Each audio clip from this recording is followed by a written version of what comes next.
Test, test. What's up, everybody? Is it working? He doesn't. Hey, I hear you there, Mikey. What's up? Dangerous, maybe. Can you hear me? I'm going to go ahead and mute. Dangerous, maybe, for a second there. Hey, Michael. Can you hear me? Are you muted? Okay, now we're boomering out. Hey, I hear you there, Mikey. What's up? Okay, now you hear me, but you hear me on the PC, it sounds like. Hold on. Wait, can you hear me? Yes. Yes. Okay, then we're good. We're good. All right. Hello. Hey, welcome. Beta. Fuck up, Yippee. Oh, were you able to hear that too? Yeah. Oh, nice. Okay, good. All right, welcome to the stream. How's it going, chat? Anarchist Tech Support, Mr. Red, Izul, Deleuze and Guitars. I love that name. Everything about those two is like they're jamming out on their guitars, so it's kind of a perfect name. How's your week going? Not dead yet. Not dead yet. Yeah, I've just been sitting back and watching events as they unfold. Wow. I have not been swooped yet at this point by the whatever the anti-terrorist leagues. I don't know like whoever the fuck would come round me up for being anti-fascist. Well, you are the problem. Yeah. Well, I mean, I did make a video doing apologia for him, you know, but like I just wasn't aware that I didn't realize that they were doing like the whole ISIS thing. I didn't realize. It was just ignorance on my part. I totally spaced it. I just missed the part where they were like chopping people's heads off to make a big statement, you know, like. Yeah, I mean, I guess I'm just out of the loop because I missed that too. Blowing things up, yeah. Yeah. Oh wow. So, yeah, it's interesting to be talking about Death Drive with everything going on, and I don't mean just the protests. I mean coronavirus. Right. There's so many different aspects of what's currently happening that we can view in terms of libidinal economy, death drive, pleasure, and so I think it'll be a timely discussion. Right. And so the title of today's stream is Death Drive, Jacques Lacan, Slavoj Zizek, and Todd McGowan. Obviously, at this point, this is part 3 of a series on Jacques Lacan. We have referenced Slavoj Zizek up until now, but now there is a new name. And before I ask you to kind of talk about this new name, this Dr. Todd McGowan, before we do that, I just wanted to say, I'm curious. What do you think we should recommend people who are joining this stream right now without having watched the first 2 or listened to the first 2 segments? Okay, so yeah, I was thinking about this. First, I just want to say before I forget, we didn't want to put 4 names in the title, but obviously, of course, Sigmund Freud is the one who came up with the concept of death drive, and so we're going to talk about Freud's fundamental contribution. I mean, I think death drive is one of the great concepts in the history of humanity, and so obviously it should be Freud, but it's like once you start getting 4 names in the title, it's a little too much. And the reason I insisted on going with McGowan's name is because we'll get to it in a minute, but McGowan released a lecture on death drive you can listen to here on YouTube, and it's absolutely fantastic. And we're gonna kind of follow in his footsteps here as we discuss it, because I was preparing to do Cleve and I have been discussing the idea of doing a death drive stream for a long time, and I've been putting together notes piece by piece for a while now. But about a month ago, McGowan up and released a lecture on death drive, and it's just amazing. So we're going to base what we're doing here off of what he did, because it would be impossible, I think, for me to have a better structure to a death drive lecture than the structure of his. So we'll come back to that. As far as what somebody should do, I'm going to still try to approach this almost as a standalone lecture. In some ways, I don't think we're going to need as many of the concepts we used in the first two lectures here. This is really just an introduction to death drive, and maybe down the road we'll come back, because we could do a couple more lectures on death drive. Like, this is just an introductory one. For example, Lacan, we'll see as we move into here, but there's 4 primary drives that Lacan talks about: oral drive, anal drive, scopic drive. And so there's 4 altogether. And he says that every drive is a death drive. So death drive is something at work in the 4 primary drives. But because we're just doing an introduction to death drive, we're not going to go into each specific drive. That's a lecture on its own. And that would be too complicated and too much right now to get into. And so we're just going to focus on death drive. And so I honestly don't think the work we did in the first 2 lectures is required here, because as we saw in the first 2, right, once you get into these Lacanian concepts, they all kind of tie together. But for whatever reason, I think we can kind of do this in a way that's isolatable. And yet, if you do listen to this one first and you go back, you'll start to be able to plug it in to what we already did. So I think this one actually just happens to serve as a standalone. If you one thing standalone. So Anarchist Tech Support's asking, why not just use Thanatos then? All those 4 names condensed into one topic. I've seen that old Greek name used to describe the death drive so many times, and usually paired with Euros. Yeah, and we're definitely gonna touch on that. I guess because what we were going for isn't, Thanatos is synonymous with death drive, but we wanted to list the main thinkers we were going to be discussing. Death drive is such a huge concept and has had so much impact on psychoanalysis in general that you could do a whole series of lectures on what other psychoanalysts have done with it.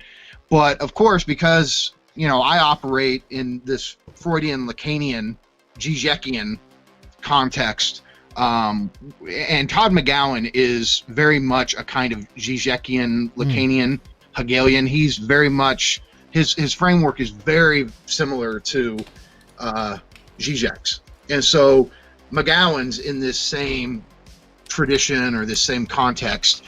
And so that's why we wanted to list those names, is because you have this chain of thinkers that have developed this concept in their own unique ways, and yet they're all kind of developing it together in a sense.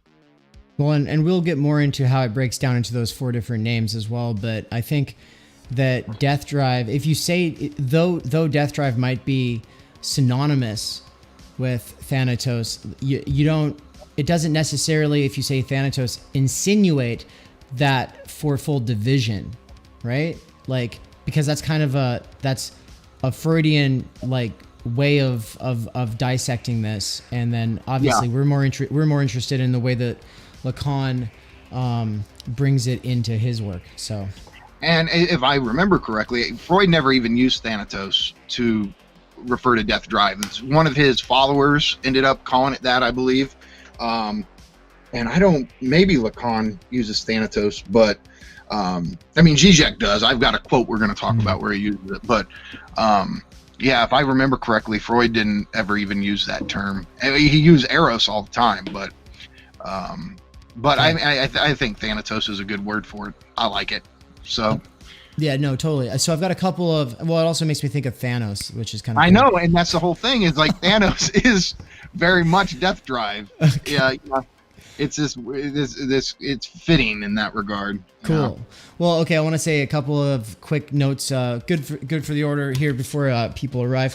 So, first thing, welcome everybody. This is Theory Plebe, and you're joined by The Dangerous Maybe. This is part 3 in our Introduction to Lacan series. As we've said before, Lacan has potentially the most, what adjective do you use? Most sophisticated, rigorous, systematic. I don't know what you call it, but I'll get all of those. Theory of subjectivity, as I put it, Yeah, which is important for obviously thinking about subjectivization and how that works. And so obviously, I just did a stream a couple of days ago about liberalism and the end of history and the possibilities for a new left and all of that. And one of the big things that I'm always thinking about is subjectivization. We can't talk about doing things different. We can't talk about realistic possibilities if we don't understand how we have been subjectivized, how that is done, and what kinds of possibilities that obstructs, but also opens up. So that's all stuff that I'll be publishing the edited version of that liberalism video tomorrow, though the full version is just available on my channel if you go to it. But folks, I'm about to take a break from the internet. So this is my quick, PSA. I've been saying for the last 3 weeks, I'm about to take a break from the internet. I had a whole stream for like 3 hours talking to Damon Garcia about the importance of sabbatical and breaks and, being on COVID lockdown. I have, and also not having this one stream of income. And with that, outside deadlines that get me outside of the house and such. I've been online more than normal, and I get a little neurotic when I'm online too much. And so, for my own good, but also for the sake of the book, to free up the libidinal energy and time, energy, and attention so I can focus on the book, I am going to be leaving for a month. And tomorrow is a big stream that I'm doing before I leave. And we'll see how big that stream is, but it's going to be big. I'll be going for a long time, and I'll be reading a ton of different chapters and articles, and blog posts or whatever. Just basically what I think are like really important pieces of literature that have in some way impacted how I think about theories of social change. I'm no expert on the matter, but I can't have a serious conversation with someone about these things without having to like unpack all these books and ideas. And so I'm going to treat it like a day-long seminar where I am just like unpacking thing after thing after thing after thing. And then if anybody wants to have serious conversations about all of that, they can work through it on their own, or they'll have the assisted reading version of that either on the stream or in like later published versions. And so one of the people in the title today, Slavoj Zizek, wrote a foreword for this one book on social change. Oh my God, it's not easy. It's a little bit harder than some of his writing, but I'll do my best to try to break down how I understand it. And most of the readings that I'll be doing aloud will not be that hard, but that one is so important. It really does kind of set the basis for where the sort of the theoretical left is at, and that's what Rothenberg, the actual author of that book, is trying to do, is to bring together Alenka Zupaknik and Slavoj Zizek and like 6 other theorists, including Elaine Badiou and some other ones, to say they're all doing similar things. They disagree on certain things. And at the end of the day, the most important thing is this theory of retroversion. And it's basically just are you familiar with the concept of retroversion? That's the way to go here, Karen. That's just not the way to go there, Karen. Michael, are you familiar with? Well, I mean, I've seen the term, but how do you understand it? So, yeah, it'll be a lot easier to explain as I'm working through it. But the basic idea is that meaning is something that's always in process, right? And that the past is not just this dead thing to consciousness, but that it's living in the act of interpretation. And but she gets into how this relates to like new modes of logic, She uses it to break out of certain deadlocks. She uses it for her theory of subjectivity. She shows how this is a sort of a continuous strain throughout Lacan's work, but also in Zizek's. So anyway, that's because they would call it retroactivity.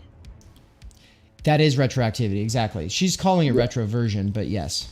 Okay, yeah, because retroactivity is really important for both Lacan and Zizek, and someone recently did a new book devoted entirely to basically a Lacanian theory of temporality. I haven't looked at it yet, but I feel pretty safe in saying that it is going to be somehow a theory of retroactivity, and how human temporality really involves this retroactive effect, that the past is very much alive based on the present.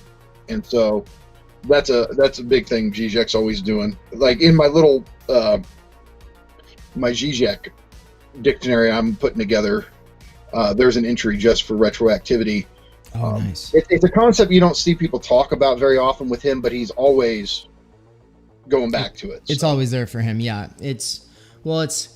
And you know, if I was an outsider to this conversation and I'd never thought about this concept before, it doesn't exactly sound important, but just think about it this way. A lot of times when people do something, like for instance, conspiracy to kill Julius Caesar, for instance, right? Like they have a certain set of goals. They think that they've succeeded, but then the next week, next month, and then the rest of human history goes a completely different direction than what was planned. And how does history unfold in social change in these sort of unpredictable ways? But also, how does how do these narratives get constructed, and how can we plan for and adapt with this? With the situation, considering that this is just a fact of social reality and language. Anyway, I don't want to get off on that too much. I just want to say that that's happening tomorrow. It's a big deal. So I hope that at some point tomorrow, if you're watching this now, you'll be able to join us on the stream at some point tomorrow. And if you're not able to, don't worry. I'll be publishing it in segments later as well. So. With that, and I have a lot more to say about the uprisings across the country, the Black Lives Matter protests, and the also this Antifa stuff that I'll be bringing up tomorrow. But I think for today, we're about to just dive in here. Unless, do you have anything you want to add to that, Michael? Nope, I'm good. Cool. All right. Well, I'm gonna do a switch to the whiteboard here, so I can kind of take notes as we go. But while I'm getting set up, you wanna set the basis here for where have we been? Where are we going? What's going on here? Okay, so we have been doing a series of lectures on Jacques Lacan, and in the first lecture we talked about his three registers: the imaginary, the symbolic, and the real. And I always preface it by saying, for lack of a better term, those are the three key areas, domains, orders that make up the human psyche or the human condition. Those aren't the best words, because when you say psyche, you tend to think of some sort of like enclosed space, and that's far from what he's doing. But we could say that those are the three main dimensions or aspects, areas of human reality, of human ontology. Again, he would even probably have problems with that. But simply put, they're the three main aspects of what it is to be human. So we talked about the three registers or the three orders in the first lecture, and then in the second one we moved into fantasy, and here we're going to do death drive. And so with each one of these, we've just been discussing some new aspect of Lacanian theory. And so I wanted to talk about this one because I think it's really important. I think when you get a good understanding of death drive, it forever changes how you view yourself, how you view others, how you view society. And I think it's a crucial concept in understanding what happens in politics. This is why Zizek uses it time and time again. I was telling Plebe earlier that I haven't read all of Zizek's books yet, but I'm willing to bet that in all 50 of them, I think he's up to 50 books now, he does something with Death Drive. He's always going back to Death Drive to analyze what it is to be human, or how politics works, or how ideology works. And so Death Drive's of fundamental importance. So it's often misunderstood, and it has it has a whole array of interpretations. And so what we're going to do here is, based on Todd McGowan's fantastic lecture, and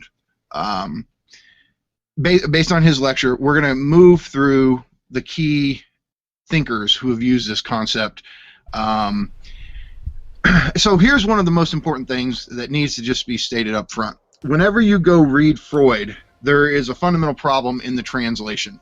The official translation was translated by James Strachey, and I think the most famous mistake he makes in his translations of Freud is that he translates the word Trieb, which is Freud's word for drive.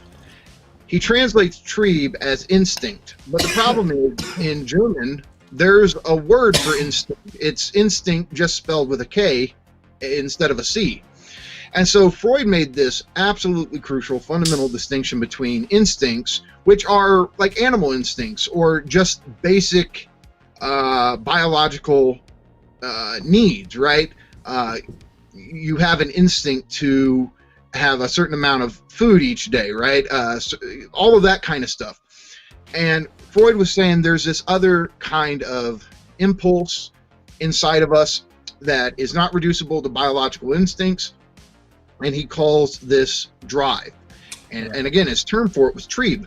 But in the English translations, both instinct and drive, the German, instinct and Trieb, get translated with the same word, instinct. Disaster. It's completely confusing. Yeah. Lacan picks up on this because we've been reading Seminar 11 together, right? So yeah, he talks about it in there. Yeah. Here, I wonder if I just right off can find that quote, because I think Americans are just generally pretty aware of the idea of instinct, and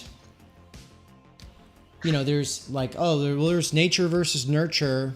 Some stuff seems like it's probably somewhat instinctual, but there's that general idea that humans have to learn, whereas creatures who don't have big frontal cortexes, they just inherit instincts, right? Exactly. So I mean, okay, I found it. It's on page 49 of Lacan's Seminar 11, and he says, those who do not know German should read it in the English translation. You will find this translation, I say this in passing, quite entertaining.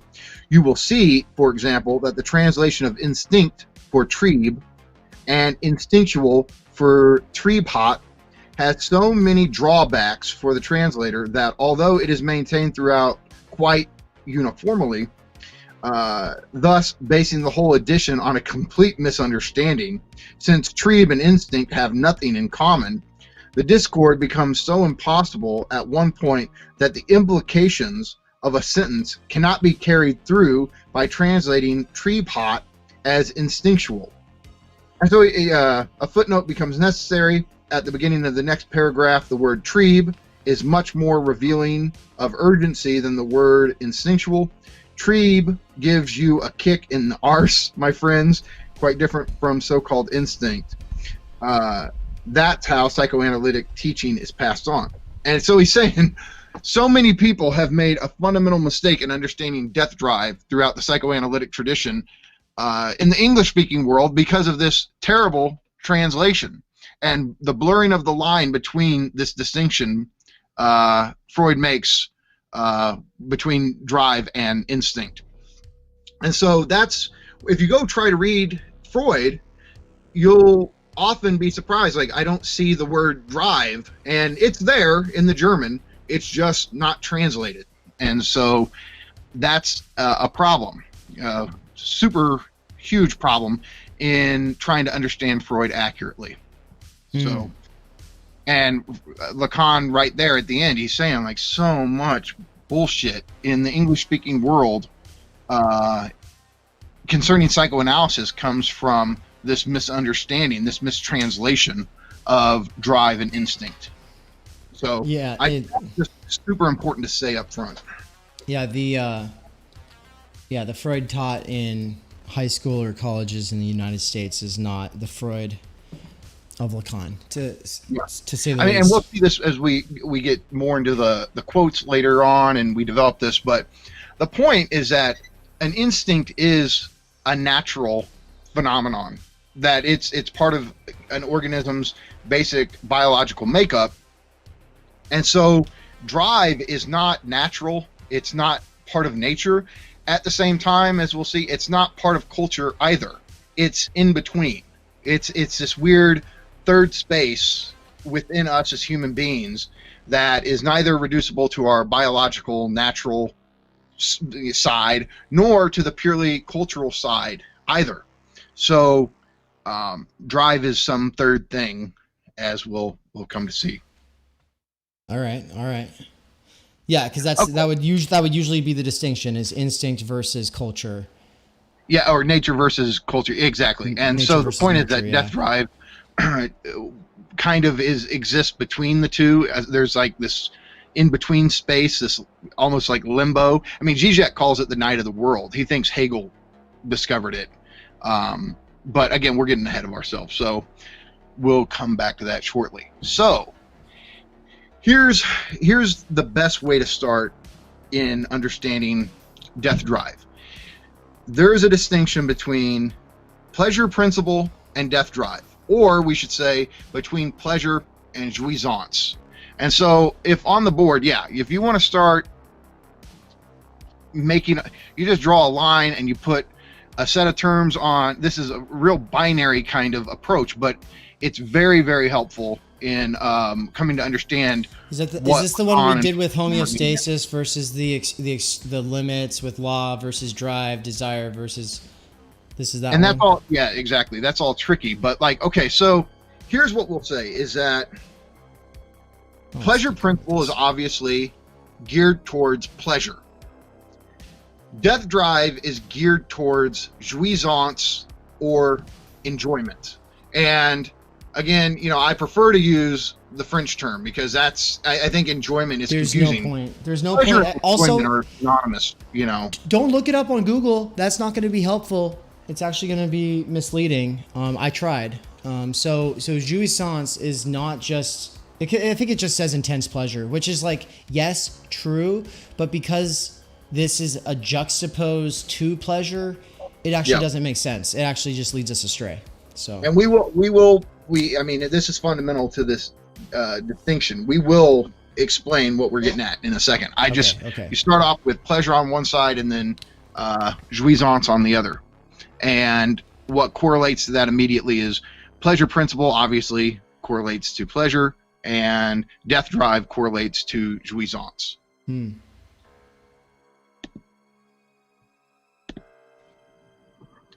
Okay, so here's what we have.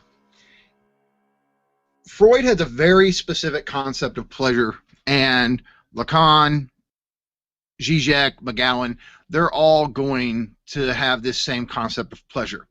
What pleasure is for Freud, and for the rest of them, is it's getting rid of excitation in the body.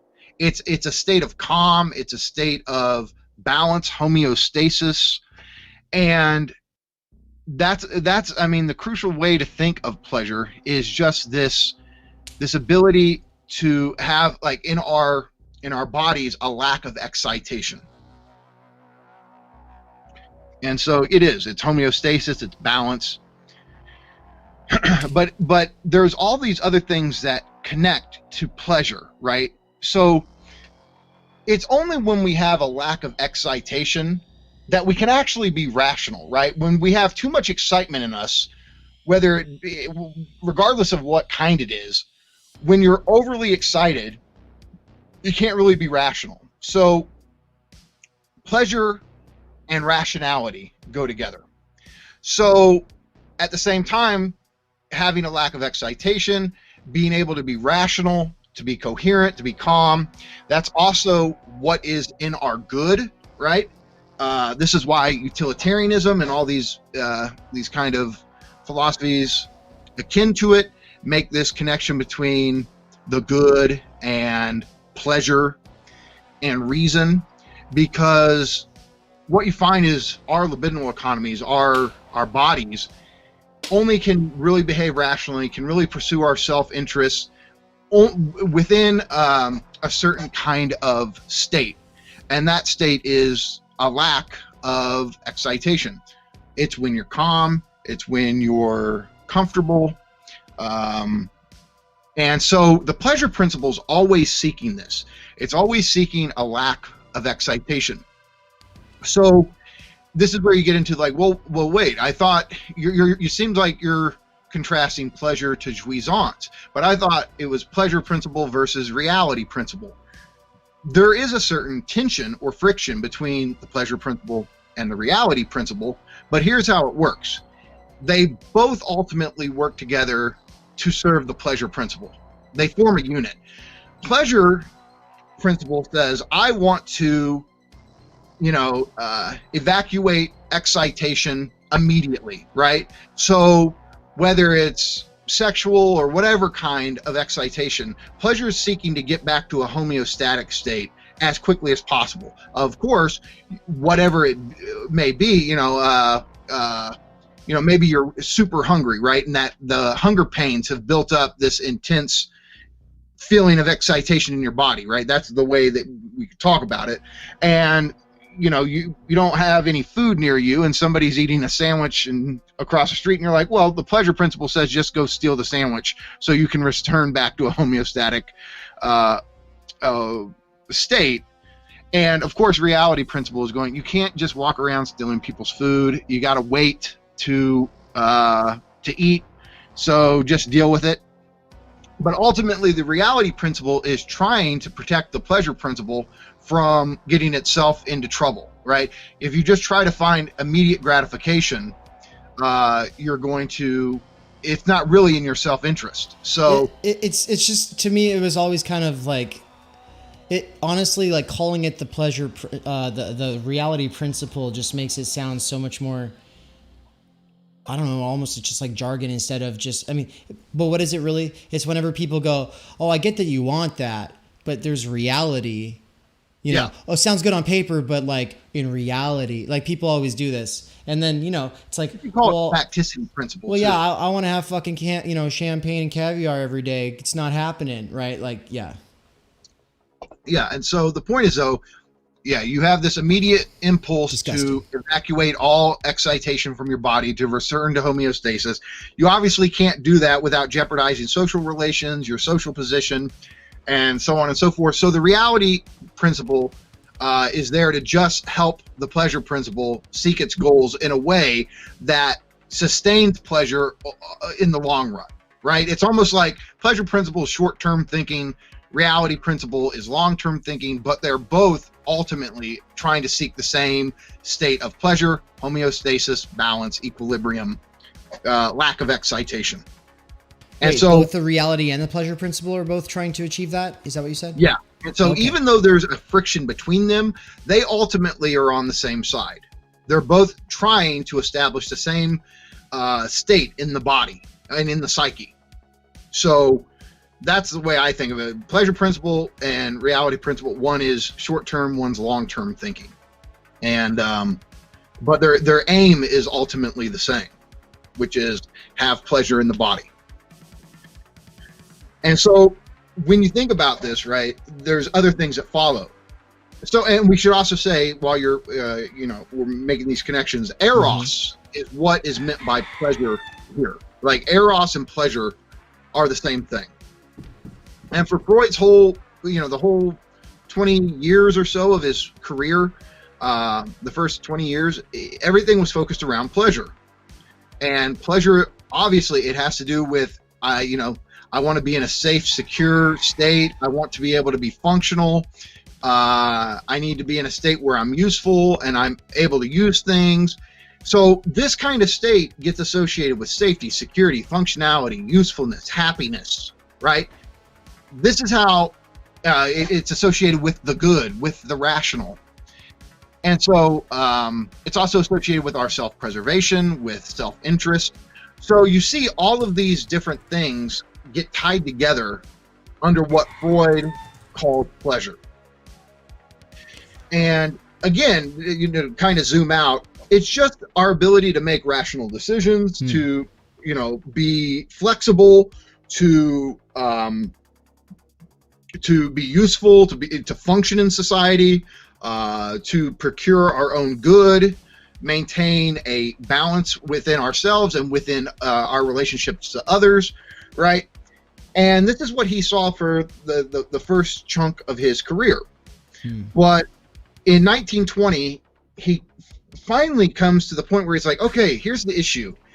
My clinical work shows that although I have thought that human beings seek pleasure, and that's the primary thing, my experience dealing with patients has shown there's something else going on here, that humans are constantly sabotaging their pleasure, doing things that are irrational, doing things that go against their good and their self-interest, that constantly break down their homeostasis, that break down their safety and security in the world. And this is where death drive gets formulated, because he saw too many different clinical phenomena that made him realize, like, there has to be something beyond the pleasure principle, right? That's the name of the book. And the beyond of the pleasure principle is death drive.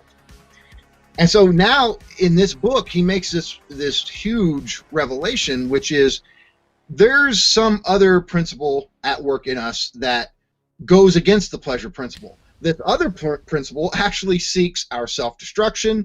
It self-sabotages. It seeks imbalance and disequilibrium and excess. It obviously behaves in ways to us that seem irrational. And it constantly is producing an excess of excitation. It's constantly building up sensation and excitation in the body and in the psyche.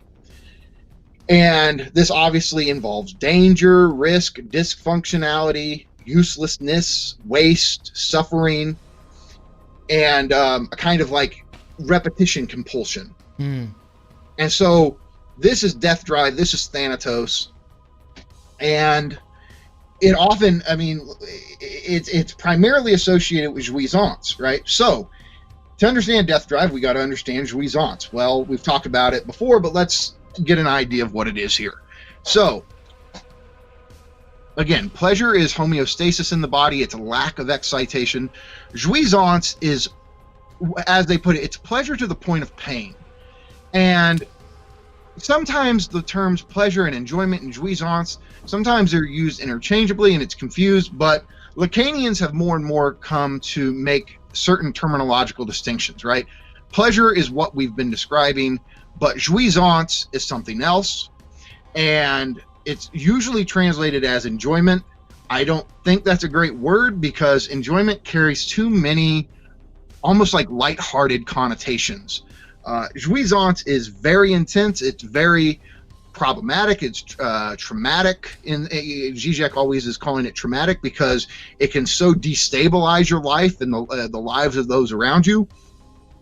And yet, in a sense, we'll see that it's without jouissance, life almost wouldn't be worth living for us. So there's a lot of ambiguity and complexity when it comes to this. But you and I have talked about this recently, where most Lacanians, when you start talking about jouissance, they want to say, well, in French, jouissance has this very strong, intense sexual connotation, and it even like connotes orgasm. The problem, though, in making this the kind of connection in the English-speaking world for us, is that we limit the concept of sexuality to very specific acts. And psychoanalysis has a very, very broad concept of sexual enjoyment, of human sexuality. And so jouissance is just an overabundance of excitation in the body, to the point where it's like it's fucking up your life. It's destabilizing things. It's not allowing you to function properly. And so that's kind of the basic way to think about these two. Again, McGowan, that's the basic definitions he gives. Pleasure is a lack of excitation in the body. Jouissance is excessive excitation in the body, excessive stimulation in the body. And it is sexual in this broad sense of the term, but the example I used when we were talking last time, there are certain people who can't go drive in traffic without, I'm not saying they really do road rage, but they're always pissed off. They're always mad and fuming while they're driving in rush hour traffic. And yet I know people who they like to actually put themselves in this situation, even though they would say it drives them crazy. It's like there's sometimes when someone's like they didn't mean to trigger a rant from me, and it's like my rant is like kind of unrelated. I just wanted to go on this rant right now. Exactly. Like maybe that's not, maybe this is actually the wrong place, but sorry, I just literally wanted to. Yeah. Exactly. Right. And so what you find is that certain states that we would when we're calm, like when we're speaking right here, we would both say, well, that's an unpleasurable state, but it's not unpleasurable in the sense of like getting your leg sawed off, right? It's not like it doesn't work like that. You actually enjoy it, right? And so there's a lot of forms of jouissance, which is again excessive excitation, that don't line up with what we usually think of as like intense sexual enjoyment.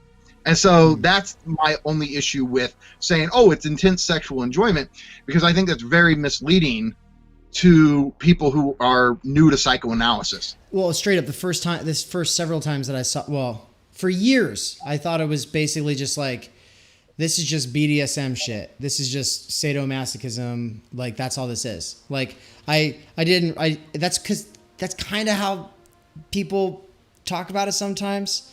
And that involves jouissance. It does, but that's certainly not what it's reducible to. Yeah. This might be a little tangential here, but someone on the Twitch chat, and by the way, folks, if you want to get into the on-screen chat, it's at theoryofplebe.com/live. This is being restreamed to both Twitch and YouTube. I have removed affiliate status with Twitch, so I don't get paid from them anymore. Same thing with YouTube. So all of my content is no longer monetized. It's purely patron funded, and right now we have a little dono thing for pizza. It says buy us pizza. If you do the exclamation point buy us pizza in the chat on Twitch or on YouTube, it doesn't work on my personal site, not just yet. You'll be able to get the link to the thing, so that if you were to want to do that, then it would go to the donation bar. But anyway, I wanted to tie it back to the Twitch chat really quick here, because what's the name of this? Shredosaurus 69, great name. Shredosaurus 69 was talking about trolling, about jouissance and trolling. And I've been kind of thinking about how like it's interesting how one person's jouissance can be another person's pleasure.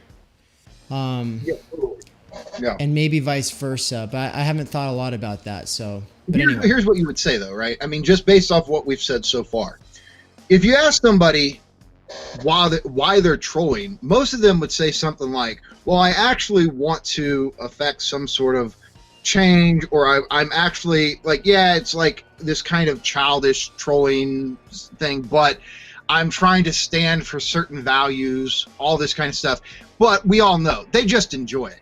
Right? It's just about the kind of excessive excitation they get from owning the libtards, right? It's not really value-based. It's just about this enjoyment that their libidinal economies have become fixated on. And so it's just the enjoyment of pissing people off that they're really after. But that's the thing with death drive and with jouissance, is when we're actually confronted with why we do what we do, we always want to give it some lofty idea, right? Even trolls, even, and you know, as ridiculous as they are, they even want to do it. They act like they do it for some reason. Of course, once in a while you find one that's just honest and would just say, oh, I do it because I enjoy it, right? But most of the time, this is what psychoanalysis is going to show, and we're going to see this more and more as we get deeper into the lecture, is the thing that you think you're aiming at that is going to give you enjoyment isn't really what you're aiming at. You're aiming at this thing that's off to the side, and that's where your source of jouissance or excitation is actually at. And it's this misdirection thing we're constantly doing. The thing we think we want isn't actually what we want. We don't want to get the thing we want. We want to circle it or pursue it in a certain way. And that very pursuit, or as Lacan calls it, that circuit, right? That's what it's an end in itself for death drive. Death drive doesn't want to satisfy the expectation. It wants to keep building it up. So just the build up and excitation itself is the goal, but it doesn't seem like that. Like, it wants to act like the goal is something else. And so we'll talk about this more, but basically what you think you're aiming at isn't what you're really aiming at. And so you see that in trolling all the time, that really they just enjoy it, and that's as deep as it goes. Oh my God, thank you, I Am Object, for the donation of $20 towards our pizza fund. Oh, thank you. Yeah, it's awesome. So cool. All right, I think I'm tracking with you so far. Okay, so here's the thing. Again, at some point, I would like to do a list, right, where you know, there's pleasure, there's jouissance, there's self-preservation, there's self-destruction, there's self-interest, there's self-sabotage, eros and thanatos, balance and imbalance, right? You can it is a very binary logic, but in this case, it's trying to say that our libidinal economies, in a sense, are stretched on a continuum, and that it's always trying to go from one extreme to the other. The one extreme is no excitation in the body, and the other one is like overabundant, excessive excitation. Mm-hmm. And it's like we're torn between these two impulses and going in different directions. This is why being like naughty and Russian doll, life is a fucking nightmare. Being a person is a fucking nightmare. She's tapped into this problem where we're always moving in two different directions. Part of us wants stability, safety, security, pleasure, balance. The other part wants to blow it all apart. And this is part of what makes us human and not merely animals, right? Animals are just tapped in to pleasure, right? You don't see animals self-destruct in the way that human beings do. And that's the thing. So it's very easy to go pleasure good, death drive bad, but that's not the case at all. Sometimes we need death drive to help us out of a situation. Sometimes our death drive gets completely out of control and we need more balance and pleasure. And so it's always going to be going case by case to determine it. And so we got to refrain from making these moralistic categorizations of these two principles, because sometimes it's precisely the lack of death drive that's the problem in the situation, and other times it's reversed. So it just depends on the individual. So being human is being torn between these two things at any given time. And I'm kind of thinking about it just like in just, you know, my average everyday experience. It's like I could eat at this time because that would be probably the wiser time to eat, or whatever. It would probably pace my eating in the day out better. But I actually get more pleasure from eating that food if I'm hungrier. So I actually push myself like further. You know what I mean? Like that kind of thing. Yeah. Yeah. And so, I mean, think about it like this. Say you're sitting there and you're going, okay, I am working on an essay, and this is crucial to my grade, and my grade is crucial to my future. I need to make good grades, right? There's some part of you that's like, yeah, but take a break. Go watch some TV or play some video game, right? And the death drive, the enjoyment it gets is just from sabotaging your self-interest.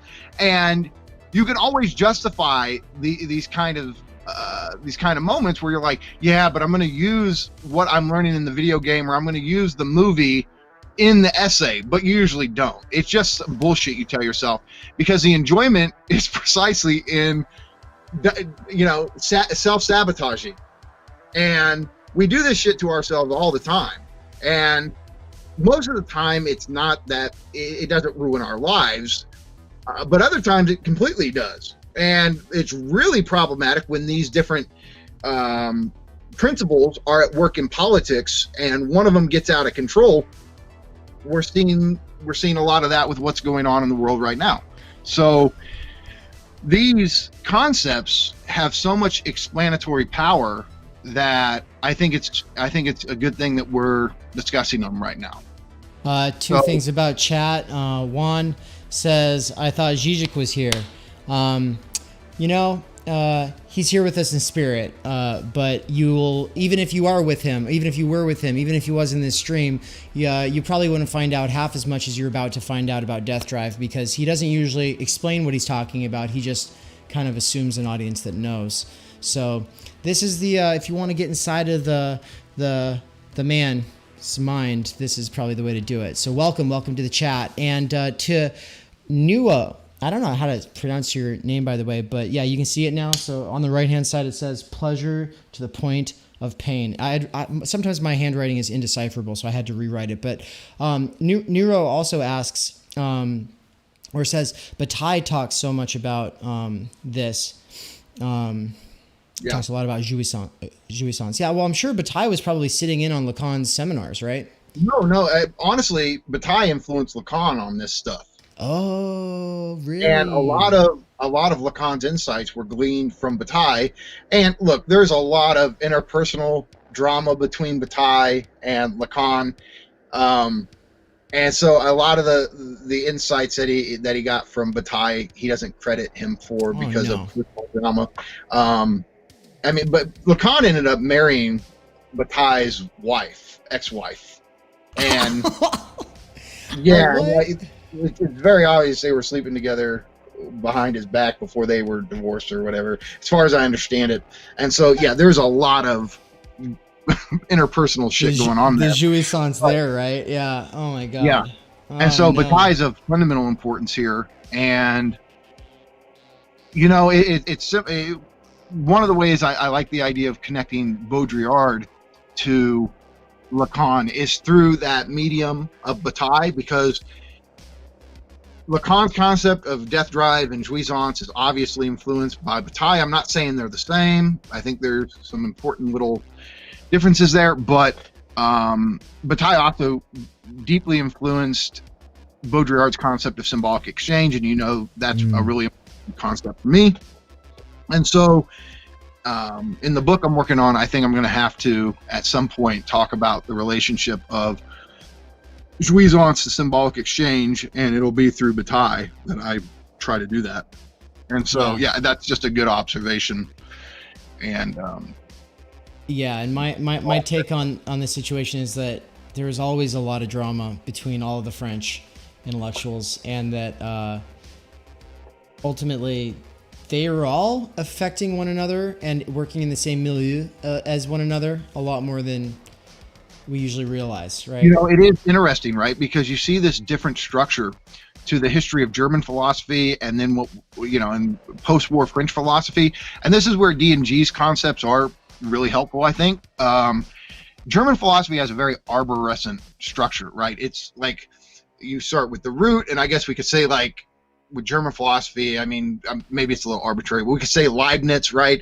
And then Leibniz branches off to Kant, and then Kant to Fichte, then Fichte to Schelling, then Schelling to Hegel, and then Hegel to Schopenhauer, and then Schopenhauer to Nietzsche, and then Husserl shows up, and then Heidegger branches off from Husserl, and it has a very chronological, tree-like structure to it, right?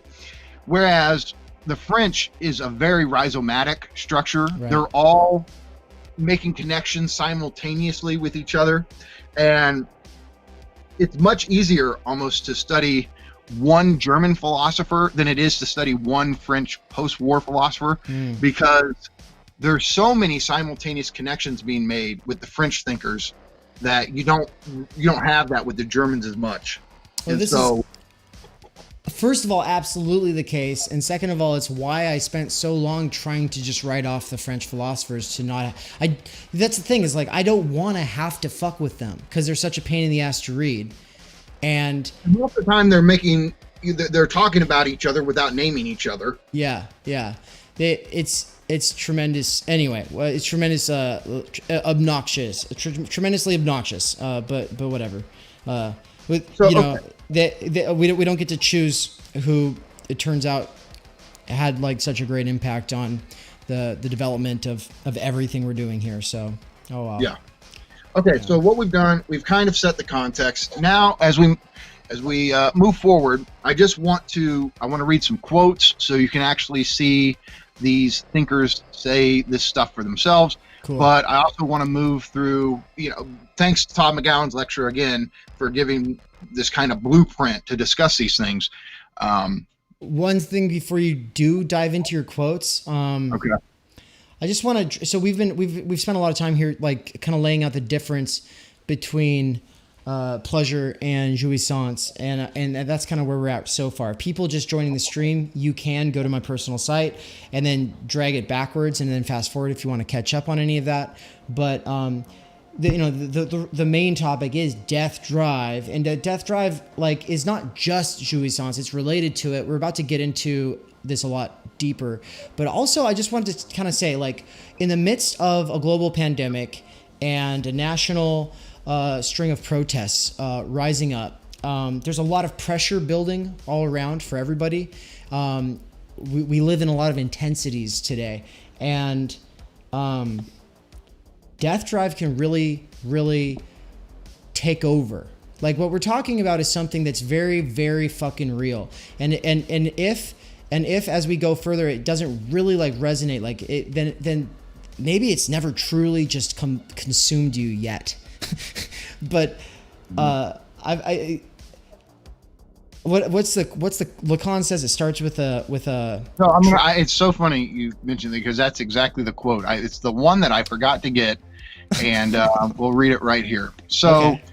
This is his famous quote about jouissance. He says, "It begins with a tickle and ends in a blaze of petrol. That's always what jouissance is. A blaze of petrol is like a huge explosion, right? But it begins with a tickle." And so it's that quote from Prometheus, big things have small beginnings. So this kind of like tapping into jouissance, right? It's usually not that big of a deal, the first instance, but it can just go from 0 to 100 like that. And he's talking about how jouissance can just consume us in certain situations. And it's like just a rapid snowball effect.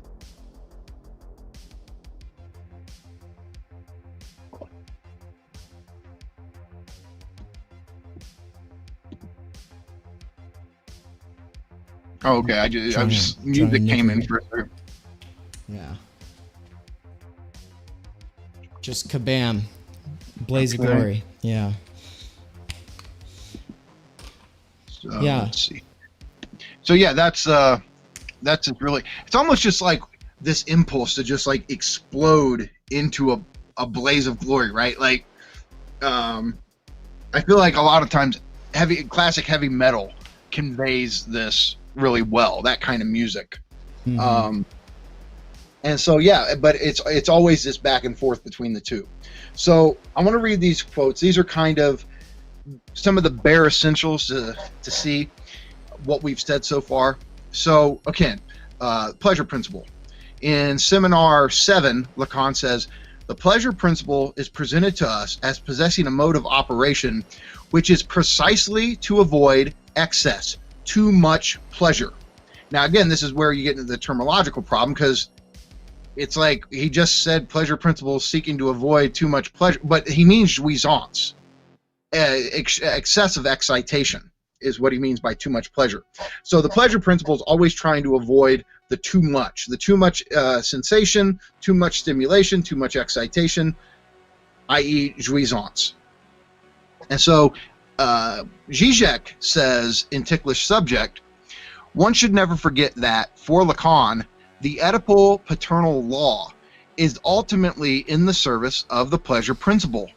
It is the agency of pacification/normalization which, far from disturbing the balance of pleasure, stabilizes the impossible, bringing about the minimal condition for the tolerable coexistence of subjects. Right? So there we get something more, right? He's saying that when he says the Oedipal paternal law, this is one of the ways that certain leftists don't like Zizek, but Lacanian thinkers are going to say there is definitely a role for the paternal function. Now, let's be very clear. It doesn't mean any kind of like toxic masculinity. It doesn't mean, here's the thing, for Lacan, the lawgiver, the quote father, can be a biological woman, right? Can be a woman. So it's not so much getting into gender essentialism or anything like that. What the Oedipal paternal law really means is just a kind of forceful limitations being put on our excessive enjoyment. And that's part of what we actually see a lot of people suffering from now. Is it's almost as if there's too much enjoyment in their lives. There's too much stimulation, and Zizek thinks that this is part of the problem because we are this hedonistic society where enjoyment is valued above all other things. What you actually find is when you have too much enjoyment, it destabilizes your life. It is not as enjoyable as you think. It's more of like an addiction that you can't quit, but you want it out of your life. And he thinks that the weakening of what he calls symbolic efficiency, and all this really translates is a sense of duty, a sense of I have to sacrifice enjoyment for social reasons, social protocols. We've all, because of consumerism and the individualism that it pushes, it's as if the greatest thing in life is us pursuing our enjoyment.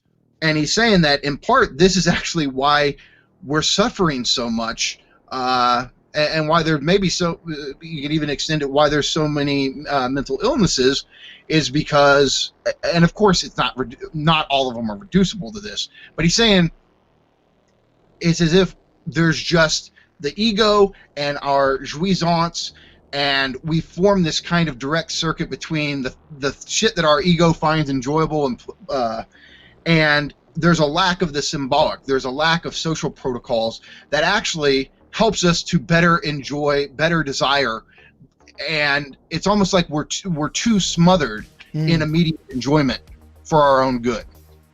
And that's what he's getting at there, is that the law is there to actually help us have more meaningful and tolerable and stable coexistences between ourselves. And that kind of balance, as we all know, is very much lacking at this point in history. This might be a good time to bring up one of the questions we had in chat a little bit ago. Let's see if I can find the right one, but it was about how this relates to, it was Tenderlands in the theoryplay.com/live chat said, kind of like id and superego in the Freudian sense. And this was about, I think they were talking about pleasure principle and jouissance and they're trying to situate the id and superego somehow in all of this. And I was like, my response in the chat was just like, it's kind of different, but I think it'll probably be beneficial just to differentiate like what those terms are. No, I mean, we'll touch on that real fast because I was planning on talking about superego. Here's one thing that's interesting about Lacan. He doesn't usually talk about the id. And out of all of Freud's concepts, it's interesting that he leaves id out of it. And I think here's what we can do. We can say that death drive or jouissance, they kind of fill the role of the way people use the term id, but there are sharp conceptual differences. And so for example, if you see a Lacanian talk about id, chances are they're just talking about jouissance or death drive. But in the strict sense of the word, it has to do with a kind of cauldron inside of ourselves of these like animalistic impulses, like the repressed animality of us, right? And strictly speaking, I don't think Lacan thinks that even really exists.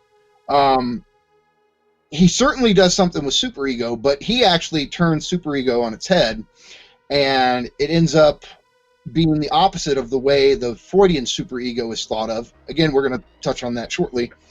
But yeah, it's interesting. Most Lacanians tend not to talk about id, and it's because they think that if id means like, okay, some kind of violent explosion of aggression or whatever, well then yes, certainly jouissance and death drive are capable of that.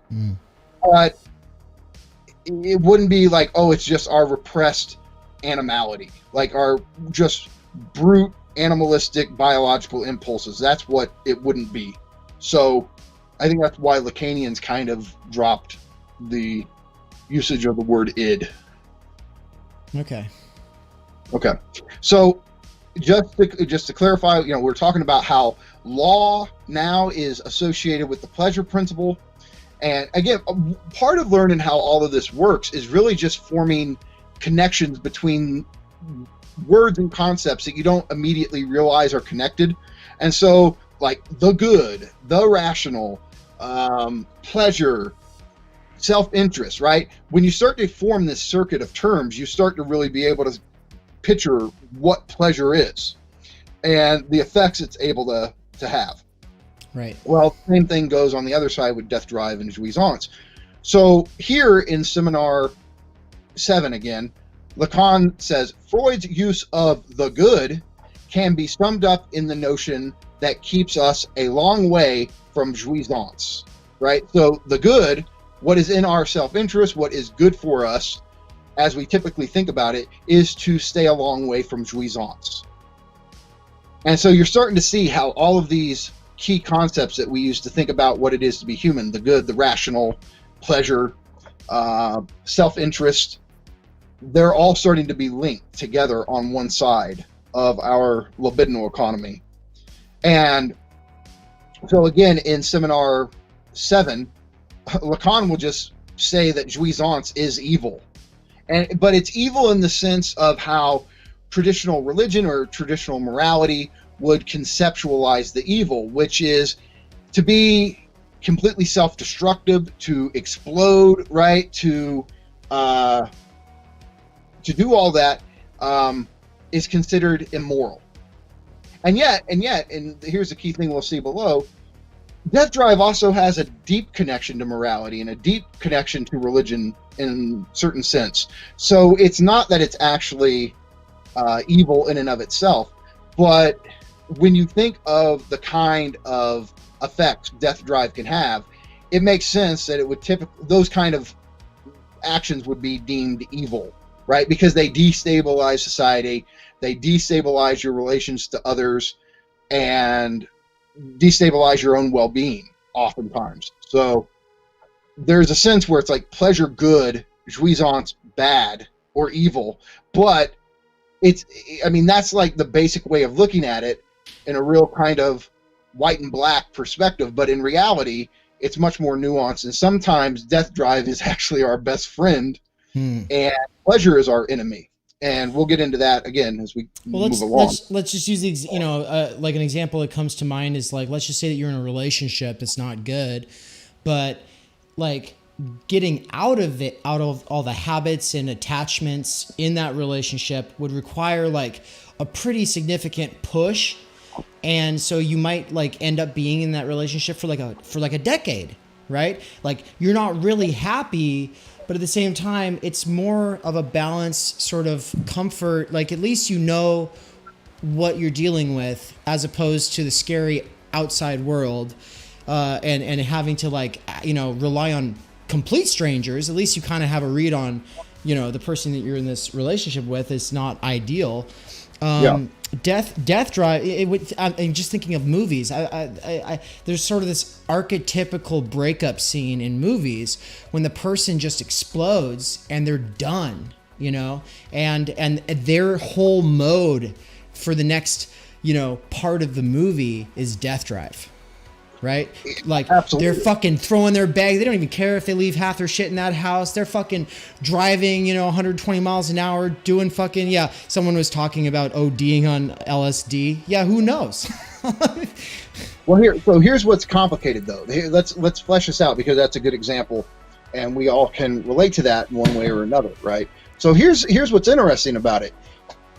Pleasure and jouissance can be on either sides of this. So take the situation you're in that you're talking about, right? Let's say I'm not in that relationship. I'm not. That's not a no. No. I mean, in this theoretical scenario. Yeah.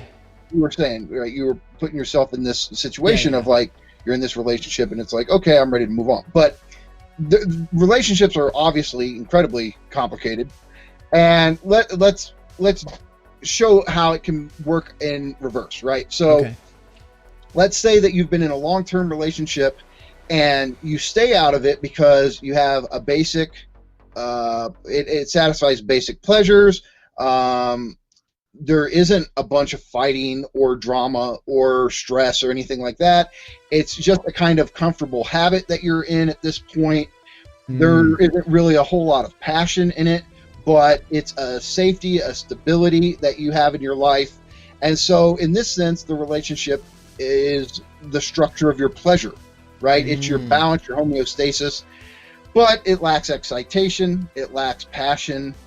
And so at some point you could go, well, it's precisely for my death drive, for jouissance, that I want out of this, because just pleasure in and of itself isn't really that great. And you could sit there and go, it's completely rational. I have what is called a good life. We trust each other. There's honesty in the relationship, and yet it just doesn't do it for you anymore. And so that's where it's like you have pleasure in the relationship, but you want something else. And so that's where it's like you start going down the path of death drive, and we all know it can start with, like, he says, it starts with a tickle and ends with a blaze of petrol. When you want out of a relationship like that, especially a long-term one, it could just start by, you didn't call, or you didn't, or you didn't show up, or what. It can start with these little acts of aggression, or little acts of like, I'm going to do something, and then it's actually going to lead to a fight, right? And so you can see how it starts to go in the other direction. But it can be reversed, where you're in a relationship and you could be hooked on it, and the relationship is completely toxic. All you two do is just scream and fight all the time. All it is this overabundance of stimulation. There is no calm or lack of excitation. It's pure jouissance, right? It's overstimulation. The fighting and the drama and all of that. And you could want out of it precisely because there's too much drama, too much jouissance, too much stimulation. And it's like the pleasure principles kicking in and going, God, don't you want some safety and stability and calm in your life? And so you could want to break up precisely for the sake of your pleasure in that scenario.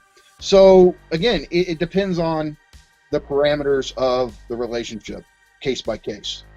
Like Eminem and Rihanna's "Love the Way You Lie" music video, right? The whole or Eminem and his relationship to Kim, right? Oh shit, yeah. Yeah, I forgot about Kim. How could I? I never forgot about Dre, but I forgot about Kim. Right, and so that kind of just crazy love, that crazy erotic passion that can just be, you're hooked on it, but it's also toxic and it throws your life into turmoil, right? That can be excessive jouissance. And again, the jouissance, it doesn't mean that it's in the actual act of sex. It can be in the act of fighting that you're hooked. That's where we all know that people repeat these unhealthy relationship patterns. And so the jouissance often isn't where you think it is.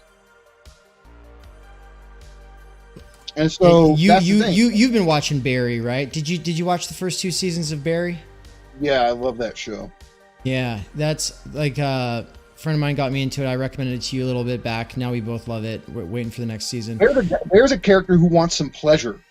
Sarah Goldberg she's like having so much trouble dealing with the fact that like she's basically like reinterpreted her past relationship to make herself into some kind of like she was like doing like she makes it out to be like, oh, she's the survivor, but like in reality, like when she actually like gets to the rock bottom of it and has to deal with it, spoiler alert everybody, I mean it doesn't really matter, I don't think, it's kind of a side thing, but like it's like this moment of like awakening, like she was addicted to the toxicity of that relationship, and exactly.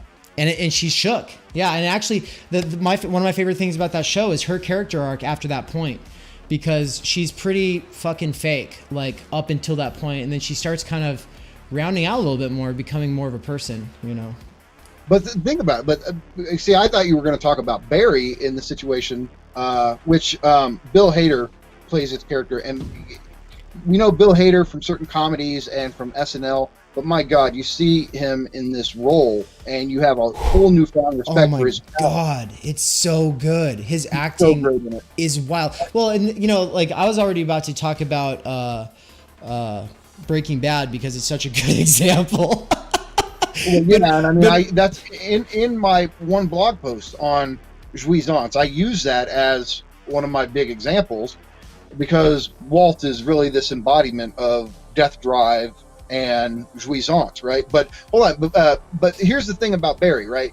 You give the example of what's the character's name again? Sarah Goodman. Yeah. It's okay, Goldberg. So Sarah's yeah, like hooked on jouissance, right? And you see that this is part of what's toxic about the relationship she was in and all this. But Barry's the opposite. Like he wants some basic pleasure, right? He's had so much excitation in his life. He's just trying to get some basic stability, safety, security, pleasure, equilibrium, homeostasis. And so you see him trying to get the very opposite. Right, because he's like he's a veteran, you know, he's got PTSD, he's like, it's like he is, and he's still like, and so he's basically an assassin or like a hitman, and that's what he does now. And he hates it. He's in a trap. He does not like how intense his life is, and he's always having these miserable flashbacks. And he gets involved with a theater community. Like it's all by accident, but then he finds like this is some normie shit. I like it. He's had so much excessive excitation in his life. He's like, can I just have some simple everyday pleasure, just some calm, some stability? And so you see those two characters are opposite in this regard. So Beach Bussy asks, is asceticism as a lifestyle a form of chasing the death drive? So it's interesting there. I mean, it's all like whole books can be written on this, right? Because one of the things you'll find is that aesthetics are actually getting enjoyment, getting jouissance precisely from not enjoying. And so it's as if they're always making this libidinal sacrifice in being ascetics, and yet they enjoy the very loss itself. And so it's almost like, it looks like you're making these sacrifices, but you really have your compensation because you enjoy the act of sacrifice itself. And it's so I'm glad somebody brought that up because we're going to talk about this as we move further down in the lecture. I had something to talk about. Todd McGowan especially highlights that death drive enjoys loss itself. That if there's an object to death drive, it's loss or sacrifice, losing, not getting, missing the object. But that's precisely the source of the jouissance. So it's a really weird dynamic. But the asceticism is really a form of actually being able to enjoy, right? It's like we only can enjoy when we're not really trying to enjoy. That's the whole problem that Zizek's always highlighting, that in our society, everywhere we go, the injunction is enjoy. Every restaurant, every place of entertainment, enjoy. And so at the unconscious level, this duty to enjoy becomes just that, a duty. Well, when we have this duty to constantly enjoy ourselves at all times, that itself extinguishes whatever enjoyment we have, because now whatever enjoyment we have a duty to enjoy more. And so it's this duty to enjoy that actually is driving all of us crazy. And again, in older times, right, there was a duty to not enjoy, to sacrifice. Thou shalt not enjoy was kind of, you think about the Victorian period, right? Even though, of course, they had their own different forms of enjoyment. The superego at that time seemed to prohibit in a much more robust, strong, affirmative way. And now we have this kind of permissive superego, but that's saying, oh, enjoy, enjoy, enjoy. But really, it's almost, it's more lethal than telling us not to enjoy, because having the duty to enjoy, feeling like we're obligated to always be enjoying ourselves, and this is part of consumerism, as I'm going to talk about. Yeah, let's not talk too much about your book. No, well, we could, but No, that's not relevant here. It's just you see in consumer society, we all know it, that everywhere we go, the hidden message is always, whether it's implicit or explicit, it's always enjoy. And this kind of duty to enjoy ourselves really just drives us nuts and makes everything unenjoyable. It's this weird, weird trick that is getting played on us at all times. Great question. In the Twitch chat,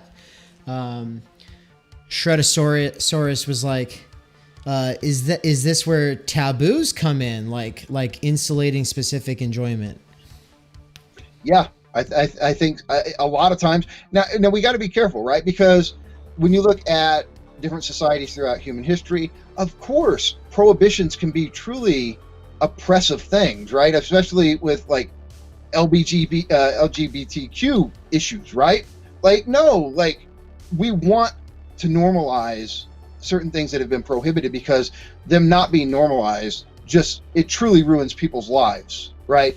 But the thing is, when you move to a society where basically everything then becomes acceptable, or there's no taboo, right. It's just weird. It's this whole thing, like, we want the law precisely because we get enjoyment from transgressing the law. Right. But when there's no more laws to transgress, then it almost it's like if everything is permitted, now I don't want to do anything. But like, it's kind of like, a lot of people had fantasies while they were out at work, of what they would like to be doing at home, and then they were on stay at home and they were like, fuck this. And then, and this ties directly into like, the theory about time energy. Because, as people might think like, oh, well, if people just had more time energy in their week, then they would just be miserable in their houses. Just talk to the people who are miserably cooped up because of the stay-at-home orders. But the thing is like, yeah, but that energy component involves a libidinal attachment into a life world that has schedules and deadlines that are arbitrary and outside of yourself.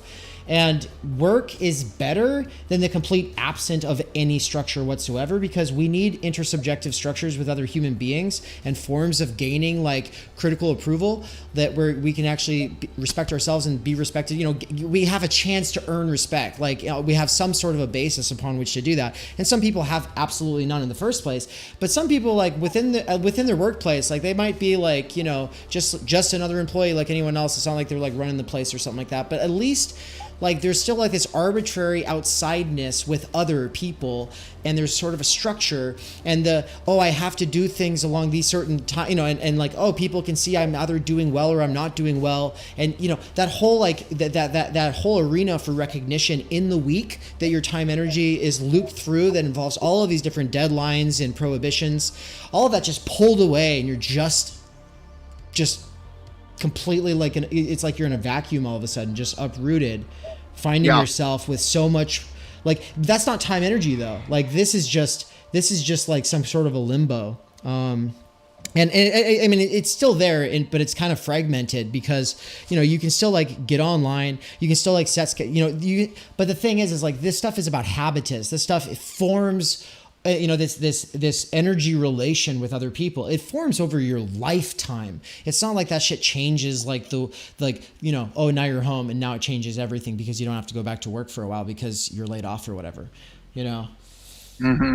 Yeah. And so this is one of the big reasons that I'm really like, wow, I really do need Lacan. I really do need Zizek. I really do need these, because he's the most you can't talk libidinal economy and you can't talk recognition without Lacan. And then most people who do talk about those things and maybe they're using Lacan, the question becomes, are they using him right? Are they using it the way they're using it, does it actually go as deep as they realize? Do they understand the depth of its implications? I don't. Well, for example, the more I study it, the more those implications sort of ripple outward. Yeah. Yeah, this is an aside, but Todd McGowan, for example, thinks that the worst thing Lacan ever wrote was his little essay on the mirror stage, and that the fact that this is considered the famous Lacan text is like a fundamental tragedy to Lacanian scholarship, because one, he completely reworks the imaginary, the ego, throughout the course of his career. Right, when he wrote that essay, he originally wrote it early on, I think it was in the 30s or something, and then he rewrote it in 49, I believe. The dates are probably off, but it's somewhere along there. And that's where he was really still just in his imaginary period. And for somebody listening new, we're using imaginary in a very technical sense. What it means is, watch the first lecture. It's really fucking good. Yeah, he was focusing on concepts of like recognition, misrecognition, the ego, primary identification, where he has this theory early on in his career that the way your ego is formed, the ego isn't something that's just intrinsic to consciousness from its inception, like it is for Descartes, for example. The ego actually gets produced, and his theory is that consciousness for the young baby is completely fragmented, and it's only when the baby encounters its reflection in the mirror that it makes this primary identification. It goes, oh, that's me. And it's through this recognition of this whole object, right? Where, whole in the sense that it can get a view of it. And it's only through that identification that it's able to gain a sense of wholeness over itself. And so this is where the ego is produced for Lacan, is through this encounter with your mirror image.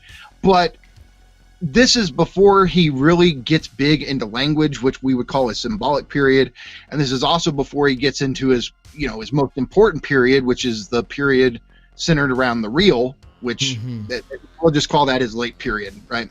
And he's always reworking how this stuff works. But that first essay that we have in the Acree on the mirror stage, that's pre-symbolic period and pre-real period. And so that's the one that students are always having to read. So in the first lecture, when we talked about the imaginary, the symbolic, and the real, and for those who are just joining us or those who need a refresher, the three form a Venn diagram. Oh, hold on.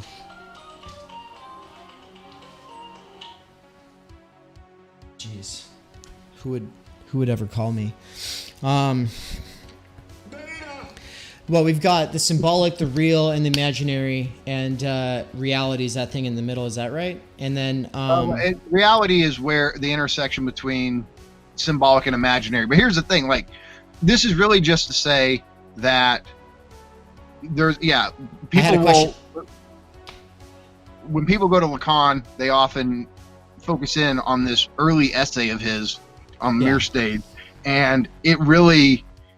It doesn't even do the mirror stage justice because he rethinks it, especially in his middle period.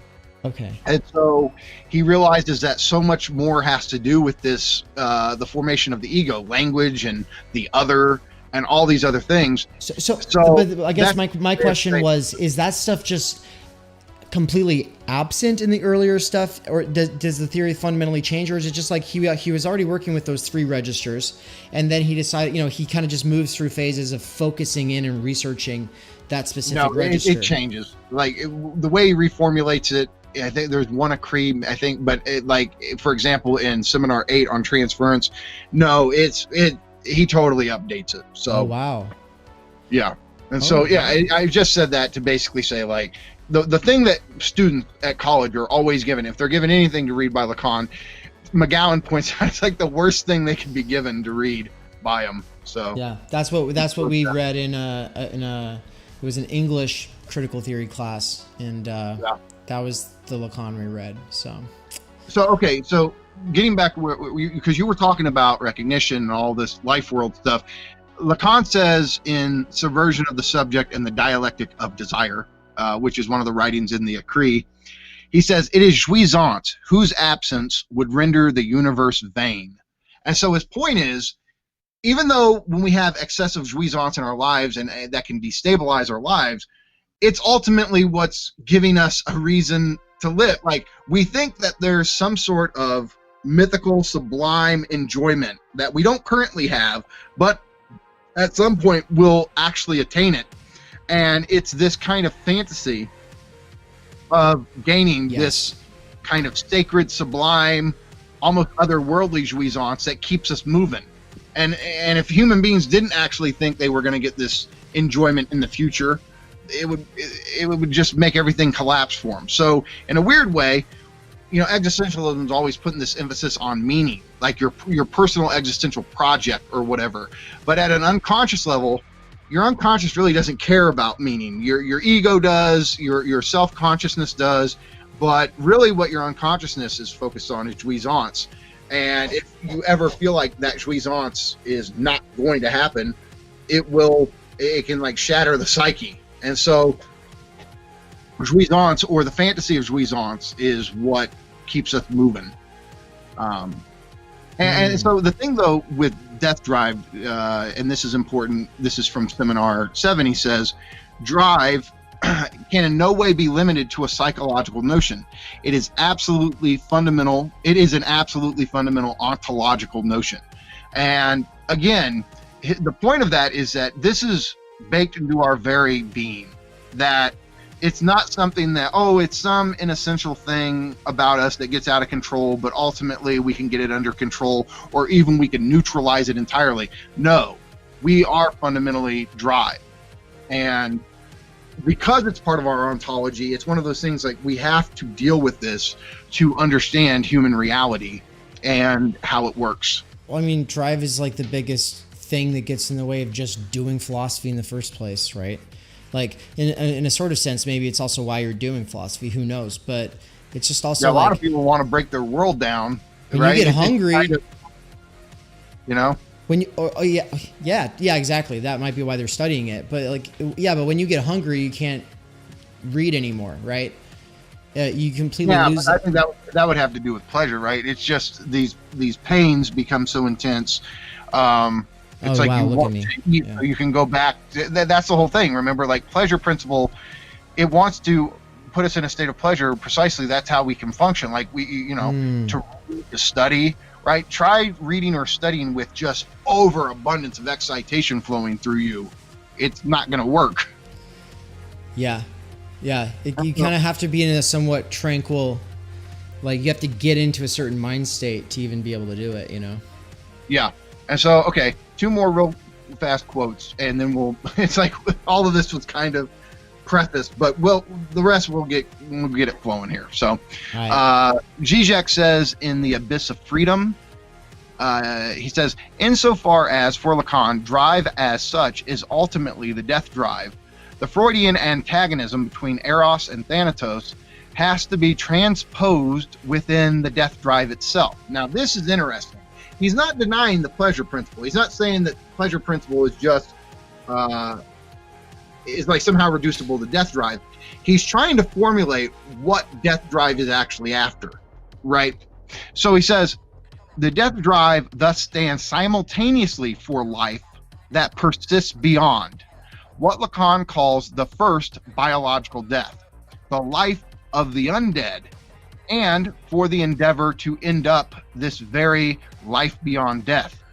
Eros designates the horrifying real of the love/life beyond, of the immortal drive, while Thanatos stands for the striving to end this horror. So that's very complicated, right? But his point is that, and this is the best way, and he talks about it other places. So when you think death drive, you think, oh, it's a drive that literally wants to bring about our biological death, our literal death. That is not what death drive is after. And his point is that death drive is after a kind of life, but it's a life that's more an undead life, kind of the life of a zombie, right? It's where you're just stuck in this permanent state of intense enjoyment, right? Zombies can't be rational. They can't pursue their own like they don't do any of that. They just follow the drive, which for them is their oral drive. They always want to eat. They're always consuming. And that's kind of the life, the immortal drive that he sees in death drive. And so that's one of the big misconceptions, is that death drive is actually seeking our literal biological death. No, drive wants enjoyment. Drive wants the jouissance it gets from not getting what it wants. I know that sounds like standard, like philosophical turn of phrase, but we'll see how that actually works. And so if drive is actually fixated on jouissance, right, it doesn't actually want you to die, because then it wouldn't get jouissance. It's like drive pursues this kind of dumb, stupid state of just excessive excitation, and it wants to dwell there. And this state would be beyond our life world. It would be beyond like coherent, rational society. It would just be the dumb, immortal existence of the drive. And so that's why Zizek is often likening drive to zombies, to a life beyond death, as he puts it. Can you hear me? Am I back? Yeah. Cool. Did I drop out? No, I stepped away for a second while listening to you on my headphones, and I was just like, I'd muted for a second, and then I was just making sure I'm back. But anyway, yeah. So yeah, no, this is good. That's what he thinks, that death drive seeks this kind of in between life as we know it and actual biological death. How much do you think ideology gets used to sort of rationalize going for pleasure or going for jouissance, or a lifestyle that's juggling them both in a certain way instead of some other way? That's what Zizek's whole career, and McGowan's in part, has been exploring how libidinal economy relates to politics and ideology, and it's incredibly nuanced, and different political. Fascism works differently, and then we talk about fascism. Of course, there's a certain structure common to different fascist societies, but we'd also have to take into play the particularity of those societies. The same with communist societies. The same with, France and America are both capitalist societies, but they're very, very different with different social libidinal economies. And so that's part of what this toolkit of concepts gives us. Ways of analyzing what's going on in our particular libidinal economies, both at an individual level and at a societal level. And this could take us another hour of discussion to go through. But obviously, Trump has. Part of his appeal is people actually feel like they've lost certain enjoyment, and it really comes from. We never. They talk about the recovery, but we never went back to the old way, the old American consumer society of the pre-Great Recession days. That economy never came back. Oh yeah, it came back on paper.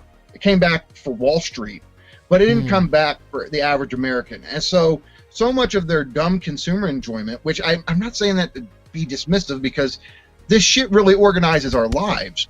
But that's what the appeal. That's the appeal he had to so many Americans was, and this is why people are often so libidinally invested in the figure of a master, right? Because that somehow you've lost some enjoyment, and it can be both. You've lost your enjoyment and your pleasure, right? Both seem lost, right? And And the situation is completely complicated. Why the figure of the master can be so appealing is you think that this person is going to step in and fix the system, and so you can go back to your pleasure / jouissance, right? I mean, I like to talk about pleasure and jouissance because I think both are operative. Zizek and McGowan and them, they always put the emphasis solely on jouissance. And the thing is, Lacan in Seminar 7 points out there's also a thing called pain, right? We don't want to reduce all pain to jouissance. There's certain pain, like there's certain forms of jouissance that obviously give us trouble and cause us pain, but that's not to say that every form of pain is jouissance. And we have to make a kind of threefold distinction between pleasure, pain, and jouissance. And so many people have just been in pain for so long that they don't have either pleasure, they don't have a sense of safety, security, nor do they have the old forms of consumer enjoy, spending too much, having disposable money to blow at the mall, right? All the dumb, excessive kind of forms of jouissance have also been problematized because people can't afford to live the way they used to. And so many people just want things to go. Part of Make America Great Again at the libidinal level is I want to enjoy my dumb consumer shit again the way I used to. And that it's important to understand the function of the master, because what the master essentially does for people is it like embodies the hope that they're going to get some sort of lost jouissance, some sort of enjoyment that they once had or that they've always desired and never have attained. And they think that the master who can step into the situation, it's like that master can hack the system, and if I obey the master, if I side with the master, then I'll partake of his excessive enjoyment, right? Because the master, there's a fantasy that's always at work in human beings, and it's it's called the myth of the primordial father, or the primal father in Freud.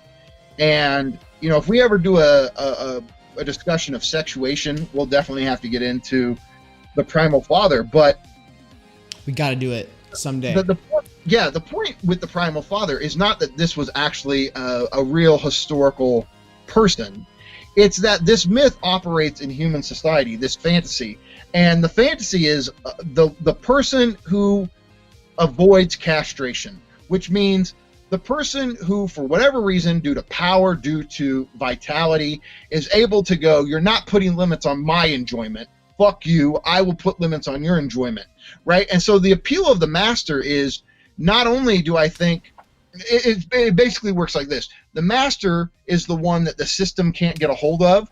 And because of that, it's as if the master is outside law, the state of the exception, like in Agamben, right? And whenever you position somebody as operating outside of the norms or laws that usually govern the situation, you unconsciously attribute to them excessive jouissance, because what for us is beyond the pleasure principle, or what is beyond the law, is excessive jouissance, right? No limitations on our enjoyment. So if you make the connection, and here's the thing, Trump did this, right? He constantly was breaking all of the, quote, PC norms and standards, all of the liberal doctrines, right? He was constantly getting away with it. He still gets away with shit that nobody else would get away with.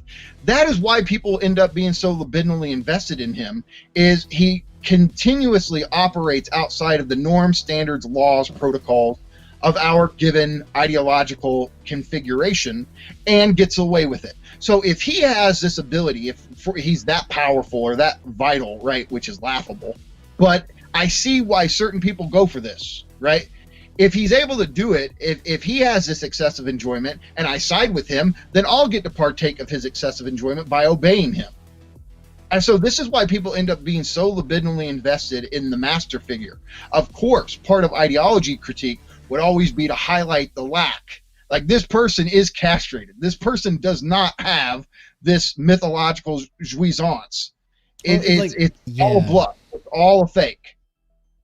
And yet, this is why people are so libidinally invested in master figures so often, is this idea, because in a weird, you know how we as Americans, the common American fan, we all want to be the rich capitalist or the person who wins the lottery, right? And even though none of us are ever going to be that, That's the operative fantasy. But if you do, you better buy us this pizza. Yeah. Say what? Oh, it said, but if you do win the lotto, you better buy us this pizza. That was Oz. Everyone else is broke, but pepperoni sausage. Yeah, there you go. But no, so we all have these fantasies, and the thing is, to be the person who wins the lottery or to be the filthy rich capitalist, when you think about it, we know that people who have that kind of excessive wealth, they operate outside of the confines of our normal rules and protocols. And so again, they actually occupy this position of the primal father, the person who doesn't have any limitations placed on their enjoyment. And since in a certain way we fantasize about being that, that's what causes us to identify with these figures so much. And I mean, Trump's most diehard supporters, you see how libidinally invested they are in him. It's crazy. But it's wild. Yeah, but once you start to understand, this is why I love psychoanalysis. Once you understand what's going on with our libidinal economies, it's no longer crazy. It becomes, you go from it being like mind-blowing, like you can't believe it, to going, duh. That's what the power of psychoanalysis is, where, oh, I see exactly why they go for it. It's very clear that he seems that he gets away with everything. He traverses all of the laws that they feel like have caused them pain, and they feel like through this master figure, he's going to restore a kind of enjoyment that they feel like they've lost. And this is where so much of politics has less to do with meaning or ideas and has everything to do with our libidinal economies, with what, you know, the enjoyment we're all chasing. And so, yeah. So I wanted to bring up two things, if you can bookmark where we're at. Okay. Nuck and Futz in chat asked a couple of questions, and they both looked good. So, yeah, I would say rigorous exercise for people who enjoy it is an example of jouissance. Wait. Oh, sorry. I'm reading the wrong comment there. Wait, where's the right one? Chat's moving too fast. Can you believe it? Okay, yeah, here it is. So, okay, so what do you think Lacan meant in his lecture when he said death belongs to the realm of faith?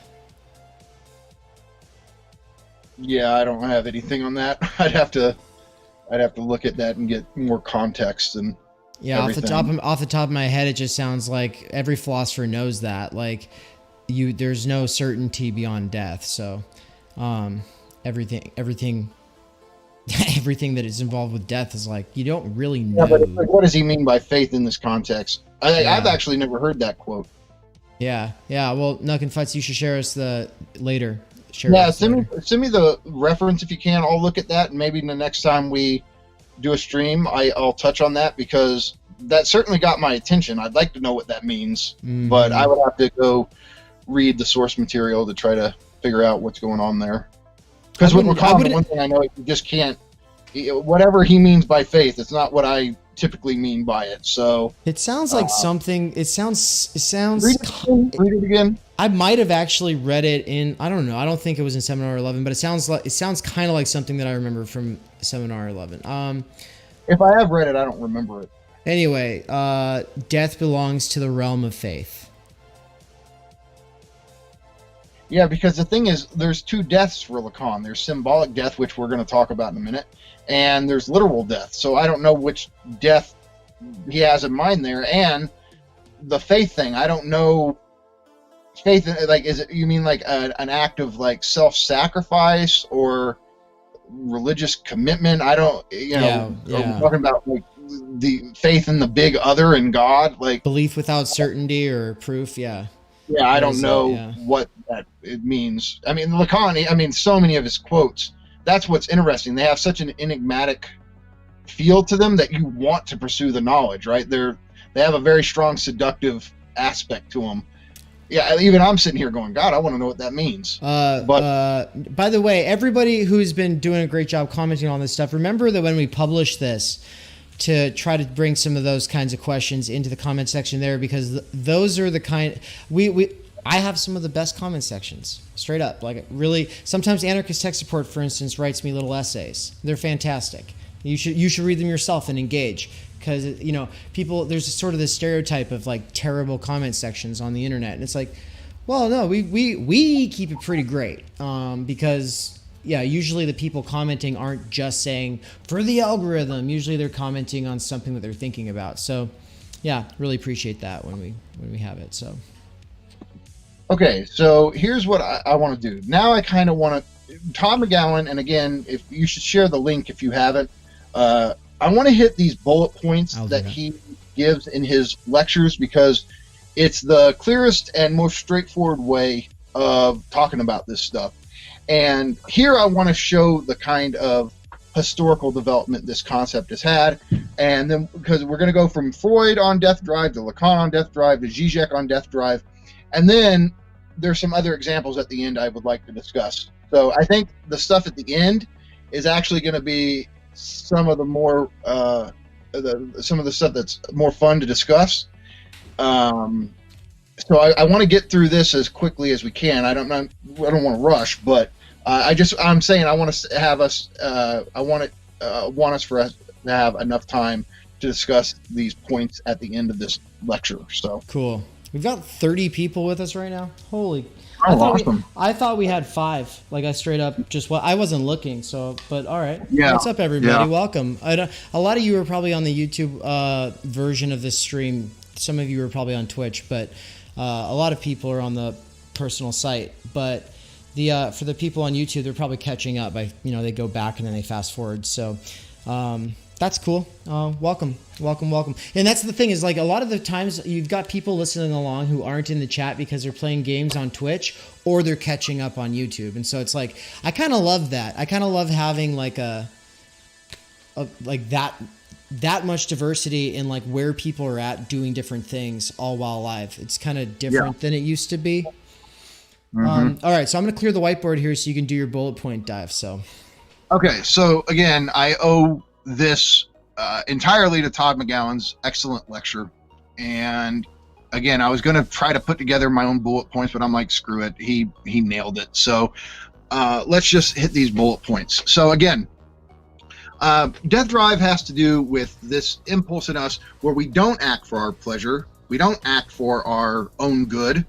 Death drive has to do with our actions that undermine ourselves, undermine others, undermine our society, undermine our stability. And so death drive is a kind of destruction for the sake of destruction, self-destruction, societal destruction. And that sounds bad, but as we start to flesh this out, we start to see that that actually can be great too. It depends on the context and the situation. So death drive, this concept is first developed by Freud in his Beyond the Pleasure Principle, which was released in 1920. And it caused this radical shift in the history of psychoanalysis. We could even think that there's before Beyond the Pleasure Principle and after Beyond the Pleasure Principle. It was that much of a paradigm shift because, again, up until this point, Freud had only thought in terms of pleasure or displeasure.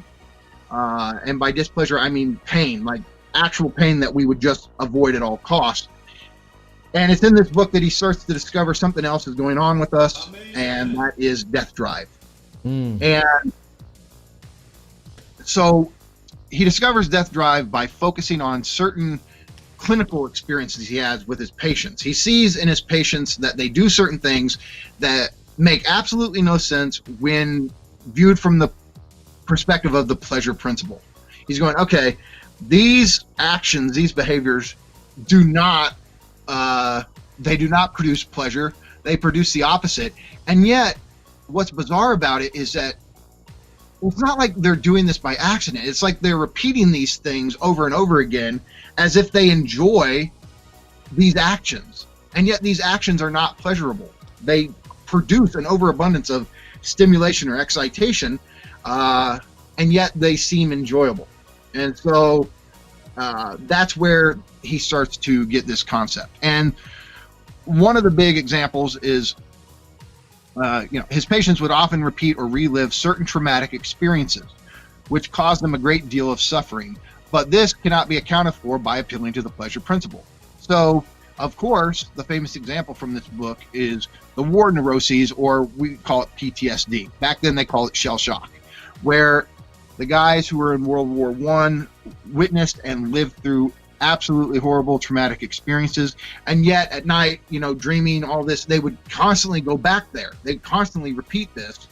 And this kind of repeating experiences that are painful or displeasurable seems to contradict the pleasure principle, right? Because you're constantly, you as an ego, right? You don't have control of this, but you as a psyche, right? Your unconscious is constantly making you relive things that, from the perspective of pleasure or comfort or stability, you don't want to relive.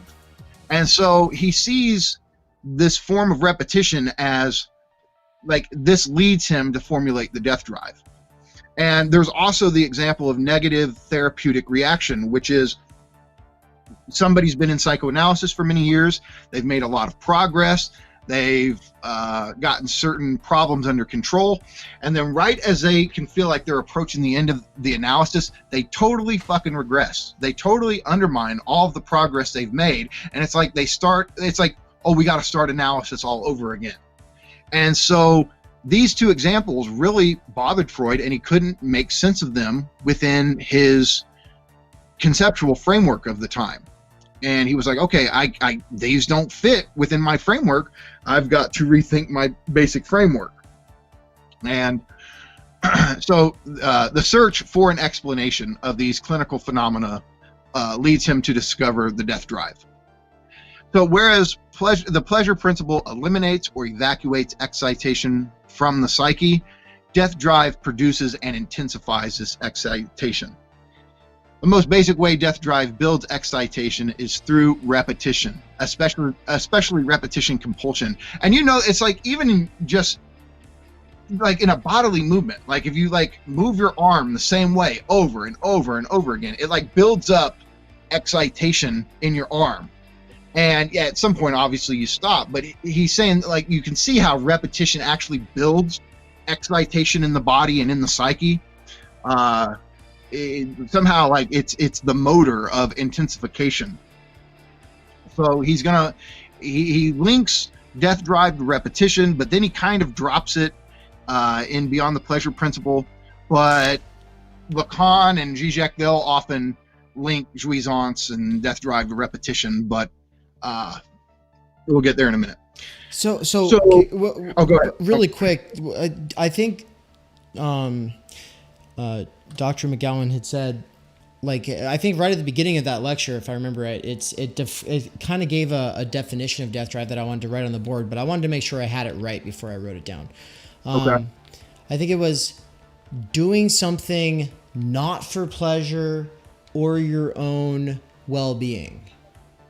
Or against your own well-being. Yeah, I'm not exactly sure that's verbatim, but that's his point. Yeah, it's okay. Where death drive is doing something in a way that's self-sabotaging, that goes against your self-interest, goes against your well-being. Okay. Yeah. I've got the exact quote. I'm pulling it up. It's on my community bar. So if you do subscribe to me on YouTube, then you'll see some of my memes, and sometimes I share news related. Usually it's just memes. I follow the likes on this one, and it turns out people just love the memes. I'll get like 100 reacts on a meme, like easy. But anyway, yeah, it's right here. So no, but I also share, and this was like also very popular. People are interested in death drive right now, but it was just a screenshot of Dr. McGowan's video, and it just says, death drive, not acting for pleasure or for our own good. Yeah. Mm-hmm. Yeah. Because I had on the board written destruction for its own sake. And I was like thinking about it, and I was like, I should probably erase that and write this instead, because this is a little more specific. This gets into this shows you more like the mechanisms of how that destruction is operating. Mm-hmm. Yeah.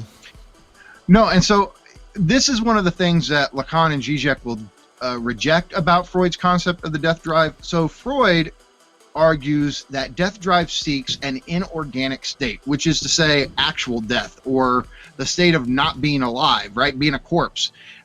Because to die is to basically, it's to lose the ability to even lose, right? And death drive enjoys not getting its object. Again, we haven't really fleshed that out yet. It doesn't. That straight up doesn't make sense to me. So we do need to. Well, we got to get down to the difference between desire and drive in a moment. But basically, it's like Zizek said earlier. Drive does not want your actual death. It wants a kind of life beyond symbolic death. Like, it wants to crash your symbolic world, your being in the world, your life world, your stability, your social self, right? Because your social self operates within the confines of law, within the confines of limitation, right? It wants to crash all that, but it doesn't mean it wants to cease to exist entirely. And so that's why Zizek says that death drive wants life, but it doesn't want our everyday lives, right? What we think of as life. It wants this life of the undead, of just the pure pursuit of enjoyment, right? And that's why he likens it to a zombie. So that's where Lacan and Zizek disagree with Freud. They would say, no, death drive does not want to literally kill us. Now, here's an important takeaway. Death drive can obviously accidentally, indirectly kill us. There's all kinds of things that we can do that's self-destructive to our health, well-being, financial security, all these kind of things, right? Gambling, right? Somebody who has a gambling addiction, right? The death drive might not be focused on actually killing the person, or think about alcoholism, right? It might not be focused on actually killing the person, but this excessive enjoyment it gets from the abuse of alcohol, or the enjoyment it gets from the abuse of gambling, can lead to your death. So even though it doesn't directly seek actual death, it can produce that inadvertently. But what it really wants is just to continue enjoying in this kind of dumb zombie-like state, beyond all social confines and social restrictions and stuff like that. So shout out to White Nervosa, by the way. Thanks, White. I don't know if you're still in the chat. You're probably not, but she's been working her butt off, and I just wanted to say thank you. You're doing great work. So White Leaf, White Nervosa, that's my my website person. Oh, gotcha. Okay, she's amazing. Cool. Yeah, she was like doing some editing on the site like just now. With like I think it refreshed some stuff or something. But anyway, she just made it so I can now, I think, drag and drop, upload and add my own emotes anytime I want to. And I've got like, as soon as that creative potential is unlocked, because currently like I just haven't been able to, but as soon as I'm able to, oh my God, my site's going to be so much better than Twitch or YouTube, because we get to like have all of these things. Like, oh my God, I've got a whole bunch. Just wait for it, folks. Because the ones that are there currently are just like, those were just there already. I didn't add any of these ones, but yeah, just get ready for it. It'll be great. Basically, I'll be taking my 1 month off. Actually, hell no, I'll probably put some of them up for the tomorrow stream. Anyway, that was kind of an aside, but thanks, White. Okay, no, just before we move on. So again, just for sake of clarification, Zizek and Lacan and Zizek reject Freud because they think that his concept of death drive ends up being too literal or too biological. That's not what death drive is after. It's not after biological death. It's not after our literal demise, even though it can inadvertently lead to that. So towards the end of Beyond the Pleasure Principle, Freud really makes this bizarre assertion, and I almost think that Lacan, Zizek, McGowan, they go for this. I don't want to say that for sure, but he implies that after all of these new observations and his new reconceptualization of libidinal economy in light of the death drive, he thinks that maybe death drive is actually primary in human beings and the pleasure principle is secondary. And so the idea would be the pleasure principle actually is there just to serve death drive. Well, how would that be the case? Well, if death drive's primary drive or impulse is to build up excitation. At some point, the excitation needs to be evacuated. But it's like, the pleasure principle gets rid of the excitation just so death drive can build it back up. And again, this is a really radical switch in his view of libidinal economy. So death drive, another way to put this is death drive is giving yourself trouble in order to sustain excitation, right? So you think about it, say pleasure wants to achieve a certain state, attain a certain object, so as to relieve excitation, to get rid of excitation. Death drive will start putting all these hurdles in your way at an unconscious level. At a conscious level, you're not aware of it. But death drive, it's like that example I used earlier, where you're trying to finish an essay, but you keep having this impulse to go sit, watch TV, and you try to justify it to yourself, but really, it's like death drive just enjoys kind of excitation. So, if you're really stressed out, right? You're really in a rush to finish the essay.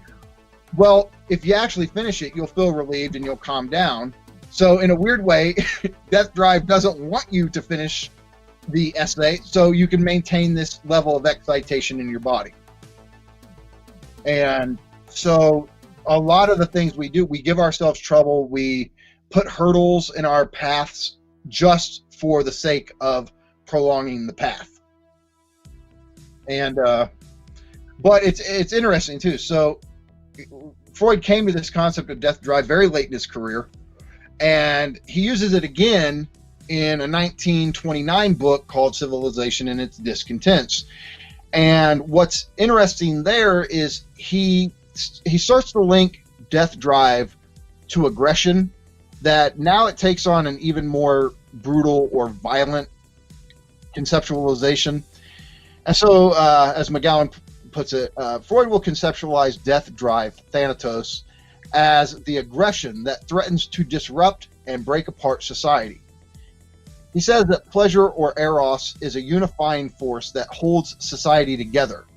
In his book, Thanatos and Eros take on an almost cosmic dimension.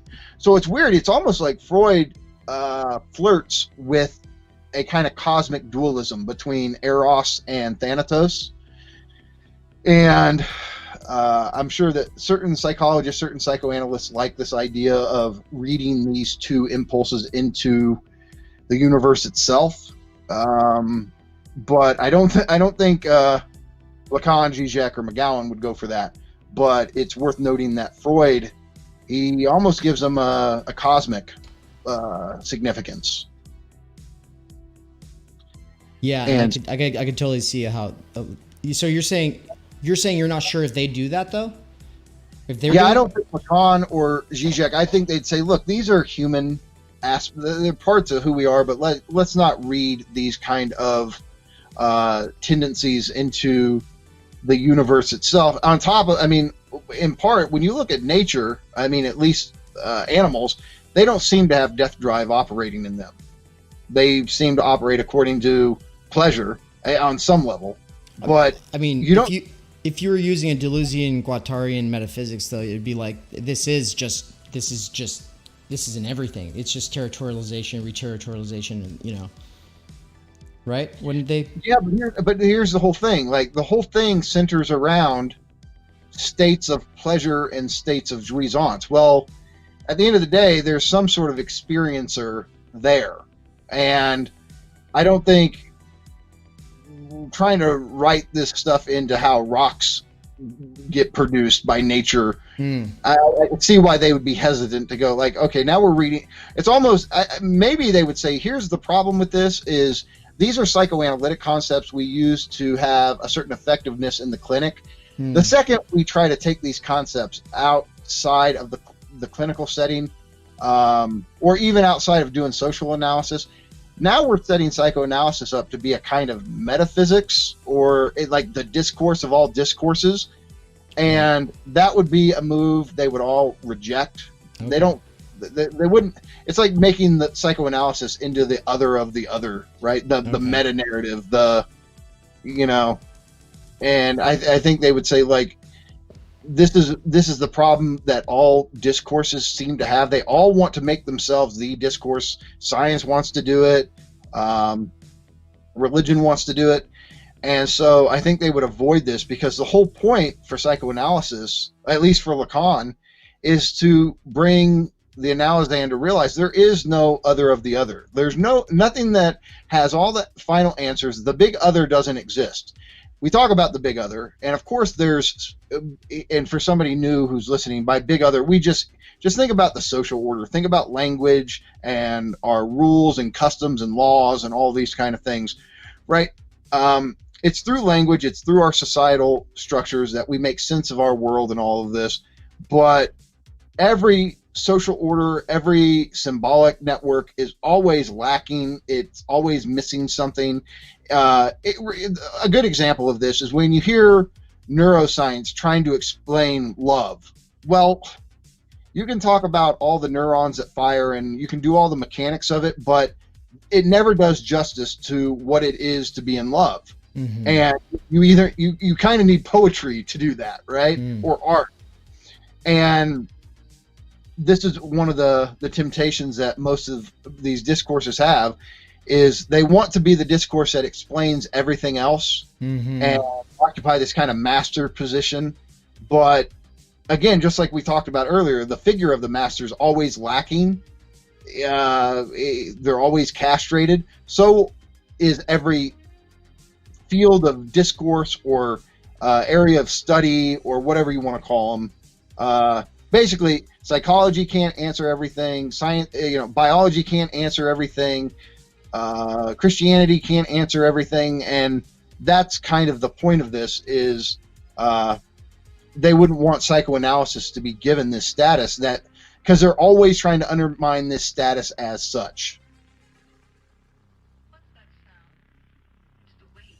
And so, yeah, I think that's why some of the later ones would reject. And I mean, it's not that Freud actually does this. He just kind of, it's like he tiptoes in that direction of writing Thanatos and Eros into the fabric of the cosmos itself. I mean, it's almost like Taoism, right? Yin and yang and all that. And it's not that they're dismissing that. They're just saying, this is not what psychoanalysis is cut out for. Okay. I think they would argue.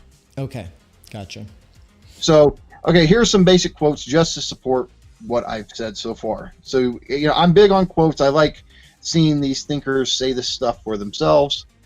And so, Freud says in Beyond the Pleasure Principle, and this is a very good definition of pleasure, or pleasure principle. He says, the pleasure principle then is a tendency operating in the service of a function whose business it is to free the mental apparatus entirely from excitation, or to keep the amount of excitation in a constant, or to keep it as low as possible.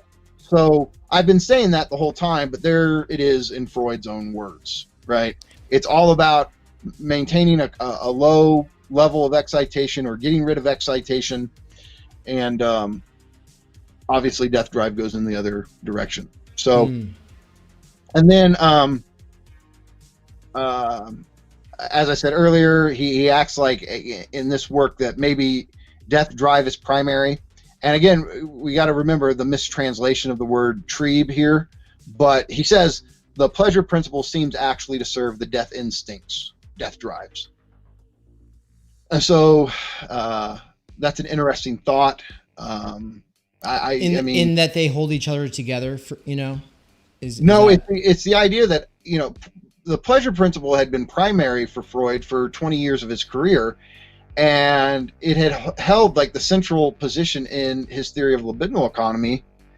And he's saying, well, maybe the whole functioning of pleasure principle, which is to get excitation out of the body, actually is there just to serve the impulse of death drive. Like, death drive wants to keep on building up and intensifying excitation.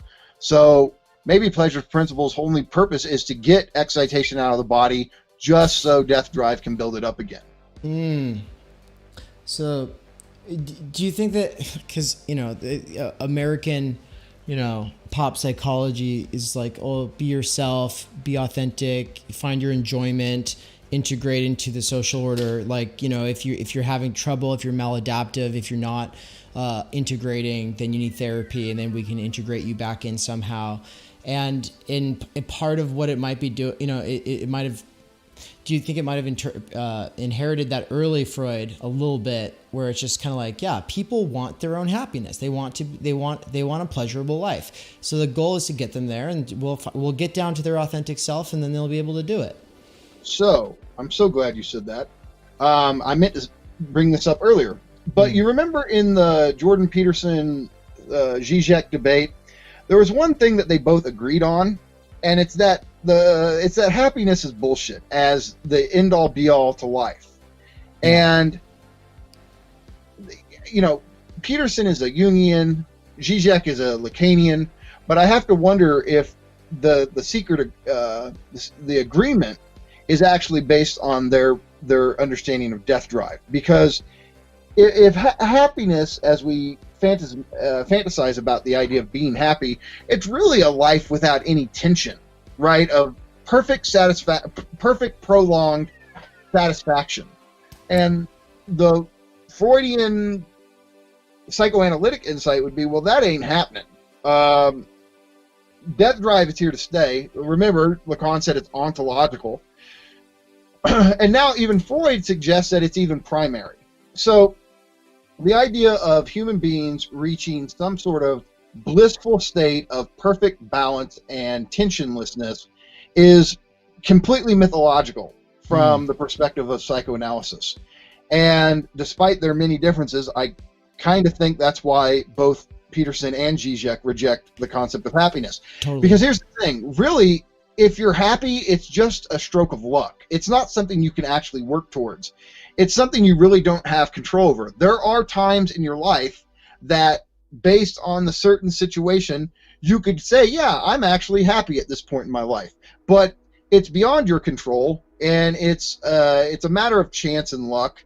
And the idea that we're all just supposed to work towards happiness, like it's something that we can just reach and then perpetually sustain, that is absurd from the perspective of death drive. Our very libidinal economies are based on undermining our pleasure. And here's the thing, right? In our example earlier, even if you have prolonged pleasure, that's not good enough to you. Like I said, you could be in a relationship and it can be on paper a good relationship. You have trust, you have reliability, you have a strong bond, and yet not good enough. That pleasure, that happiness isn't enough. Mm-hmm. And so it's like you have to, that's part of our tragedy of being the kind of beings that we are. And so I agree with, I hate to agree with Peterson on anything, but I do. I agree with him and Zizek that I don't think happiness is the right goal for human beings. Right. I think freedom or equality or solidarity, I think these are much more important, better aims for society, because I think those involve actual structural dynamics that we could potentially accomplish, whereas happiness is, again, it's so chance based that it's really not a good aim. Right. Well, and the idea that the U.S. is supposedly founded on the right to the pursuit of happiness, right? It's like, which was originally going to be written as property, the right of property, and like so the idea of like that these two words were interchangeable for them, right? The right to property is how John Locke wrote about it. Yeah, exactly. But like that was like that is classical liberal ideology to its like core, is the idea that you as an individual can reach your own happiness in the pursuit of property through the game of one-upmanship in an economy. And it's pure ideology. I mean, that's the thing, right? If we take Zizek's concept of ideology, or at least how he formulates it at one point, ideology is that which conceals or covers over a deadlock or an impossibility, right? And really, I mean, psychoanalysis would say being happy is an impossibility at the very ontological level. And yet, that's what ideology is always trying to sell us. So to sell us the idea of happiness is really to convince us that we can become a being that we aren't, like we can have a whole different ontology, right? And which of course is impossible. So the ideology of happiness is very much a rejection of our fundamental ontology. And I mean, of course, like, obviously there's better situations to live in, right? And some people would reject what we're saying here because they would have a different concept of happiness. Fair enough, right? Some people will have a much more realistic concept of happiness, and that's fine. But the way the concept of happiness generally works, and the way especially consumer society sells it to us, is that if we work hard, we will eventually reach this state of like perfect, prolonged satisfaction, where it's like we've bought the last commodity we need, and like, oh, now I've got everything I want. And the idea of happiness being actual perfect satisfaction in having everything you want. You realize like that would be the end of desire. We are desiring subjects. Desire is this, I mean, without desire, we're not even human being anymore. So happiness is really this image of us not being human beings. Exactly. Yeah, this is where Fight Club comes in, right? Yeah, right. Yeah. You've got all the things. You've got all the stuff. It's all in order. You're not just successful, but you're like living a life of pleasure, and you've achieved it. The narrator, Edward Norton, has everything that society says he needs to have a good life, and he does. He has job security. He has a good paycheck. He has a great apartment. He's filled it with what Baudrillard calls the system of objects, which is all of the consumer goods that are idiosyncratic that you use to give yourself a sense of individuality, right? He's got the whole thing, and yet he's miserable. And who is Tyler? What does he say to him when they're, the narrator's on the bus with Tyler, and he looks at the ad of, I think it's Calvin Klein, of the male model. And he looks at Tyler and he goes, "Is that what a man looks like?" And Tyler says, "Self-improvement is masturbation," right? Like, the idea of self-improving to the way that society tells you to is bullshit. But what does he say? Now, self-destruction, right? So Tyler really embodies death drive, right? The whole thing is he's trying to blow apart the narrator's consumer identity, his position in this world. And this is what we mean, Lacanians mean by symbolic death, right? You want to die away from your social position, right? Again, we've talked about it before when we talk Heidegger, where if you are a piano player and that's been your project your whole life, and you're in a horrible accident and you tragically lose your hands, right? Your whole world, it's not just the tragedy of this horrible thing happening to your body. Of course there's that, but it's also the fact that you can't be the person you once were within your world. And so it's not just that you lose parts of your body, you lose your very self. And that, in that situation, is absolutely a tragedy. But there's times where your symbolic position, who you are in your world, is precisely the tragedy. And death drives what can help us break out of these allotted positions, these allotted identities in society. And so this is where death drive actually takes on a very positive revolutionary force, because it frees us from our social facticity, from the social basic coordinates we're thrown into in our little world. And so in a weird sense, we'll see it's actually the motor of freedom. And so this is why I said early on, we don't want to think death drive as bad and pleasure as good. They both can be bad and good, depending on the scenario. And right, death drive can be liberating. Yeah. Absolutely. And pleasure can be imprisoning. Again, think about it, like somebody who's in a relationship, and you go down all the lists of what usually define the good, healthy criteria of a relationship. And if you can mark yes to all of them, you can say, oh, see, I'm living in happiness. I'm living in pleasure. I've got a good relationship. And yet still that pleasure, it feels like a prison you want out of. And so again, it just depends on the those specific. So are we just cursed then to constantly self-undermine any good situation we do find ourselves in? Is that a conclusion? I mean, that's part of it. And so part of what we'll see is that we often fight our death drive, and obviously there's good reasons sometimes, but we act like it's not a part of us or it's something we can get away from. And part of psychoanalysis, of course, it wants to help alleviate some of the problems generated by death drive, but it also wants us to learn to kind of, I mean, we can't really identify with it, but we can face up to the fact that this impulse is part of us, and it's just, there's no getting rid of it. And once you become aware, I mean, at first, when you start thinking in terms of death drive, it's most easy to see it at work in the people you're close with, right? Your family, your friends. Once you start to get an idea of how this thing works, you'll start to see it at work in everybody's lives around you. I see it in everybody. But it's like you as a psyche, right? This thing is positioned in your blind spot, right? McGowan emphasizes this, and they all emphasize this unconscious aspect of death drive. It's not like you're in control of it. It's in control of you, and there's so just glad no you said getting rid that. of it. So, I'm so fucking glad you said that, because I just feel like it's like so much of the time when you're watching media critique or ideology critique, kind of stuff kind of in that vein, people think that everything's happening at this conscious, explicit level, as though that's yeah.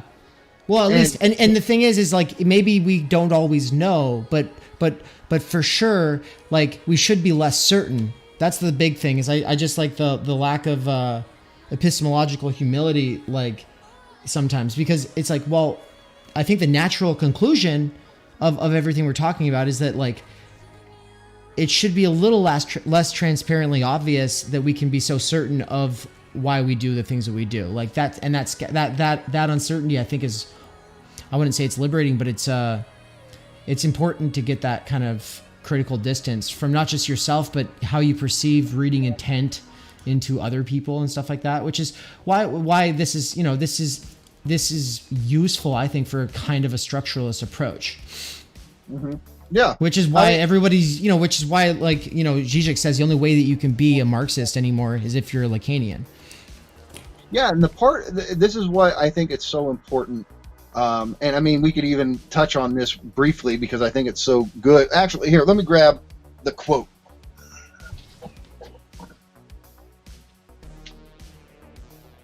All right, I'm gonna spam in chat the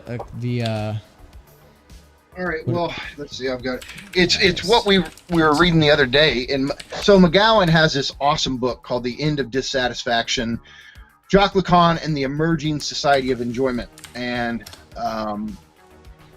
this is why Zizek says this. Says that about, if you're going to be a Marxist today, you got to go through Lacan. There's various different reasons why he says it, but I think McGowan really gets at something important, and it very much what Zizek has in mind here too, which is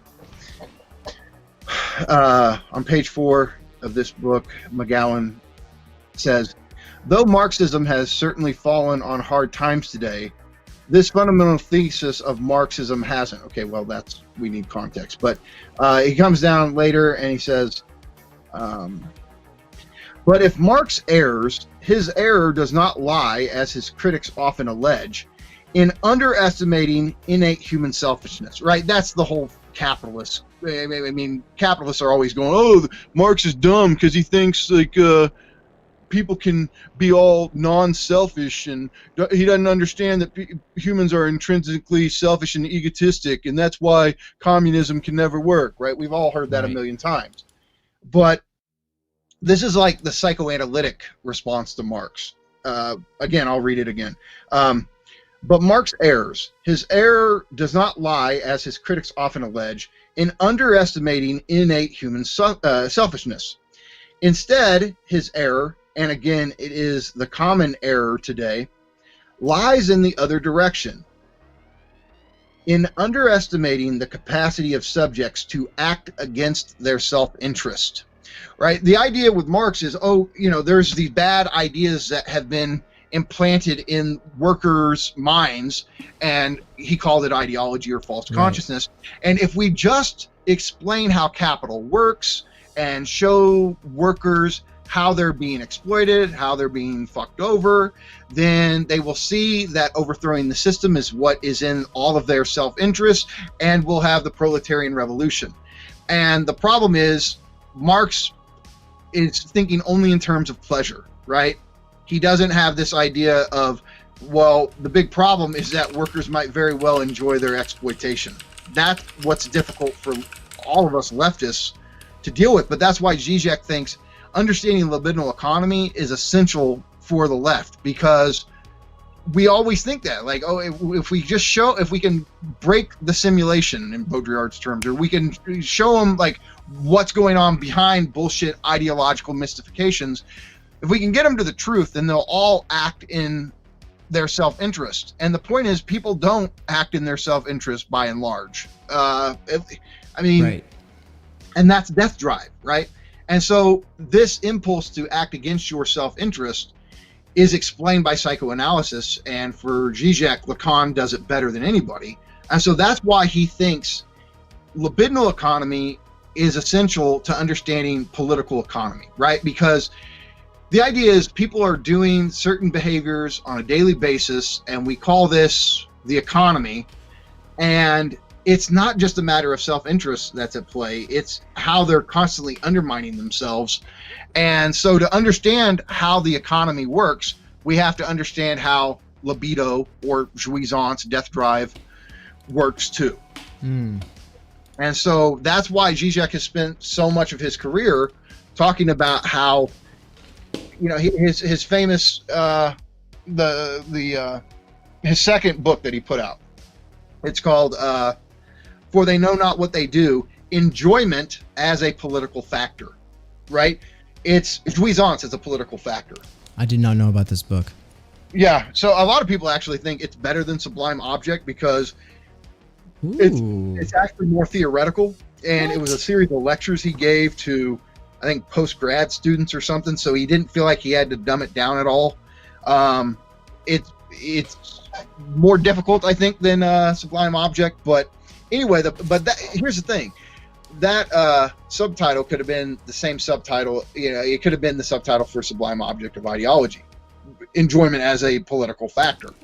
And so his point is I'm waving around a copy here, and by the way, everybody, it is signed. It is signed by Slavoj Zizek. Yeah.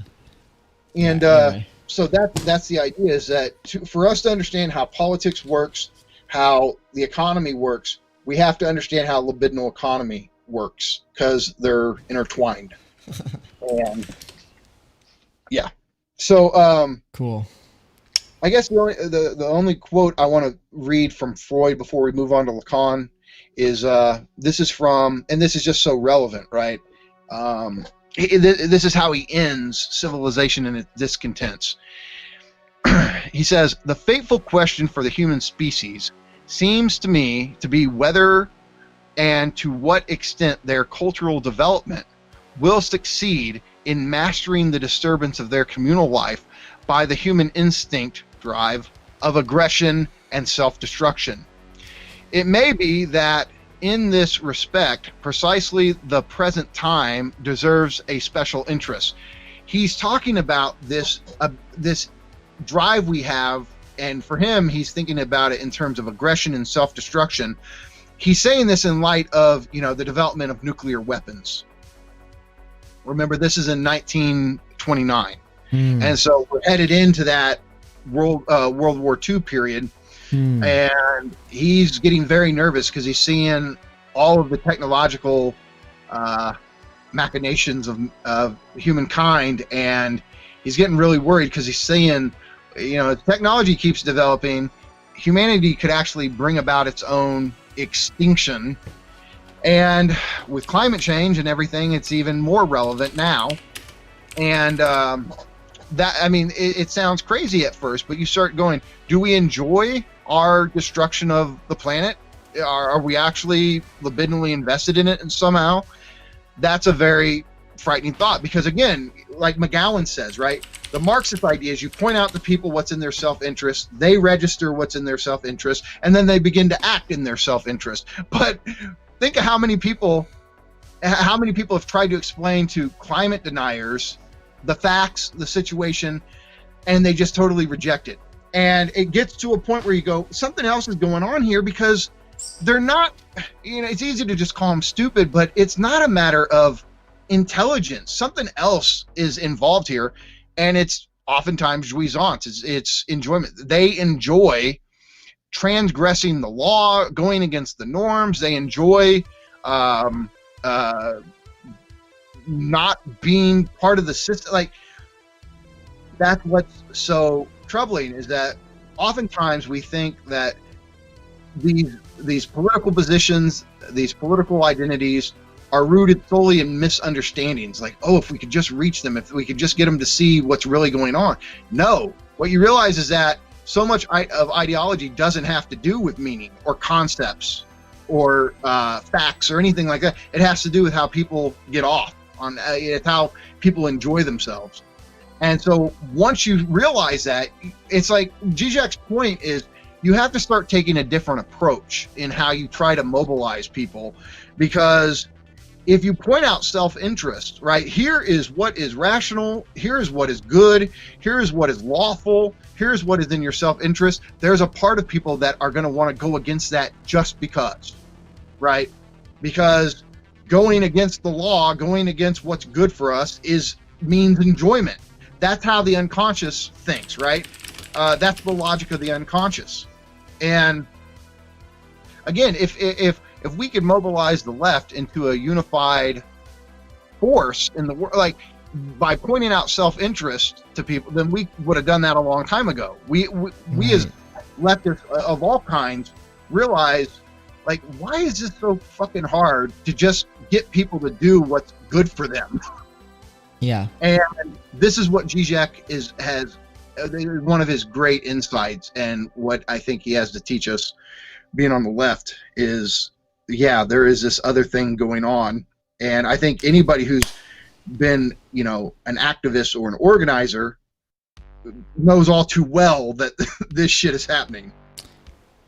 Yeah, like the one joke that you use, that Zizek uses, right? About the genie. The genie, yeah. You So can do that. the joke goes like this. Imagine there's a guy, and he's walking along minding his business, and then all of a sudden a magical genie appears to him and says, "Hey, I'm a magical genie, and I am here to grant you whatever your heart desires. You get one wish. And here's the catch, though. Whatever you choose for yourself, whatever you wish, I'm going to do that double to your neighbor." And so the guy sits there for a minute, and he contemplates, and he thinks real hard about what he wants and what his wish is, and he's thinking about his neighbor getting it twice as much as him. And after a long, good thought, he looks at the genie and goes, "Take one of my eyes."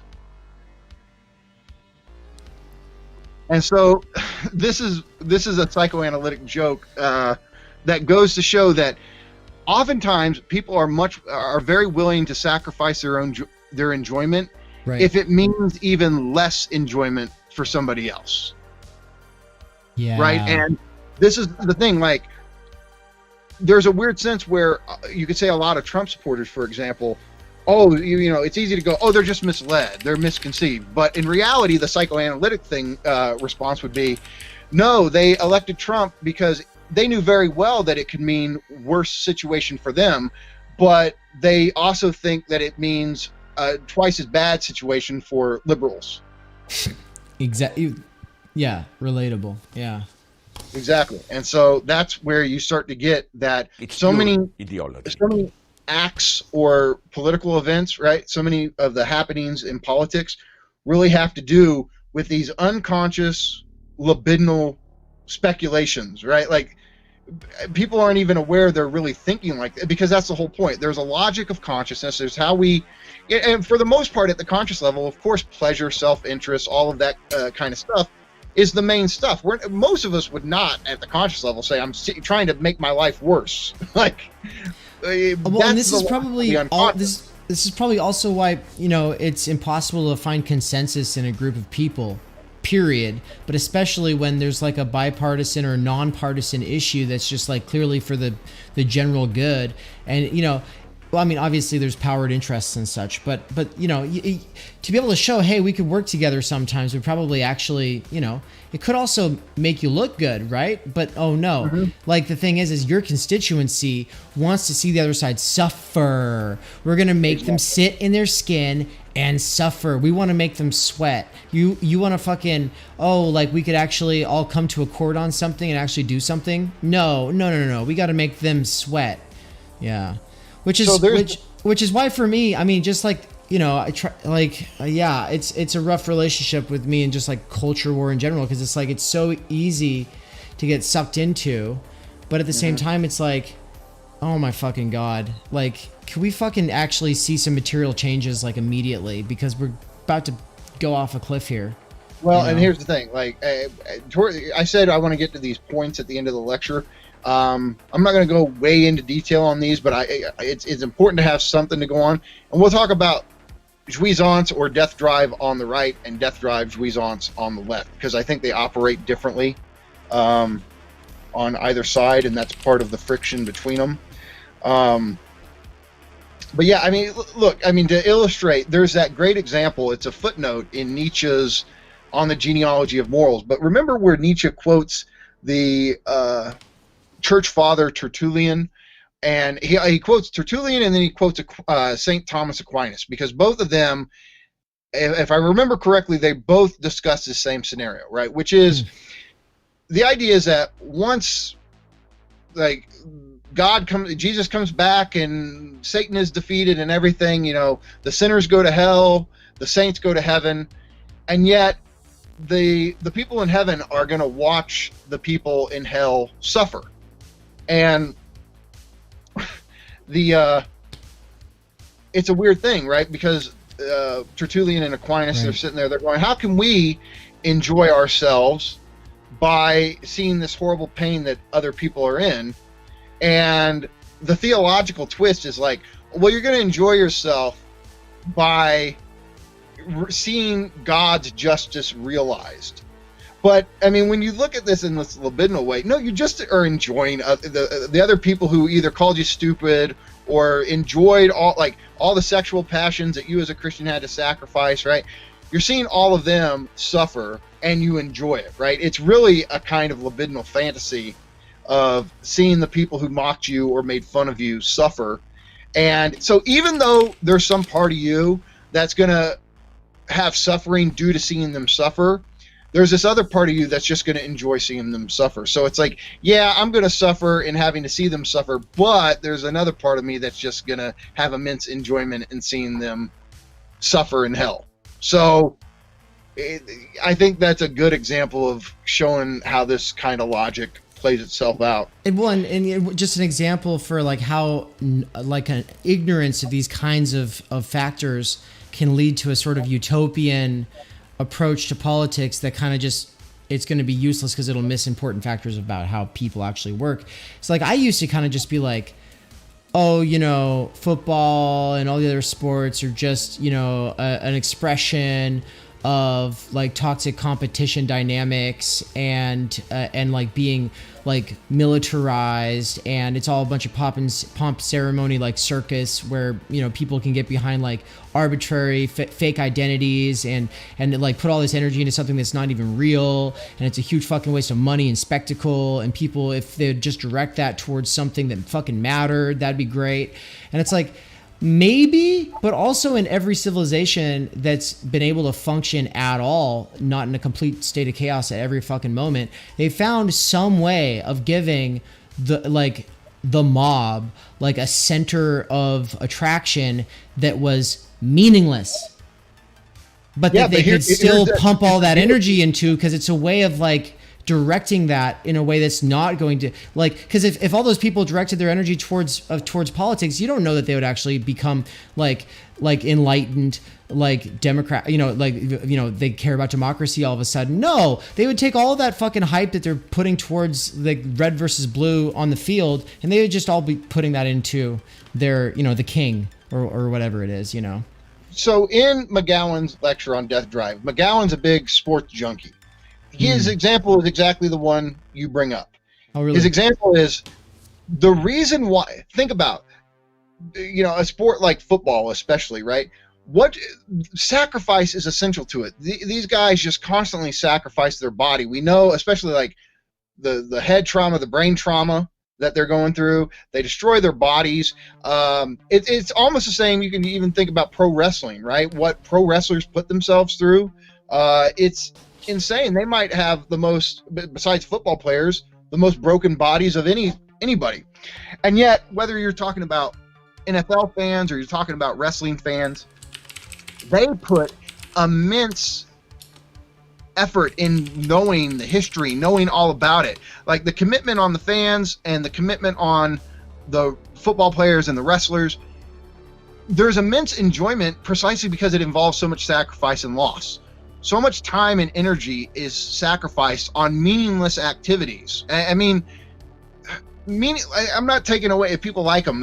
I'm not trying to be dismissive, but I mean, they're meaningless in the sense of they're not essential like politics or the economy or things like that. Like the things that really enable us to maintain our material existence. They're just dumb activities, right? I mean, I'm guilty. Like I'm a retro gamer. I have as many dumb activities I'm hooked on as anybody. So it's not dismissing theirs. But the point is, for McGowan, it's precisely because it involves so much sacrifice and so much loss that it is enjoyable. And it all circles around something dumb and meaningless. Like all of the activities we find the most enjoyable really are kind of stupid. Like diamonds? Say what? Like diamonds, right? Because we both watched that episode. We both have recently watched the there's a show on Netflix called Explained, and I just have to say Netflix is doing some good documentaries right now. Yes. But there's the Unexplained. They do have a little documentary on diamonds and how the diamond industry came into being, and how the whole thing of like getting married involves a diamond ring and all that shit. Like they basically do the genealogy of it. Just like the value of a diamond was set arbitrarily by them, like because it was monopolized in the first place, and then when the monopoly was broken up, they all just kept going by that anyway, because they just knew that they could keep it at that level and make more money on the one hand, but also that people wouldn't want the diamonds as much if they weren't. If the sign value, if that rock on the ring did not say someone spent two months of their salary for this, if it didn't say that, then it wouldn't be worth anything. So, well, and think about it, the more you sacrifice, it's a dumb little object. Okay, it sparkles, and yet it means so much to people precisely because so much sacrifice. I mean, and the more money you blow on it, the more money you waste on it, the more it means to somebody, right? This is why waste is, Bataille is huge on this, and so is Marcel Mauss and Baudrillard, that it's stupid to us that waste means so much, but it does. And that's, in this case, they just happen to channel waste into this highly profitable capitalistic industry. But the idea of social bonds being formed through waste or sacrifice, that goes way back to potlatch societies that Marcel Mauss was talking about.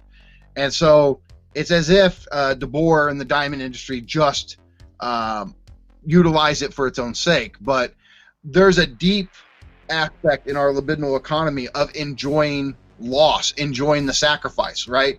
The only reason people enjoy the diamond ring is because so much money was sacrificed on it. Exactly. And so again, they showed how we can make essentially they're real diamonds. They're just not made by the earth. They make them in a machine, and yet because they're cheap, nobody, even though they're basically the same material object, nobody wants them. And so this is supposed to tie back around to jouissance. Is that what we're doing with this, or right? Because it ties back to death drive. That death drive enjoys not, or it's sacrificing the object, losing the object, missing the object, getting, like, it enjoys the very act of you not getting what you want, right? Most people would say, I just want the money that I spent on the diamond, because you can do so much practically with the money. Like, the money can be used for all kinds of rational reasons, self-interest, right? But then when you spend it on the diamond, it's like there's really nothing in your self-interest. It doesn't make any sense, but there's immense enjoyment that people get from doing these kind of things, and it has to do with death drive. So, okay, I want to get through Lacan, and then we'll touch on Zizek, and then we'll get to the final points that we discussed. So I'm just going to kind of go through this quickly because we've said so much already about it. But okay, so Lacan was always talking about death drive, of course, but he didn't really focus on it until Seminar 7.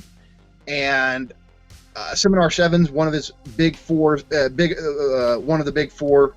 And by that I mean there's 4 seminars of his that really are considered the 4 most important, the most significant, and it's Seminar 7, which is called The Ethics of Psychoanalysis.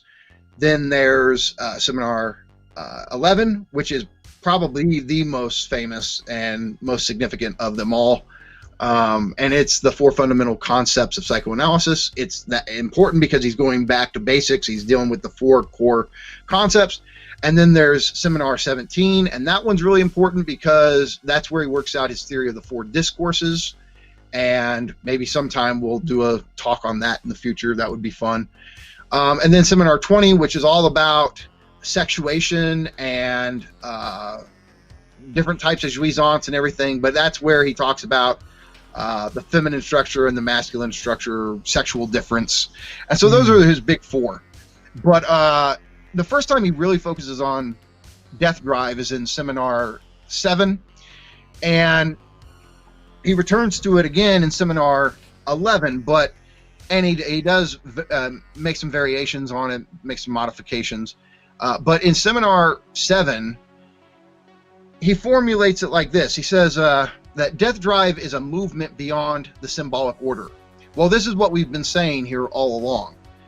It's a movement beyond law, beyond your social identity, beyond your being in the world, your social position, right? I mean, death drive wants to explode your specific identity or position in the world, right? Your identity in the world.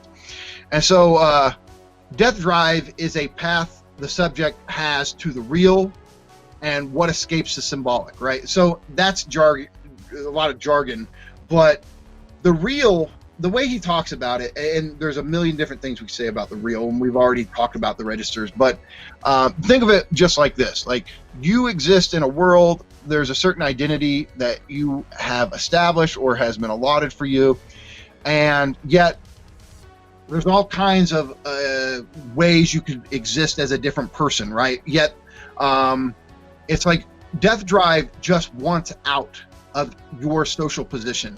It wants to, again, like if you're you're a musician and you've been a musician your whole life, there's some part of you that wants out of this position. Like, I want to be freed from this person I've become, this social identity I've established. Right. And this is what he means by symbolic suicide. This is the death that death drive is actually seeking. Not literal biological death, but symbolic death. This is my chance to say that I am releasing a video in the next few days. It's a clip of the interview I did with Dr. Ian Thompson on Heidegger and death, and it's about existential death, which is not the same as, like, your body dying. And that, it's about existential world collapse. And so we don't really have to get too into it right now, but it's super related to this. I'll just say that because it's like easily connected to what he means by symbolic death. It's like the world of the carpenter it includes like so much. Everyone sees you this way. Everything, your knowledge is all related to this. Like your entire relation to your workshop is in this. And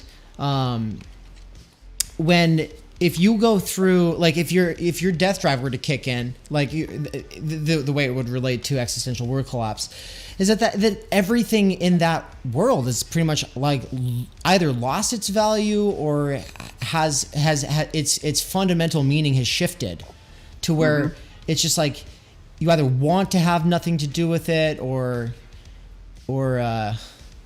and existential world collapse could also be like, you're a violin virtuoso and then your hand gets broken and you're not anymore, right? Like, yeah. And suddenly this whole world that you had like cultivated, is just gone, like shattered. Shattered. Except that so that would not necessarily be death drive, but a lot of things that we see as like existential world collapse, death drive is usually going to play a role in that. But here's the thing: it depends on where the death drive is focused. Because to destroy your social order, to destroy your world, is to destroy your symbolic position. Like that's why Joker, right, in The Dark Knight, he's almost pure death drive, where it's like, I don't want any symbolic identity. I just want to just destroy. To destroy. He gets enjoyment just from what he's doing. It doesn't serve any cause, right? He doesn't really have any lofty values he's trying to actually establish. It's Michael Caine, right? He says some men just want to watch the world burn, and that's the idea. Like death drive wants to destabilize ourselves and the world for its own enjoyment. Like it enjoys the very process of undermining them.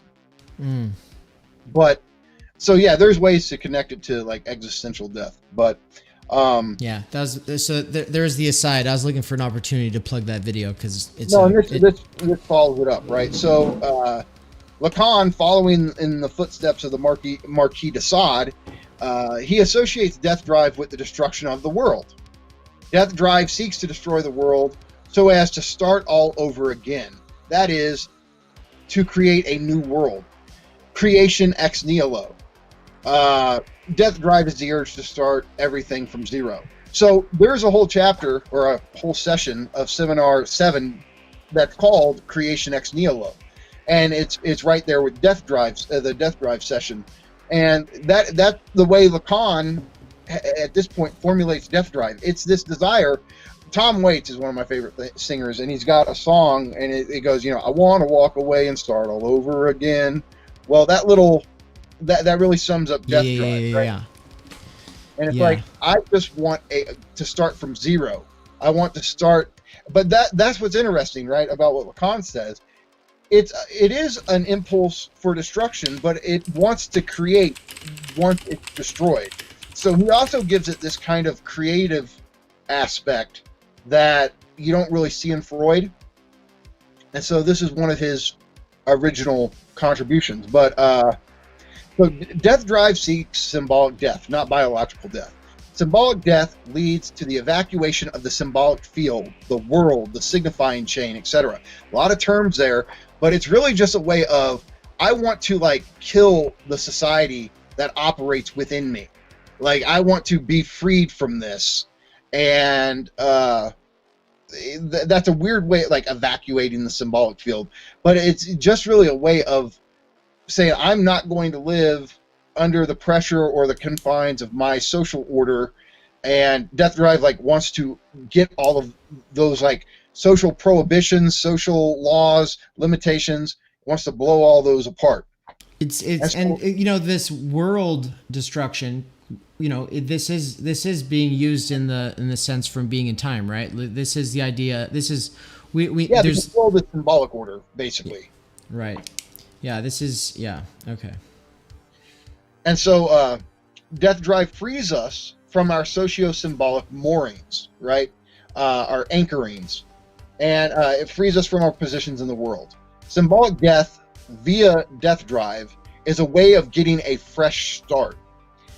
At any moment, we can make everything we value count as nothing to us. Now, I'm not saying it happens at the conscious level, but there's some part of us that can just go, all this shit that I think is so valuable, it's not valuable to me at all, right? I mean, again, to go back to Fight Club, that's what he does. He blows up his nice apartment filled with all the consumer products that society tells him he has to have in order to be happy. And once he do, he goes and lives in an abandoned hellhole. But he enjoys it, right? It's freedom to him that he's destroyed his consumer goods. And he destroyed his pleasure. And by doing so, he's like destroyed his social status, his social position. And so he's found this immense enjoyment in the freedom he's gotten from committing a symbolic suicide, not a literal suicide, but a symbolic suicide. And so there's actually immense freedom in it oftentimes. So, would you say cigarettes or alcohol are somehow related to death drive? Absolutely. So, yeah. I mean, all kinds of stuff we do. Overeating, eating things like it's not even overeating. One of the basic no, gluttony, straight up though, just cram in my face, eating way too much. Absolutely. But no, you know what? I mean, this is why this is a great instance of jouissance, death drive. Americans, one of their baseline forms of death drive or enjoyment isn't just eating too much. That's part of it. But it's eating bad shit for the sake of it. You know, they want to eat fast food for the sake of it. And like in New York, remember where they were trying to limit like the size of the sodas you could buy? Bloomberg, he did it. Everyone's like, he's a fascist. Everybody fucking hated him for it. Yeah. And that's the funny thing is like American death drive. That's American jouissance. It's like, fuck you, asshole. Like, don't you ever make me give up doing what's bad for me because I enjoy it so fucking much. A normie American sees Richard Spencer and goes, a fascist? I don't know about that. I don't know if that's really a fascist. We can't be so sure. You just call everyone you don't like a fascist. But then they turn around and call Bloomberg a fascist because he banned their large drink, you know. My 64-ounce Coke from me out of my cold dead hand. Yeah, exactly. Out of my cold dead hand. This is where you see, this is libidinal economy. This is all of the. A lot of this sounds so abstract, but the reason I like these theoretical tools more than a lot of them is it makes sense of all the shit you deal with in your everyday life in a way that a lot of philosophies, or he wouldn't call it philosophy, but the way that a lot of conceptual systems aren't able to. So, I mean, psychoanalysis really can help us understand why people are so mad about not being able to purchase, a 284, ounce Coke or whatever it was. Right. And if it doesn't always explain the situation in a way where we now understand the situation, it can at least like free that situation up into a perspective to where you can see a variety of different like factors that can be at work, which like where people take cultural discourse at this superficial and explicit level, and they don't realize that there's people have their unconscious, like they have their desire, they have their libidinal investments. Habitus is not just like your behavior. Your habitus is like libido. It's you're shaped this way. This is the way that you found to cope. As Dr. Dreyfus would say. And again, I didn't clarify. When in a Lacanian context, when you talk about libido, right? For Freud, it's sexual energy, but libido really more or less is used as a synonym for jouissance with Lacanians. Maybe they make some really detailed distinction there, but most of the time, libido is just another term for jouissance. And so, but no, this as well as I do, that if somehow like leftists were able to come to power in America and they really did occupy the positions of power, and they said, hey, guess what we're going to do? We're going to give all Americans really great, fresh, healthy food. We're going to get rid of the bullshit chemicals, all the processed garbage, and we're going to have the best, fresh, healthiest food in the world. Americans would go, fuck you. And they would demand their McDonald's, they would demand their KFC. And this is just one of the aspects of our it's weird. It's part of American identity. It's part of American ritual that people enjoy their fast food. And the idea, if they ever thought somebody was going to take these places from them, they would lose their shit. And at a conscious level, you could talk to them and they would agree, but they would still lose their shit. And that's why you start to see this shit at work, and you're just like, my God, like, everybody knows this shit is bad for them. And we do this thing like, oh, people eat there because they can't afford to eat good food. That's true of some people, definitely. But damn well, if the day came where we were going to shut down all the fast food restaurants, it would be like fucking riots and shit over, like, no, goddamn it, I will enjoy myself in the ways that me and my parents and my grandparents have enjoyed ourselves. Yeah, it's weird. Like, eating bad fast food is one of the real American rituals. Well, just a perfect example of how hard it is to change these kinds of habits in relations to desire is just think about how often people are trying out diets or thinking about trying out diets. That's just it's just a perfect. This consumes us. Yeah. Yeah, because it's like, well, I mean, your habitus is not just a bunch of habits that you just develop. Like, no, like, this is it's also like a part of your libidinal economy, and these things are like, yeah, it's a lot more complex than just like what you're doing in the moment, which is why we have to talk about subjectivities instead of just like egos, because egos are just like subjective reports. But it's like, yeah, ego is just a part of our psyche or human condition or subject, whatever we want to call it. Yeah. Libidinal economies. So, I am okay, objects so like that super. Here. I am objects like that Super Cyan McNuggets lady. Did you ever see that? I don't know if I saw this one. I am object. I've heard of it. I don't think I saw it though. Okay, we need to see it because I don't know. But Nuo asked, "Is death drive phallic then, as in not being repressed?" That's I mean, this is one of these things.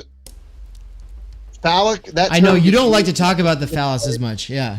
Well, no, it's just because whenever Lacanians or even people who are into psychoanalysis, half the time when they use that term, I don't know what they mean, because I mean, I would need a definition. Like, okay, I don't see, like, it's phallic and not being repressed. I mean, I guess, but at the same, like, the imaginary phallus is what is repressed by the name of the Father. So again, phallic is one of these terms that I've never found like what the consistent signified is when Lacanians are using it. If they want to give a definition, I'd love to. I could see what I'd come up with, but. Yeah, maybe. Hey, there's been a lot of great comments. One of the things that sucks about live streams, usually those great comments don't make it into the actual comment section of the YouTube video when it gets published, but a lot of these, like, I'm really interested to see these conversations keep going, but they can also keep going on the Discord. So if you're not in there, you're welcome to get in there. It's sometimes we share links. Usually I just announce that we're going live. That's mostly what happens there, but there's other cool shit. There's sometimes cool shit there. Okay.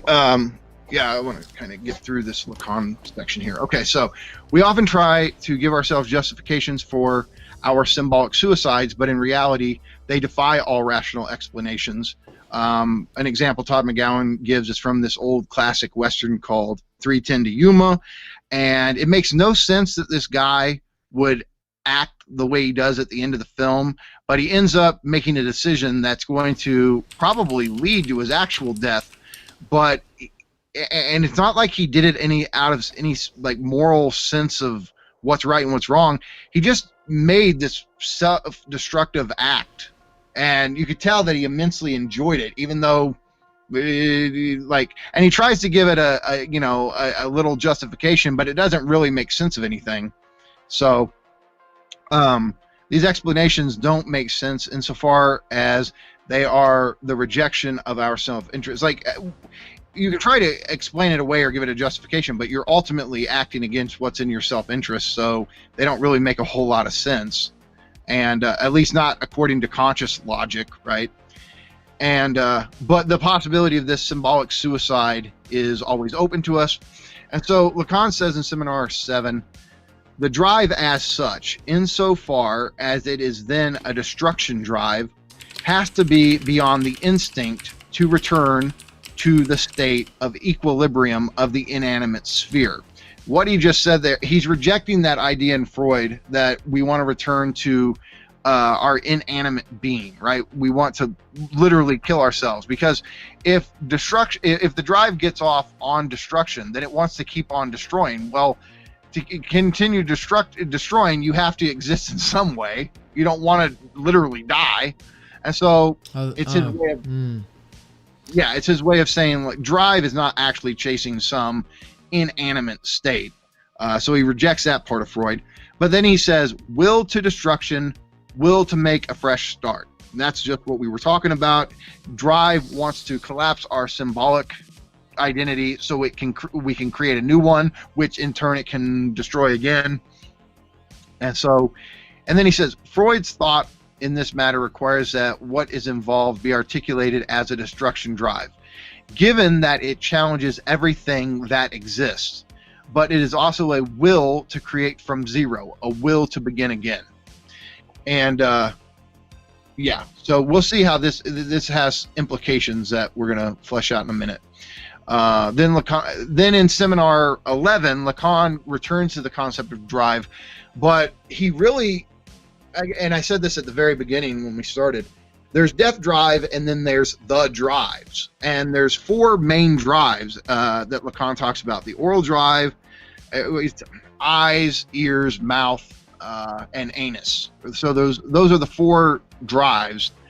And he says that every drive is a death drive. So in these 4 particular drives we have, death drive is always at work. And the thing is, to talk about the drives in their particularity, we'd have to do a whole nother lecture. So I'm not going to get into the particularity of the drives.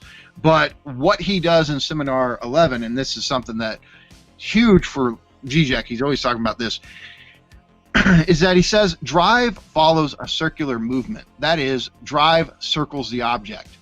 Death drive is the way the subject inherently satisfies itself. Death drive is inherently satisfying for the subject.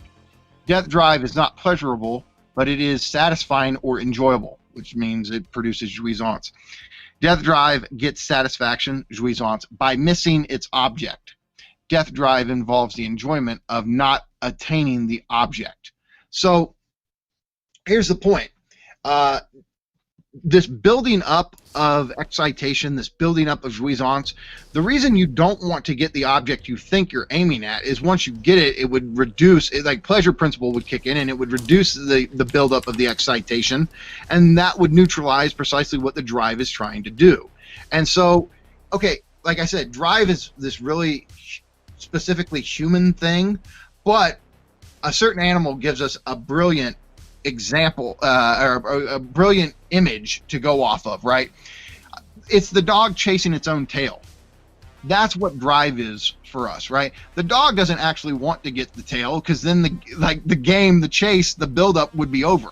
The dog, and again, I'm not saying that this is actually death drive at work in a dog. It's just the dog chasing its own tail is a nice image of how drive works in us, where the last thing the dog would want is to actually bite his tail.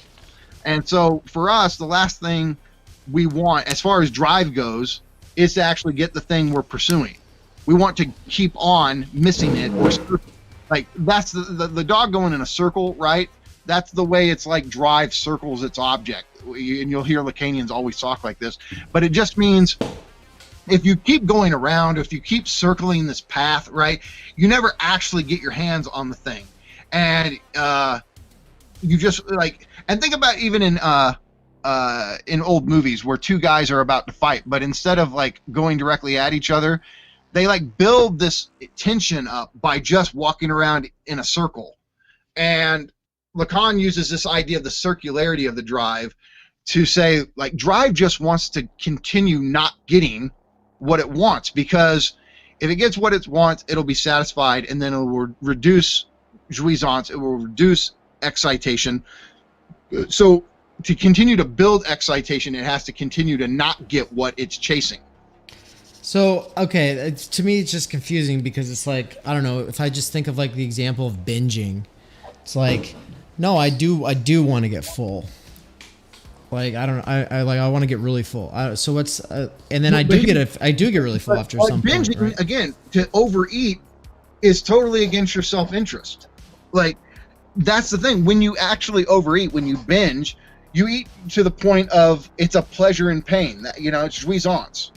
But you know, an example of this idea of you just want the stimulation or the excitation without the object. Think about babies with pacifiers, right? I mean, from a if we want to view, view it in terms of biological need, then the baby wants the milk from the breast, right? But this is Freud's early observation, is that the human baby is different than the puppy, right? Animals want the nourishing substance, and then when they get enough, they're done. Babies just want to suck the breast, not for the milk, but just to suck the breast. That's why babies will, they suck on pacifiers, because the oral drive wants that stimulation, and it's almost as if the milk gets in the way, right? Because once you've had there's only so much you can eat, right? So you have to stop. But the drive just wants to keep on going, and but the drive is not the instinct, right? And so this is right where you're like, isn't it just instinctual just to want to suck on something at that age or something? You don't see animals repeat this. Like, what's instinctual is to get the. I mean, when you think of animals, right? Most animals actually eat enough to maintain a certain weight. You don't see animals have drastically different weights in their species, like overly overweight or underweight, right? They tend to eat a certain amount to maintain a certain weight that's optimal for their physicality. Well, humans don't do that, and there's psychoanalysis talks about anorexia and all this. Like, there's an enjoyment in not eating the food, right? And then you can also get immense enjoyment from overeating, and this has to do with drive, whereas the instinct or the biological need in animals seems to always be geared toward homeostasis, towards balance, right? And again, when you look at most species, unless they're in really unique circumstances, they all tend to seem to have the same kind of weight for their species, and it's as if their biological makeup just keeps them in a kind of balance with their environment in a way that we just cannot maintain. And so that's the thing, is whether it's the pacifier or it's sucking the thumb or whatever, that's like the oral drive, where it doesn't satisfy any biological need. There's really no point to it. It's the fact that these organs cease to be pure biological organs, and they take on a life of their own. That's why psychoanalysis calls them partial objects, right? It's as if these things have a mind. I mean, in generic discourse, people talk about how the penis has a mind of its own, but the mouth has a mind of its own, the eyes have a mind of their own, the ears have a mind of their own, the anus, and that's part of what drive theory gets at, is how these parts of our bodies really are their own kind of subjects. They're weird. They have a weird kind of fixation on stimulation for the sake of stimulation, and it doesn't meet any biological necessities. And in a lot of ways, meeting the biological necessity can hamper the drive. It can get in the way of what it wants to do. And so that's what he means by drive wants to miss the object. It wants to not get what it wants, precisely so it can keep on stimulating itself, building up tension, building up excitation. And so then he goes on. So this is important, right? So what does psychoanalysis do when it comes to this, right? Okay, you have this drive, and it goes out of its way to self-sabotage. It goes out of its way to not have satisfaction. to not have to keep on missing the object. Well, psychoanalysis seeks to shorten the circuit of the drive. The idea is that when you're doing this thing of like you're giving yourself too much trouble, you're making it too hard to reach pleasure or have satisfaction or whatever. When you're constantly doing this, they can take on these really elaborate ways. People will go out. People will have these elaborate ways of giving themselves too much trouble. And what psychoanalysis does is try to shorten the circuit, which is to say, like, it tries to lessen how much trouble you give yourself. It's not saying it will ever get rid of drive. It won't. It's not saying that it can do away with, this impulse to, have jouissance. It won't. But what it can try to do is help you not sabotage yourself so extremely in this circular motion of the drive. So, did you look at the screen? It's like it's trying to make the trouble you give yourself for the sake of your enjoyment less troublesome. It's trying to make it easier to enjoy. And so it's like making the drive work more, in a way that's smoother. And that's, so Lacan even says this in Seminar 11. He says, on the whole, and as a first approximation, I would say that to which they give satisfaction by the ways of displeasure is nevertheless, and this is commonly accepted, the law of pleasure. Now, again, he's using these terms in a way that's not yet, like, sometimes when he says pleasure, it's like he has jouissance in mind, and I know that's confusing, but he's trying to say that what you find in psychoanalysis is that the only way people get pleasure is by giving themselves displeasure, which is to say the only way they get jouissance is by sabotaging their self-interest, going against what's good for them, so on and so forth. And then he goes on, let us say that for this sort of satisfaction, jouissance, they give themselves too much trouble up to a point, and it is this too much trouble that is the sole justification of our intervention.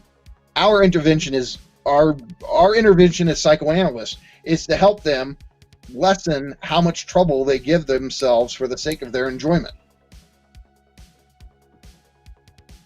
Whoa. And so, whoa. So here's the thing. That's interesting, yeah. How much time do we have left? Because here's what I've got. And obviously, we want to touch on that. But I have the other things I want to talk about. So how much time do we have left? I mean, we've had like a steady 33 people for the last like 2 hours. I wonder if there's people who are like coming in and out, and they're just like going to keep coming in and out. If there's people who are like, they're like just barely hanging on, but they want to finish it out. They're like, That's the thing. It's like, okay, I don't want to. If they want to keep going, I'm fine. Like I can keep going. I just don't want to keep people here if they're all like sitting there like, okay, we've done 3 hours, we're done. I'm just saying we've got the stuff on Zizek, and then we have the other stuff that we were going to get to. But maybe I could just go through the Zizek stuff quickly and get to the. Hey, it's no rush. We've done the important stuff. Hey, one of the things about Lacan is variable end times. So Exactly. we fucking do it how we want to do it. If you and I want to have a 7-hour conversation, we're not gonna do that. But if we wanted to, we could. Like it's like slow reading, you know. I feel like this is wait, I was gonna say, so we've done the first one that was on the symbolic, the imaginary, and the real. Then we did the one on fundamental fantasy, and now we're doing Death Drive. But were we gonna do the one on ideology next, or were we gonna do the one on objet petit a? We haven't decided. Okay. But that's kind of like, yeah, the direction this is all going. And so I just feel like spending a lot of time on Death Drive is worthwhile, and getting into the weeds a little bit more in the middle section of the playlist is useful. It's like this, you're not just talking out of your ass. You've got the quotes. I really do appreciate that. And so I like working through them.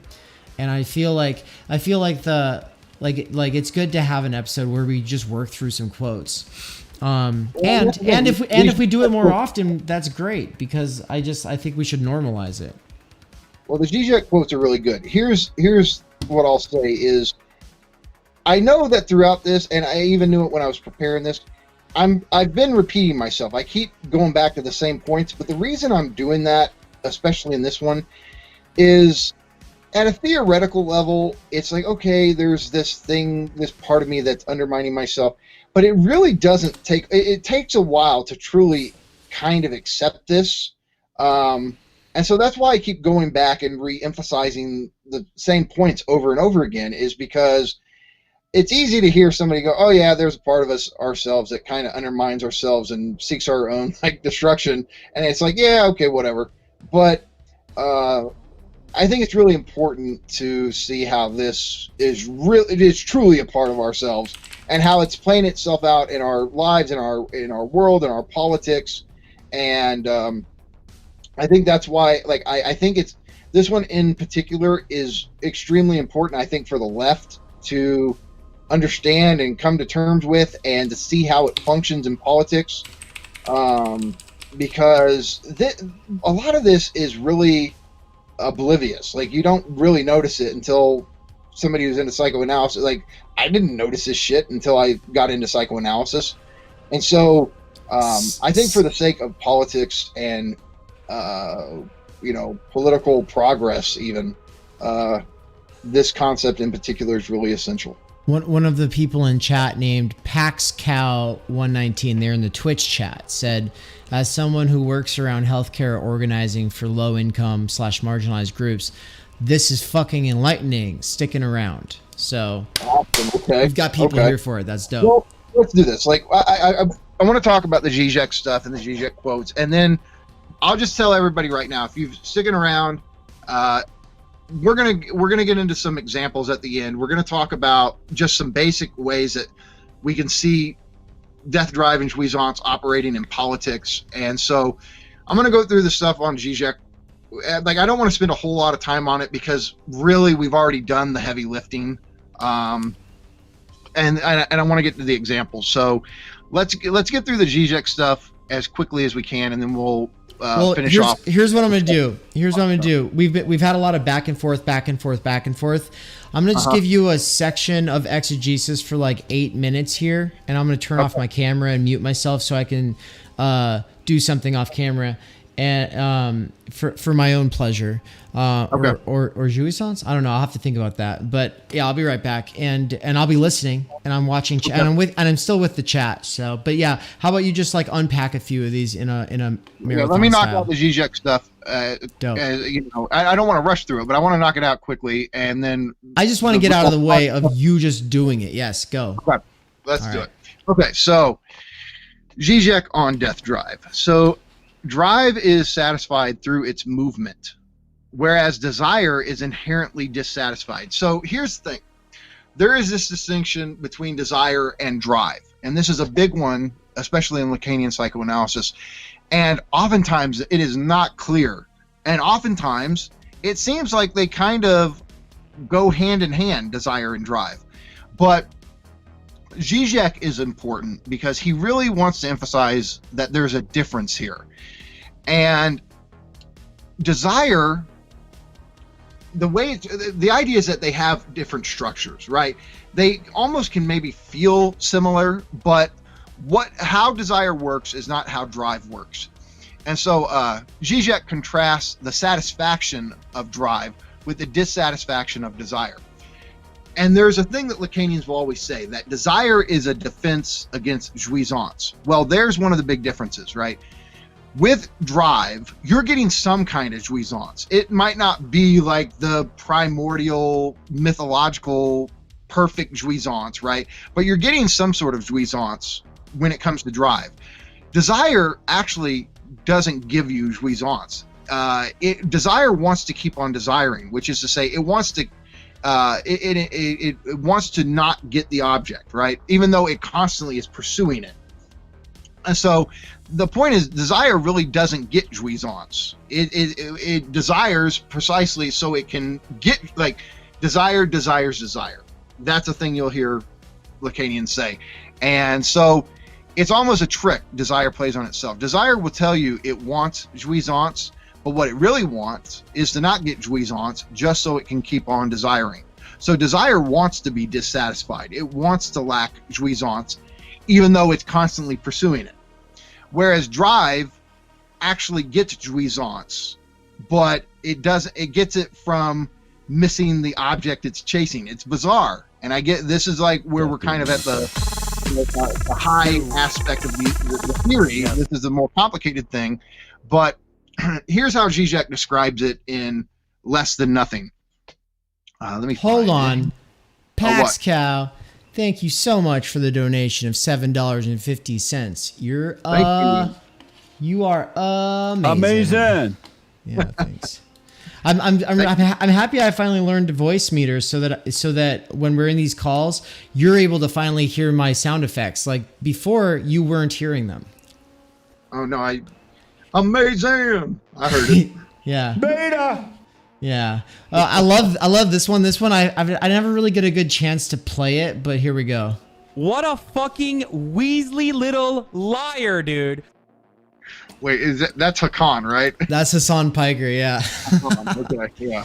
Yeah. But I'm trying to read the donation note, but it's not like telling me, which is I'm gonna try to go figure this out. But you go ahead and take thank it you away. for the donation. Yeah, thanks. Okay, so yeah, back to the difference between drive and desire. So again, drive gets some kind of jouissance, right? It actually has some sort of jouissance, whereas desire is always dissatisfied. It's always lacking jouissance. Yet it's always pursuing it, right? The way to think of desire is the image of the donkey's carrot, right? Where somebody's holding out a carrot on a string in front of a donkey, and the donkey is constantly moving towards the carrot, but it doesn't get it no matter how much it moves towards it. That's how desire works with what it desires. It's structured in such a way as to continuously not get jouissance. And so Zizek says in Less Than Nothing, that is to say, one can conceive the rotary motion of the drive. Again, rotary motion has to do with this, the way of talking about the circularity of the drive, that the drive just wants to go round and round and round without actually attaining the thing it's circling, right? The rotary motion of the drive as a way to avoid the deadlock of desire. The primordial lack/impossibility, the fact that the object of desire is always missed, is converted into a profit when the aim of libido is no longer to reach its object, but to repeatedly turn around it. Satisfaction is generated by the very repeated failure of direct satisfaction. So again, that's complicated, but he's saying desire is like wants this kind of direct satisfaction. There's something that's desire, there's something causing it to desire, and it wants to fill the void, right? It wants direct, immediate access to jouissance. And what's weird about drive is drive actually does get some jouissance, but it's precisely because desire's never getting what it wants. It's always chasing it. And so drive is getting this enjoyment from desire not getting what it's chasing, not getting what it wants. And so it's funny that it's in not getting what it wants, in indirect enjoyment, that the drive enjoys. So it's as if we are always chasing some primordial jouissance, some sort of jouissance with a capital J, and we want this direct, immediate jouissance. And in reality, the only jouissance we ever actually have is from not getting what we want, but in pursuing what we want. So it's like this is why there's this term Lacan comes up with that Zizek's going to use in the next quote called surplus enjoyment. There's like the direct enjoyment, the direct jouissance we really want, that it's like in fantasy, it's like sublime, right? But then there's the actual jouissance we get in the pursuit of the direct jouissance we want. And again, if this is like kind of difficult to follow, I understand it's theoretically challenging, but again, he's trying to make this sharp distinction between drive and desire, which is often confused or blurred in Lacan. And that's it's difficult, but he's getting at this really important insight here. So, and he goes on, and one can also conceive desire as a mode of avoiding the circularity of the drive. The self-enclosed rotary movement is recast as a repeated failure to reach a transcendent object which always eludes its grasp.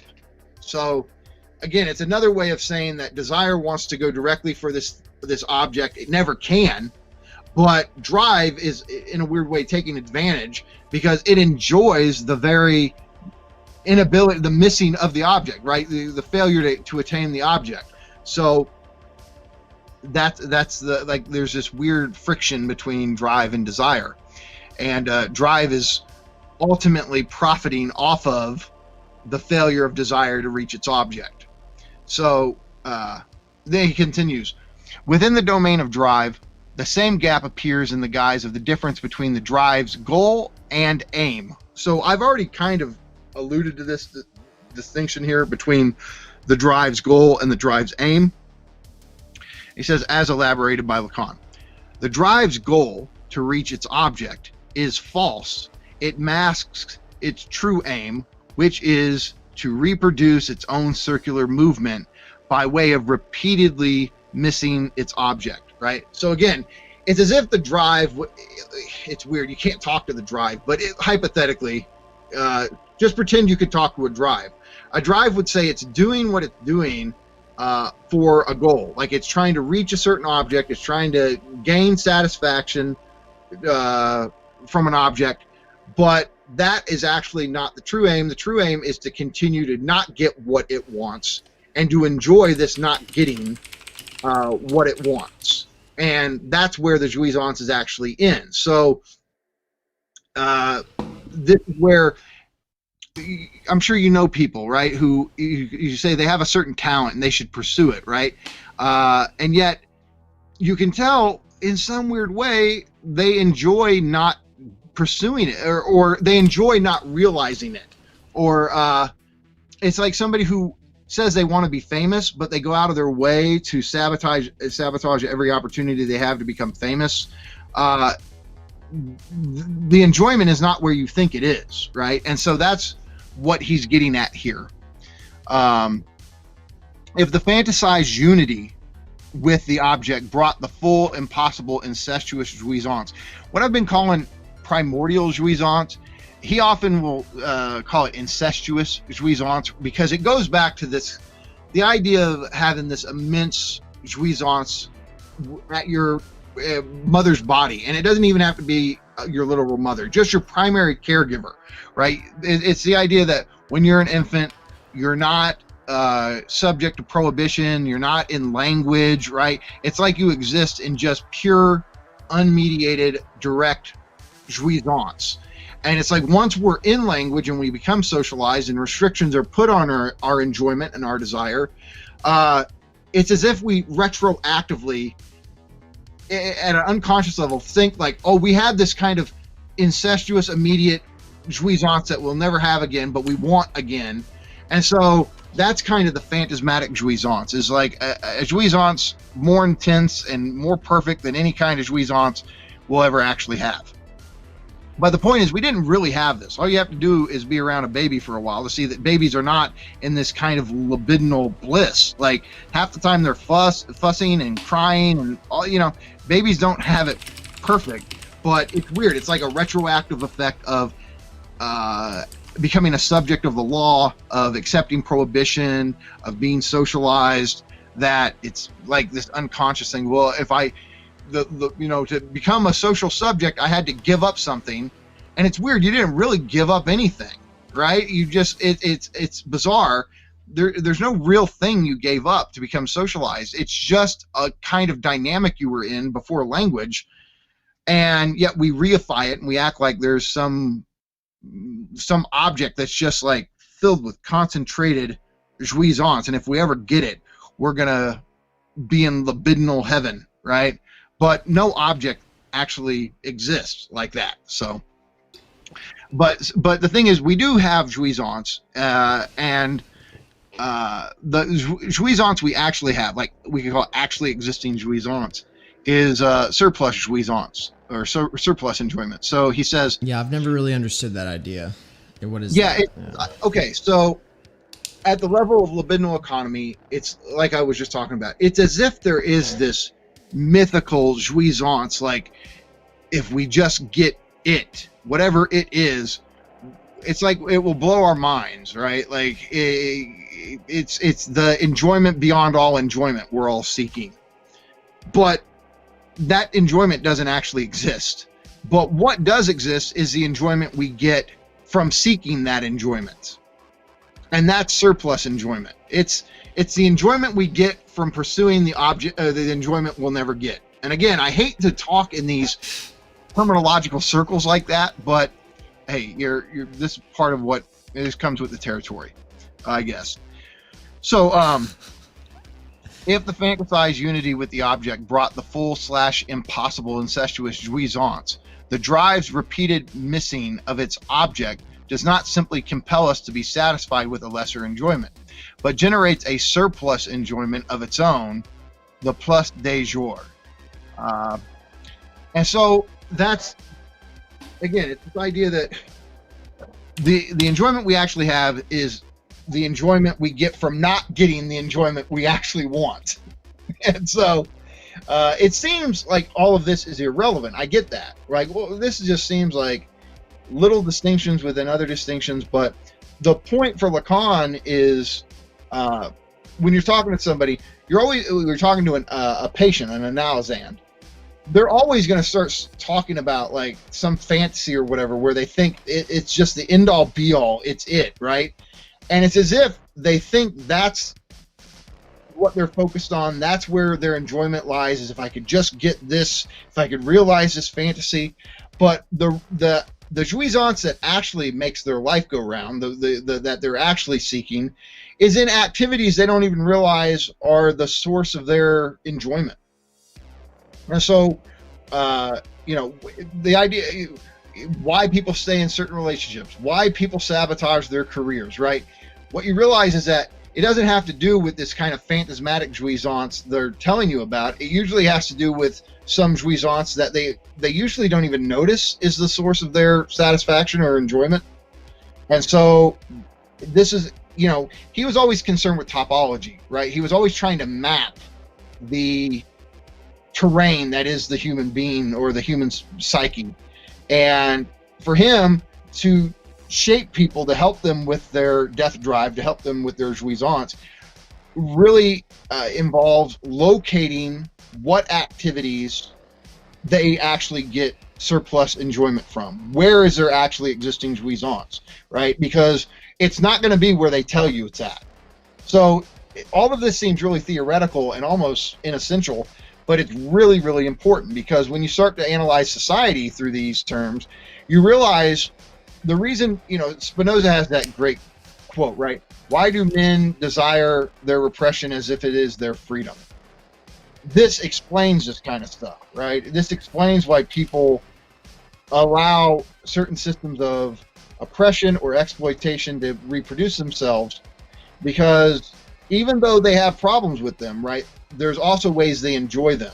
And so part of us part of being a critic of ideology or a cultural critic would be highlighting these forms of enjoyment that actually keep us locked into the system that some other aspect of ourselves would love to get out of. So it's weird, right? Because like I say, because there's multiple aspects of ourselves. The drive is getting certain enjoyment, desire is doing its thing, you have fundamental fantasy, there's these different components, and to really figure out where the problem is in a specific situation involves understanding these different structures and how they work. And so that's why Lacan and Zizek go to so much work to make these distinctions and flesh them out. So, okay, so let's see, I want to say, these are some more of McGowan's bullet points. So I just want to go through these real fast. The goal of drive is false, obtaining the object, since its true aim is to continue missing it over and over again and getting jouissance from this repetition. Jouissance is found in the repetition of failed attempts to get the object, right? So that just says what we've already established. Desire is oriented around the lost object, whereas drive takes loss itself as its object. Drive is focused on loss more than desire. Why? Because desire keeps hoping that it will eventually get the object, like there is an actual positive object that will satisfy it. Desire seeks attainment of the object, whereas drive gives up on attainment. The irony is that drive is the one that ends up getting jouissance, whereas desire is a defense against it. And so, again, we kind of touched on that. Death drive produces enjoyment, jouissance through loss. Drive must be unconscious. Again, that's the whole thing, right? Drive operates at this unconscious level, and that's why a lot of this sounds counterintuitive, but drive is the logic of the unconscious. The unconscious obeys a logic of satisfaction, jouissance, and it gets this jouissance through loss, through self-sabotage, through sacrifice, through giving up the object, through missing the object. And that's what's so counterintuitive. I guess to simplify a bit, what is so hard to follow here is the idea that what gives us enjoyment is not getting what we want. That's what's so counterintuitive. But that's the psychoanalytic insight. And that's why we give ourselves so much trouble, right? We don't want to get what we want because we enjoy not getting what we want. Is this just a way of like doing sort of a naturalized apologetics for capitalism, though? Well, I don't know about that, because I mean the whole point is that Zizek uses all of this to show the problems with capitalism. In that it's just parasitic on these mechanics and thrives off of them to our own detriment, and that by becoming more aware of these dynamics, we're able to come into a freer relation with it. Yeah, but go back to the Fight Club example, right? He's the perfect consumer, right? So he's lived like the kind of society that consumer capitalism tells him is the good life. He's living it, and he's completely miserable and wants to break free of it. So that's death drive, right? The death drive in his situation, again, is the drive towards freedom, to destroy this consumer identity. And so, and we all know it, like you can have all of the consumer goods, you can, the video games and the clothes and all of that, and yet, like somehow this is not going to give me the happiness with a capital H that advertising and pop culture tell me it's going to give me. So, so the reason why the unconscious is unconscious is because it obeys a different logic than that of consciousness. And consciousness obeys the logic of pleasure, will to power, self-interest, etc. At the conscious level, we find pleasure in attaining the object, getting what we want. Conscious will is driven by the logic of attainment, where the unconscious drive is driven by the logic of sacrifice and loss. Drive wants to lose more slowly, not get what it wants more slowly. It wants to like savor missing the object, because again, it's through these acts, these repeated acts of not getting what you want, that it builds intensity. It builds jouissance.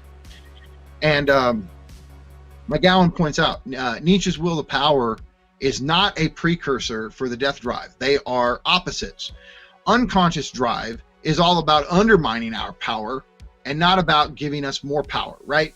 And I mean, it can be inadvertent. It can go in the other direction. But the point is, will to power wants to seek a kind of mastery over your position in the world, but death drive wants to blow apart your position in the world. So the reason McGowan points that out is just a lot of people conflated will to power with death drive, and he's like, no, they're actually complete opposites. So. Oh wow!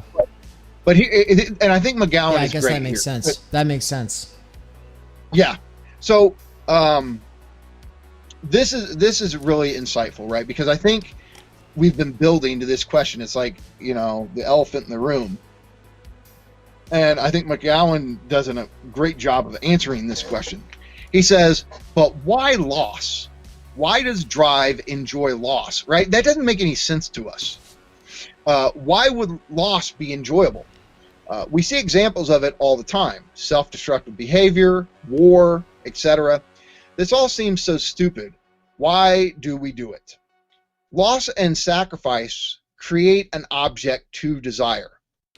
Think of the logic of scarcity, right? You want something because you can't have it. And so most objects around us are not objects of desire or even objects that the drive uses, right? Most objects are just physical objects. But what creates an object, like what makes it libidinal, right?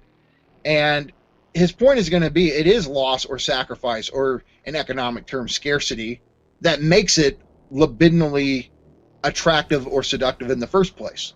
So the loss itself creates a sublime spark in the object. There's always been a link between sacrifice and the sacred, right? We see this throughout all of human history. Loss gives something to want by creating something valuable. Value comes into existence through sacrifice or loss or scarcity, or unattainability. Objects are not sublime or desirable in and of themselves. We must sacrifice them into existence. Our self-destructive behavior is a way to keep us desiring. Through loss, we produce and experience the enjoyable object, and this is why loss has such a fundamental role in our psyches, libidinal economies. Sacrifice and jouissance are always interconnected.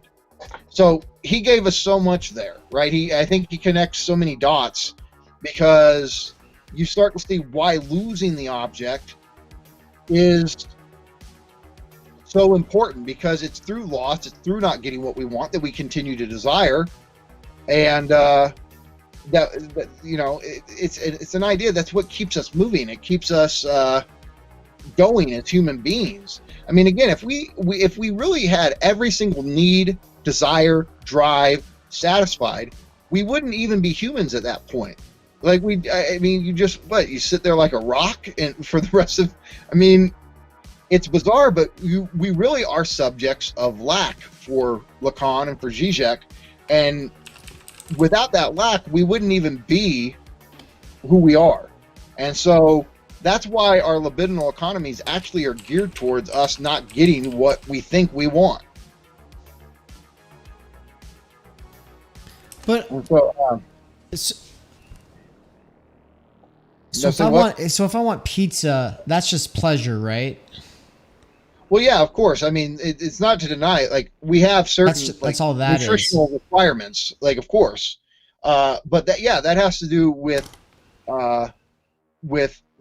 pleasure. But think about how much, especially in America, like, we just enjoy eating, right? We eat for the sake of eating, not to nourish ourselves. Like, really, nourishment has nothing to do with it. Think about, like, with sex, right? Human beings do not usually have sex for the sake of procreation. Like, that has nothing to do with what most sexual activity, right? It's the same with food. We don't really eat. We know we have to, of course, but we want to eat just to eat. And that's where it's like, of course, pleasure's involved in that, right? Like, but there's also jouissance in it. And you know that there's almost something enticing about eating bad food, right? It's almost like McDonald's tempts us way more than healthy, fresh food. And that's and of course that's not true for we're all different. We all have, but generally speaking, that seems to be the case with most Americans. Michael. And so the difference between pleasure and jouissance helps make sense of this. So I agree. And Canary in chat said, "Wow, didn't know psychoanalysis theory is so dank." And then they said, danker than memes, to be honest. I have to say, okay, I'm going to show my age here, and I'm not a boomer. I'm an Xer. God damn it! But I like the word dank. Like, the younger generation uses the term. We only used it for dank weed, but Yeah, I like the I like that word. Dank. It's dank. It's lit. Yeah, lit. That's another one. That's what the kids are saying these days. Shit's fire. Yeah. Make me feel old. So, okay, we're almost done with wrapping up the Zizek stuff. He's okay. So it's impossible to take the death drive up consciously. Now we already mentioned that, but it's not like you can just merge at the conscious level with the will of your death drive. It's always something that's out of sight, or you can never really align yourself with, but it's always operative. And again, it's because its logic is one of, unconscious. Again, at the conscious level, all we do is fixate. I want that. I want this. I want to attain this. I want to get that. I want money. I want a car. I want to get married. I want to, all the stuff people sit around and talk about what they want.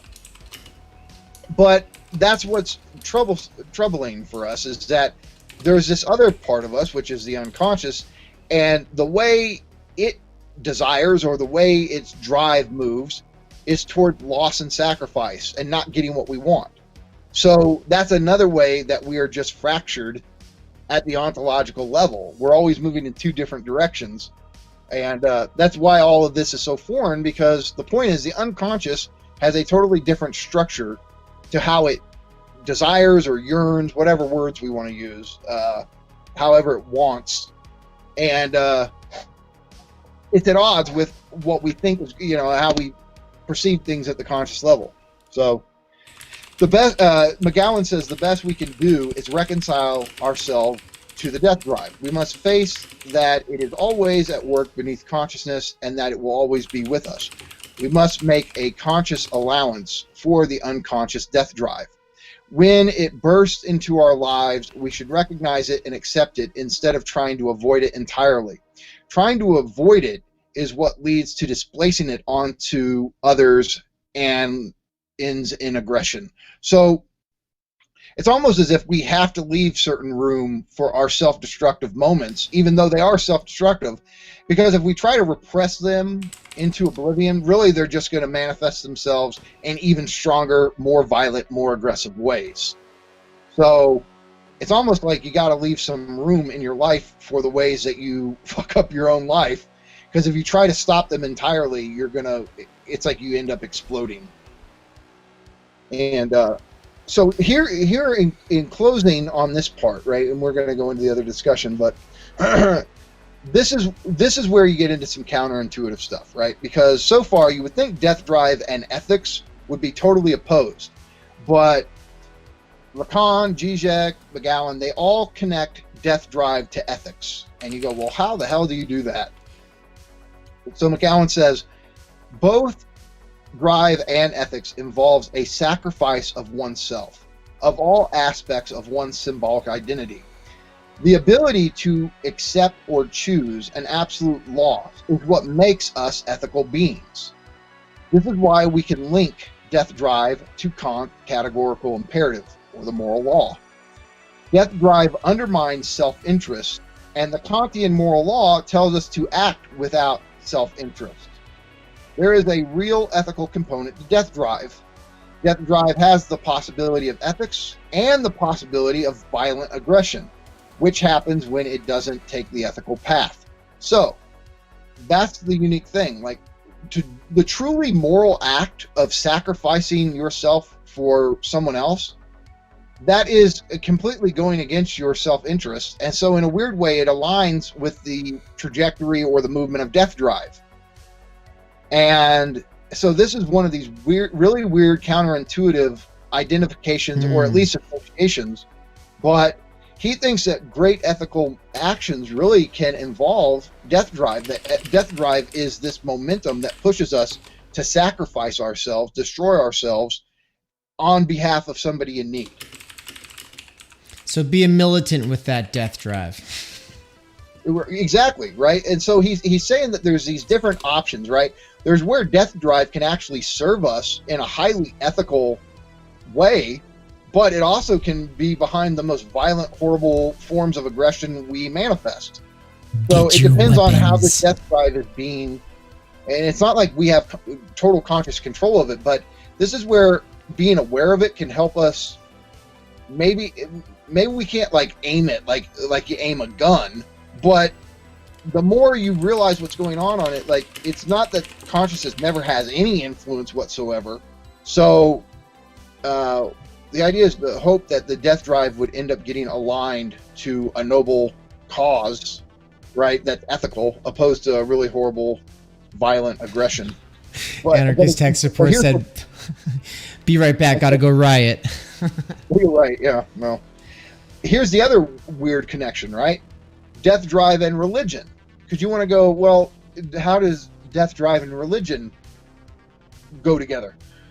There's another lecture McGowan gives on religious conversion. And he doesn't talk about death drive in it, but if you know his other work, you know that death drive's in the background. And so the connection works like this. Death drive can lead us to a religious conversion or to a Kierkegaardian leap of faith. Well, you think like, well, why would death drive lead to a, like, okay, you were raised Christian, but then you become I mean, it could even be like you were raised a Christian, so you become an atheist, or you were a Christian and you become a Buddhist, or you were a Muslim and you become a Christian, right? These kind of really strong conversions that people have throughout their lives. How are they connected to death drive? Well, think about that famous passage from 2 Corinthians. It's 2 Corinthians 5:17, where St. Paul says, "Therefore, if any man be in Christ, he is a new creature. Old things are passed away. Behold, all things are become new." Now think about that, right? And connect that to what Lacan said earlier, right? Lacan says, will to destruction, will to make a fresh start. And he says of death drive that given that it is given that it challenges everything that exists, but death drive is also a will to create from zero, a will to begin again. Is that not a religious conversion? It's like you start your whole life. It's like it's a weird kind of reboot where your whole symbolic identity has changed in making a fundamental conversion. And it doesn't even just have to be religious. I mean, I think you and I made a conversion to philosophy at a certain point in our lives that fundamentally altered our whole sense of self, our position in the symbolic order, our worldhood, all of this. Yeah. But religion's the great example of this kind of thing. So, symbolic death for the sake of a new symbolic life. This is a radical act of freedom.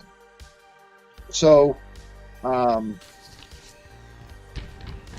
this brings us to Zizek's great insight, and this is I don't know, this one really caught me when I read it because I think it's really unique. So I'm going to finish this section on Zizek just with a couple of his quotes, because we see how this religious conversion, it frees you from your old life. It opens up a whole new symbolic identity, a whole new world for you. And it's like you immediately, it's like Paul says, you're a new creature in Christ Jesus.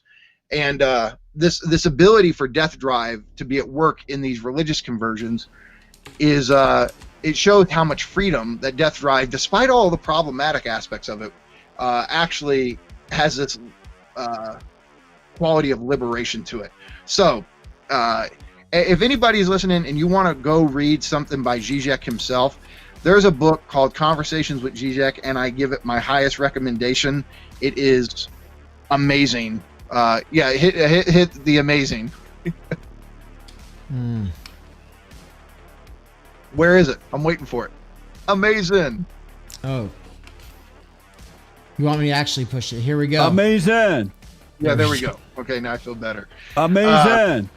Hold on. Amazing. There we go. Where's the Zizek one now? It's pure ideology. There we go. Okay. Here we go. It just makes me want to cut someone up with a chainsaw. I mean, that's ridiculous. Hello, darkness, my old friend. Yeah, I've got a lot of fun ones. I've come to talk with you again. Beta. Anyway. Okay, so here's where a really fundamental insight comes in that Zizek points out. And again, if you want to read Zizek, read the book Conversations with Zizek, because it's a series of interviews and he's being incredibly clear, and he's touching on all of the key aspects of his philosophy.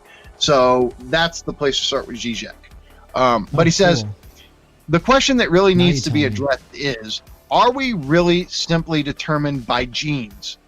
To put it in naive terms, is it possible to save human freedom in the face of the prospect of the full definition of one's genome, of our biological formula? The true philosophical question that I see here is to reformulate the notion of human freedom in the very context of genetic knowledge, and to develop in what sense we would still be free, what autonomy means, and so on. I think it can be done precisely through psychoanalysis, and especially the notion of death drive. Death drive is not simply death drive is not something that is in our genes. There is no gene for death drive. If anything, death drive is a genetic malfunction. So then he's going to go on to take the point home. Paradoxical as it may sound, psychoanalysis also opts for autonomy. The psychoanalytic name for this autonomy is death drive. Death drive is not something manipulated by circumstances. Death drive just is this non-functional thrust of our libido or will that cannot be explained in objective terms. It means that there is in human beings an aspect of behavior that persists beyond any instrumental activity towards achieving certain goals, pleasure, reproduction, wealth, power. It's a kind of self-sabotaging drive against the usual inscription of psychoanalysis into the naturalistic determinist framework where the human being is controlled by unconscious desires. I think that paradoxically, psychoanalysis is the strongest assertion of autonomy. Death drive is the name for autonomy. Now that's huge, right? Because he's saying that we talk about free will versus determinism, all this. It might not be free will, but he's saying that human beings truly are free from nature because of death drive. That death drive is what separates us from basically being like biological puppets or existing only in deterministic terms, because it goes against every natural imperative that you can think of. And Todd McGowan points this out, right?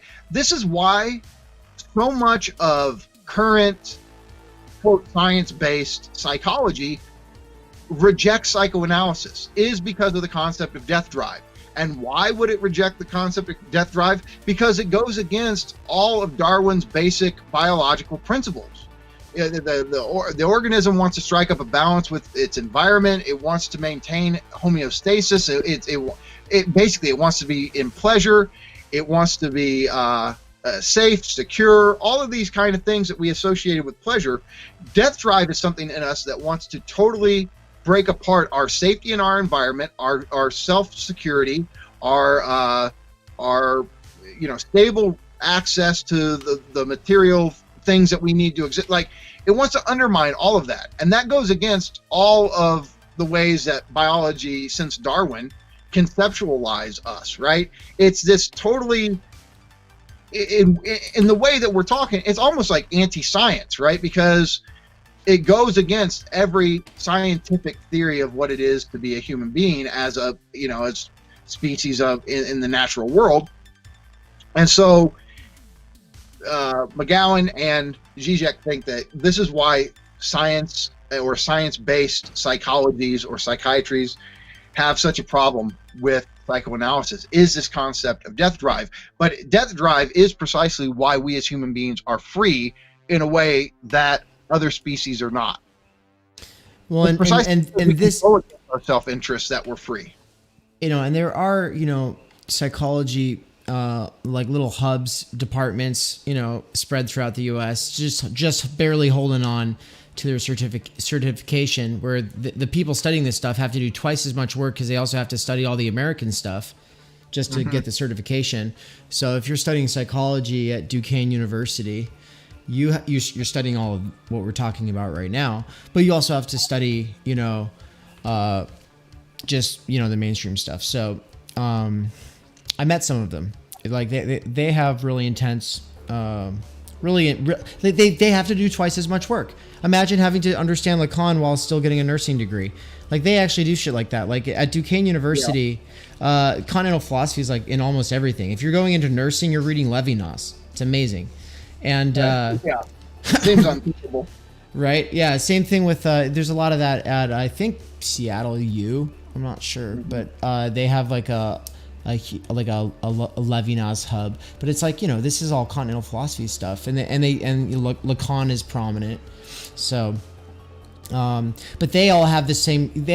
It's funny, like they all have different critiques, but all these critiques overlap on their critiques of, like, you know, American psychology. Mm-hmm. Yeah. Well, so here's the thing. I just wanted to. I mentioned like some of these fun little points to talk about real fast, and then we can finish it out. But just a couple examples and little things I want to touch on. So a great example, I think, of American death drive are all of the Memorial Day parties that we saw. Lake of the Ozarks, Jersey Shore. You know, we're in the middle of this pandemic, and everybody, you see these footage of nobody social distancing, nobody's wearing masks, and it's not for like a noble cause like we see with the riots. No, it's just young people want to go get drunk and high and sit at the pool, right? Well, that totally goes against self-interest. There's just no way to make sense of that in terms of pleasure or self-interest or anything. And so you see that the enjoyment in the situation is precisely risking your self-interest, your stability, your health, right? It's almost as if taking the risk of getting coronavirus and doing it anyway is what's enjoyable in the scenario. So I don't know. I felt like the Memorial Day parties were just a great example of death drive. Yeah. And then if you guys want to go watch a movie that I think fully embodies death drive, it serves as a great example from beginning to end. It's on Netflix right now, and it stars Adam Sandler, and it's called Uncut Gems.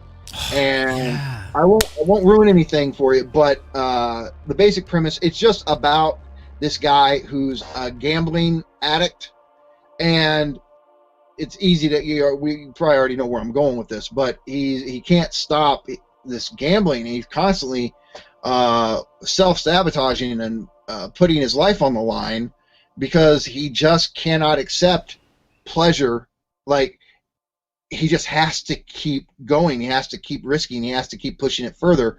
And you see that, I think that serves as a great example of death drive.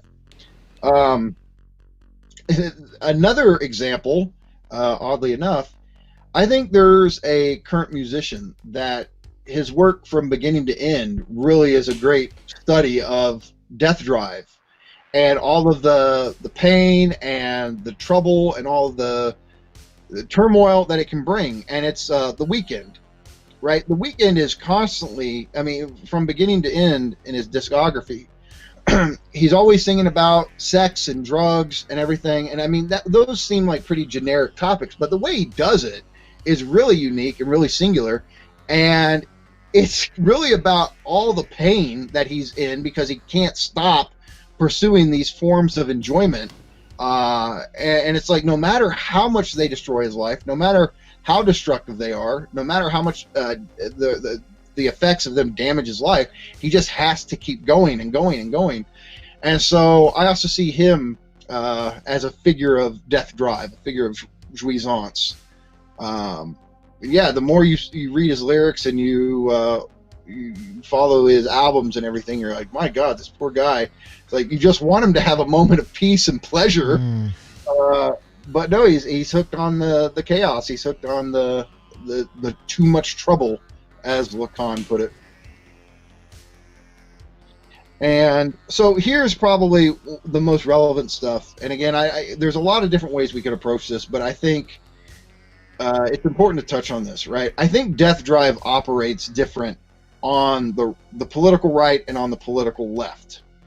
And obviously there's different, we could talk about the normie centrist, right? And we could talk about liberal leftists versus, the Marxist, or, what's the distinction? Basically, dirtbags and SJWs, I guess, or hard left, soft left, whatever you want to call it, right? There's different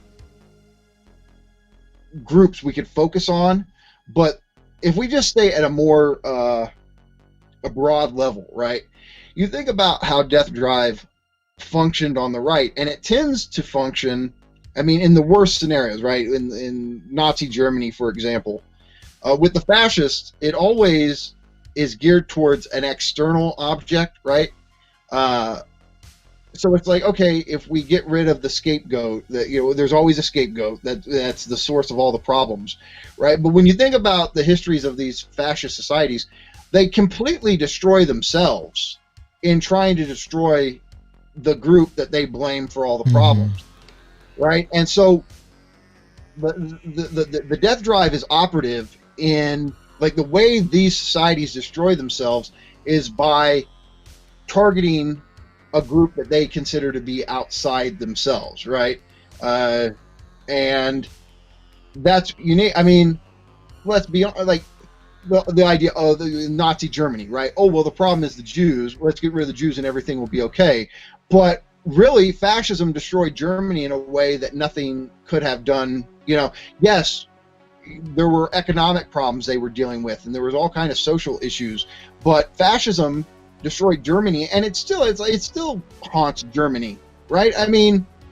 The sheer horror of what that regime did completely and utterly undermined the German identity and the German pleasure they were seeking to establish. At least that's what the way they would talk about it, and they completely destroyed their country. And so, but again, when a fascist society destroys itself, it's usually by focusing on some group, some scapegoat that it views as this external referent outside of itself, right? Oh, they intruded our organic society and they destabilized it, and if we get rid of them. But it's really in making this false identification, because it's never the scape group that destabilized the society in the first place. In the case of the Nazis, it was just good old-fashioned contradictions of capital, right? It was capitalist society that had caused all these problems. But in failing to recognize the structural problems of capitalism, it takes all those structural problems and displaces them on an empirical reference. Oh, it's the Jews, right? And that makes things much more simple and easy to understand, even though it's complete bullshit. And so you see that the structure of these fascist societies always destroy themselves and undermine themselves precisely by trying to defend themselves by blaming some group, some scapegoat group. And we see death drive at work in fascist societies that way. But I think, and this is a lesson for the left, right? Even on YouTube, we see this divide between leftists and all of this. It seems like the left's death drive is always internal. It's not like, oh, there's this group and it came and it's fucking everything up and we get rid of that group. The left, like, eats itself alive from the inside, and it does it in many different ways, but it's different. Comparing, what happens on BreadTube opposed to Soviet Unions, that's a big difference there. Don't get me wrong, but there's something in leftism that's like it prevents itself from ever accomplishing anything, actually doing anything for its own self-interest, by constantly eating itself up by, oh, you're not a true leftist, you're not part of it, and more factionalism.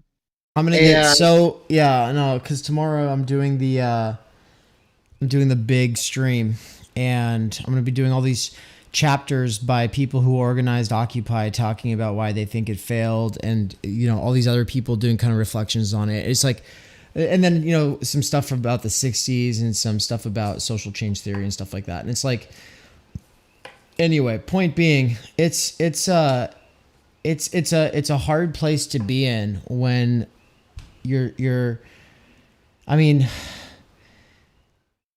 every time I'm not actually. I don't even want to dive into it just right now because like, we should probably close out. But I just, how about this? Just tomorrow, I hope that a lot of the people that are here right now are going to be able to join for that because, I think you will see a lot of the stuff that we're talking about in play. I'm not going to be sitting there like doing too much heavy-handed interpretation. I'm pretty much going to read a lot of these things and let them speak for themselves. But there'll probably be some explanation as we go, like there has been with the other assisted readings. But point being, yeah, I'm when you're talking about this right now, I'm like, yeah, this stuff, yeah, it is really relevant to me for these reasons. Yeah, I mean, just like if the object that the left, whether we're talking desire, drive, however, just at a more simplified level, the object we're aiming at is a new society built on freedom, justice, equality, all of these great principles, right? But the problem is leftists are human beings too, right? It's not like we have some super subjectivity that allows us to step outside of the confines of normal human subjectivity.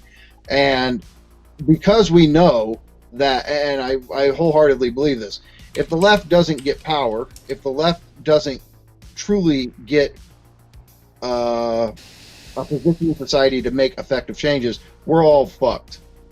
And Yeah, I truly believe like only a left can save us.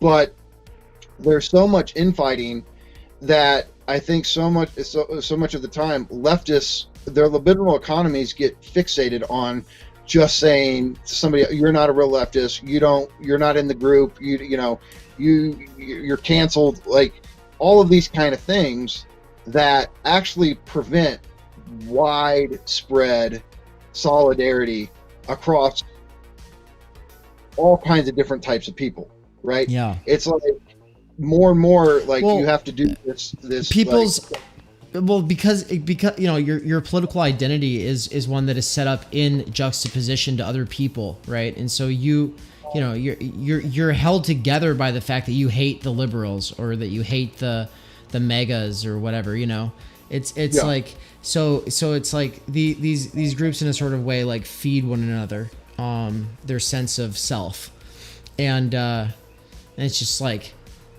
it sucks because we have to figure out a way of like undoing that or redirecting it towards something. I don't know. Like that's what it seems again, like. that is precisely how the left undermines its self-interest and the interest of humanity as a whole, right? So that's why I say this whole thing about death drive, and now, yes, we've talked for a long time now, but I think death drive is fundamentally essential because we need it to stop. I think the way it operates on the left is really bad right now, and I don't know, it has a tendency to do that even in different forms of leftism, but it's like we need the left to win, and there's different ways for death drive to be directed, right? It doesn't have to always, sometimes it's this really liberatory thing. It's geared towards freedom, and right, it wants to take us out. You want the death drive to be completely fixated on building large-scale coalitions of people that could actually get it to where we could do something besides neoliberal capitalism, to get outside of capitalist realism, right? We want the death drive to sabotage our capitalist realist selves. And the thing is, though, the way it's organized, the way it's directed right now is in just completely preventing the left from getting any meaningful political power, right? And I mean, I say this as a leftist, right? But we see this right now. It's like there's just, with coronavirus and everything, it's like there is no left that even exists in positions of power to really get, I mean...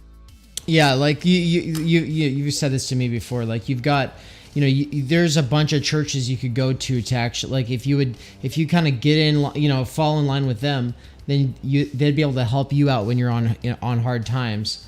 And there's just like, yeah, that's not like nobody thinks of the left this way. Which is part of like the idea of dual power structures and one of the reasons there are people that do this kind of work. But I mean, yeah, it's whereas that it definitely doesn't have that presence or force. Exactly. Right. Yeah, and so I think it's an one of these exception more things than a where, rule. But maybe that will change in the next 2 years. as what we see right now just keeps building into something fucking dope. Maybe we'll see. That's definitely the hope.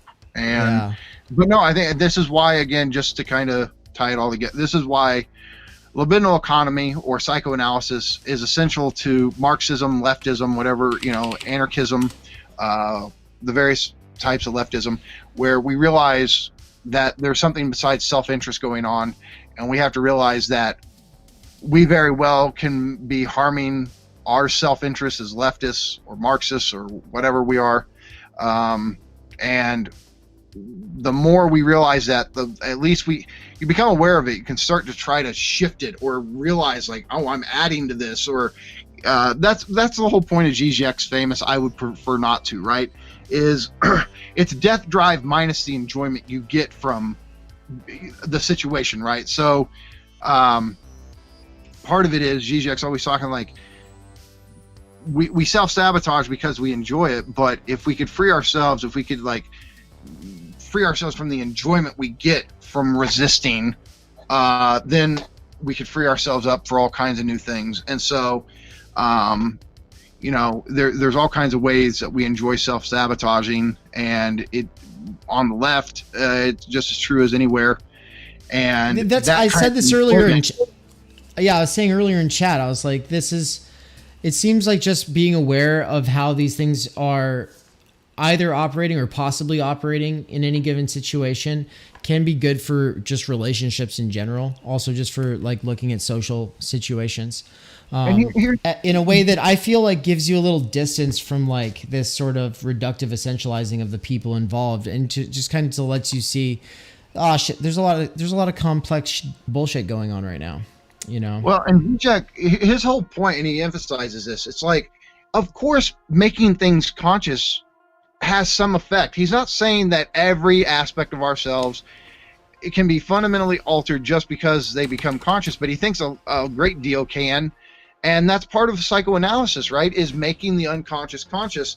And once something becomes conscious, it doesn't seem to work the same way it did prior. It's like it's forever altered just in becoming conscious.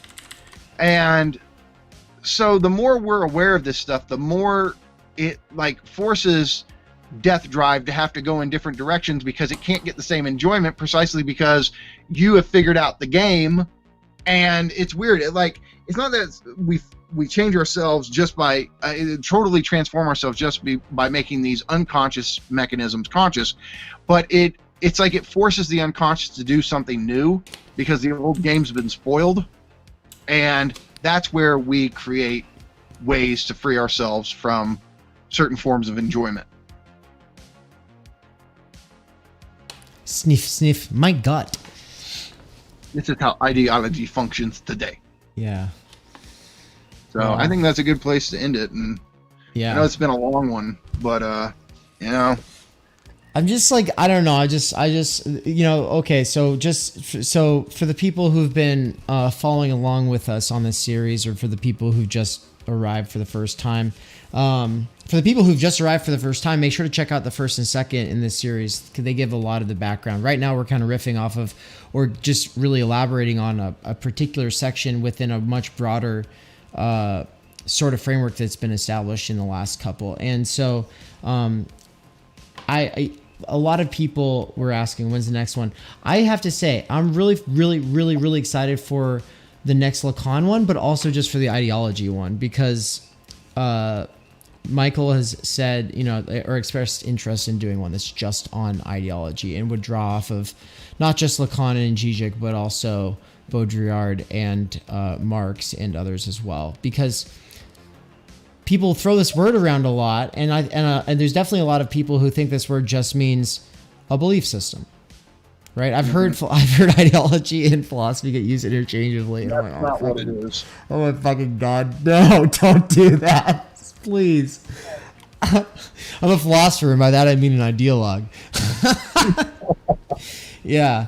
But okay, so we're laughing. That's ridiculous. Why is that ridiculous? Well, we'll just do a whole thing on it, and I'm really excited to do that. But I'm going to take this break from the internet and focus on my book for a while. You'll be focusing on your book. But one thing that we've been doing on the side on the side with all of our free time, is going along through Seminar 11. We've taken like a couple week break here, but you know, we're working through it. Seminar 11 is just like one in a series that Lacan did, and it's fucking ridiculously difficult. Don't go read it. I don't literally no one read it. Please don't go read Michael's article on Lacan. What, you know, check out Todd McGowan. Don't bother reading Lacan. I want to plug McGowan's.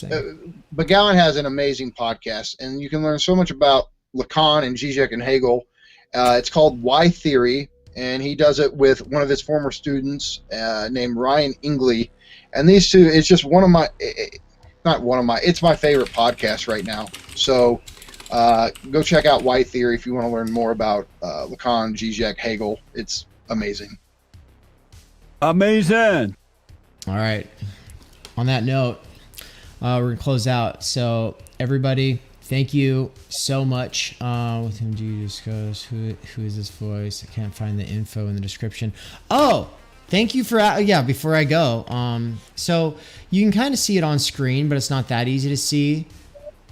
Tila Mahos, it was asking who it is that I've been speaking to this whole time. This is Michael, the disembodied voice. The partial object. The partial object, Michael, of the dangerous maybe, which you see up there on the screen. I will share this blog with you though. Here you go, folks. I'm going to share it into all three of the chats. Yeah. Thanks everybody for joining. Glad we got to get another one of these in here before the big break. That gives everyone a lot of time to watch the first three before we ever get around to doing more, you know? Exactly, yeah. Yeah. Some people are saying they already subbed. That's dope. Everyone, you're awesome. I can't believe so many people are into it and here for this, because I'm super here for it. And right now, like, there's so much going on, and theory kind of like can feel like an escape, but it's a productive escape because it always helps you come back to things in a little bit more of a grounded and a way, I think. Mm-hmm. Or at least it can. I'll say that. Doesn't necessarily, but you know, it can. All right. So I'll see you all tomorrow, hopefully, when I'm streaming all fucking day. Yeah? Good stuff. Make sure to check out Michael's blog. Seriously. Specifically, actually, Michael, which one blog post would you recommend people look at if they're going to go look at one tonight? Well, there's a couple here. Here, I'll just tell you the ones that I think are probably the best.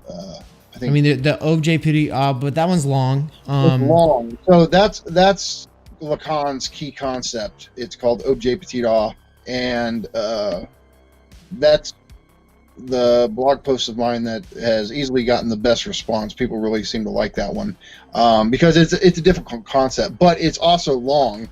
So I would recommend, if you want more on the kind of stuff we discussed today, I wrote a short one on the pandemic right when it hit. It's called Enjoy Your Pandemic, Lacan, Zizek, and Coronavirus. That one you might be into. There's one called Zizek for America, A Crisis of Ideological Enjoyment. That one's relevant. And then finally, I would suggest the other one on Zizek called I would prefer not to, Zizek's Bartleby Politics. Yes, I've read all of them, and I need to reread them all in light of the last three lectures. All right, we just got rated, which is awesome, but like a hot potato, I'm about to flip it right around and toss it to someone else. I'm gonna raid Dude Snaps. So folks who just raided, thanks. I'm Theory Plebe. You may have never met me before, maybe you have. Thank you for coming on over here with this raid. You caught me just on my way out. Echo Plex Media, I really appreciate it. You're awesome. Look forward to, hey everyone, sub to Echo Plex Media. Now I'm gonna if you want to see this though, this isn't just any old Twitch stream. This is also being streamed to YouTube and my personal website right now. And so if you wanted to hear a good long discussion that really unpacks what the fuck Zizek is talking about sometimes using Todd McGowan and mainly using McGowan. It's available on my YouTube channel, or at least I'll probably repost like a shorter version of this later, but for now this version will be up. So yeah, much love. Thanks for tuning in. Trade do snaps. Yeah. All right, everyone. Take care. Have a good night. Night, Michael. Later. Oh, and everyone, seriously, thank you for all the pizza donations. You got at least one of us a pizza. So. All right. Night, people.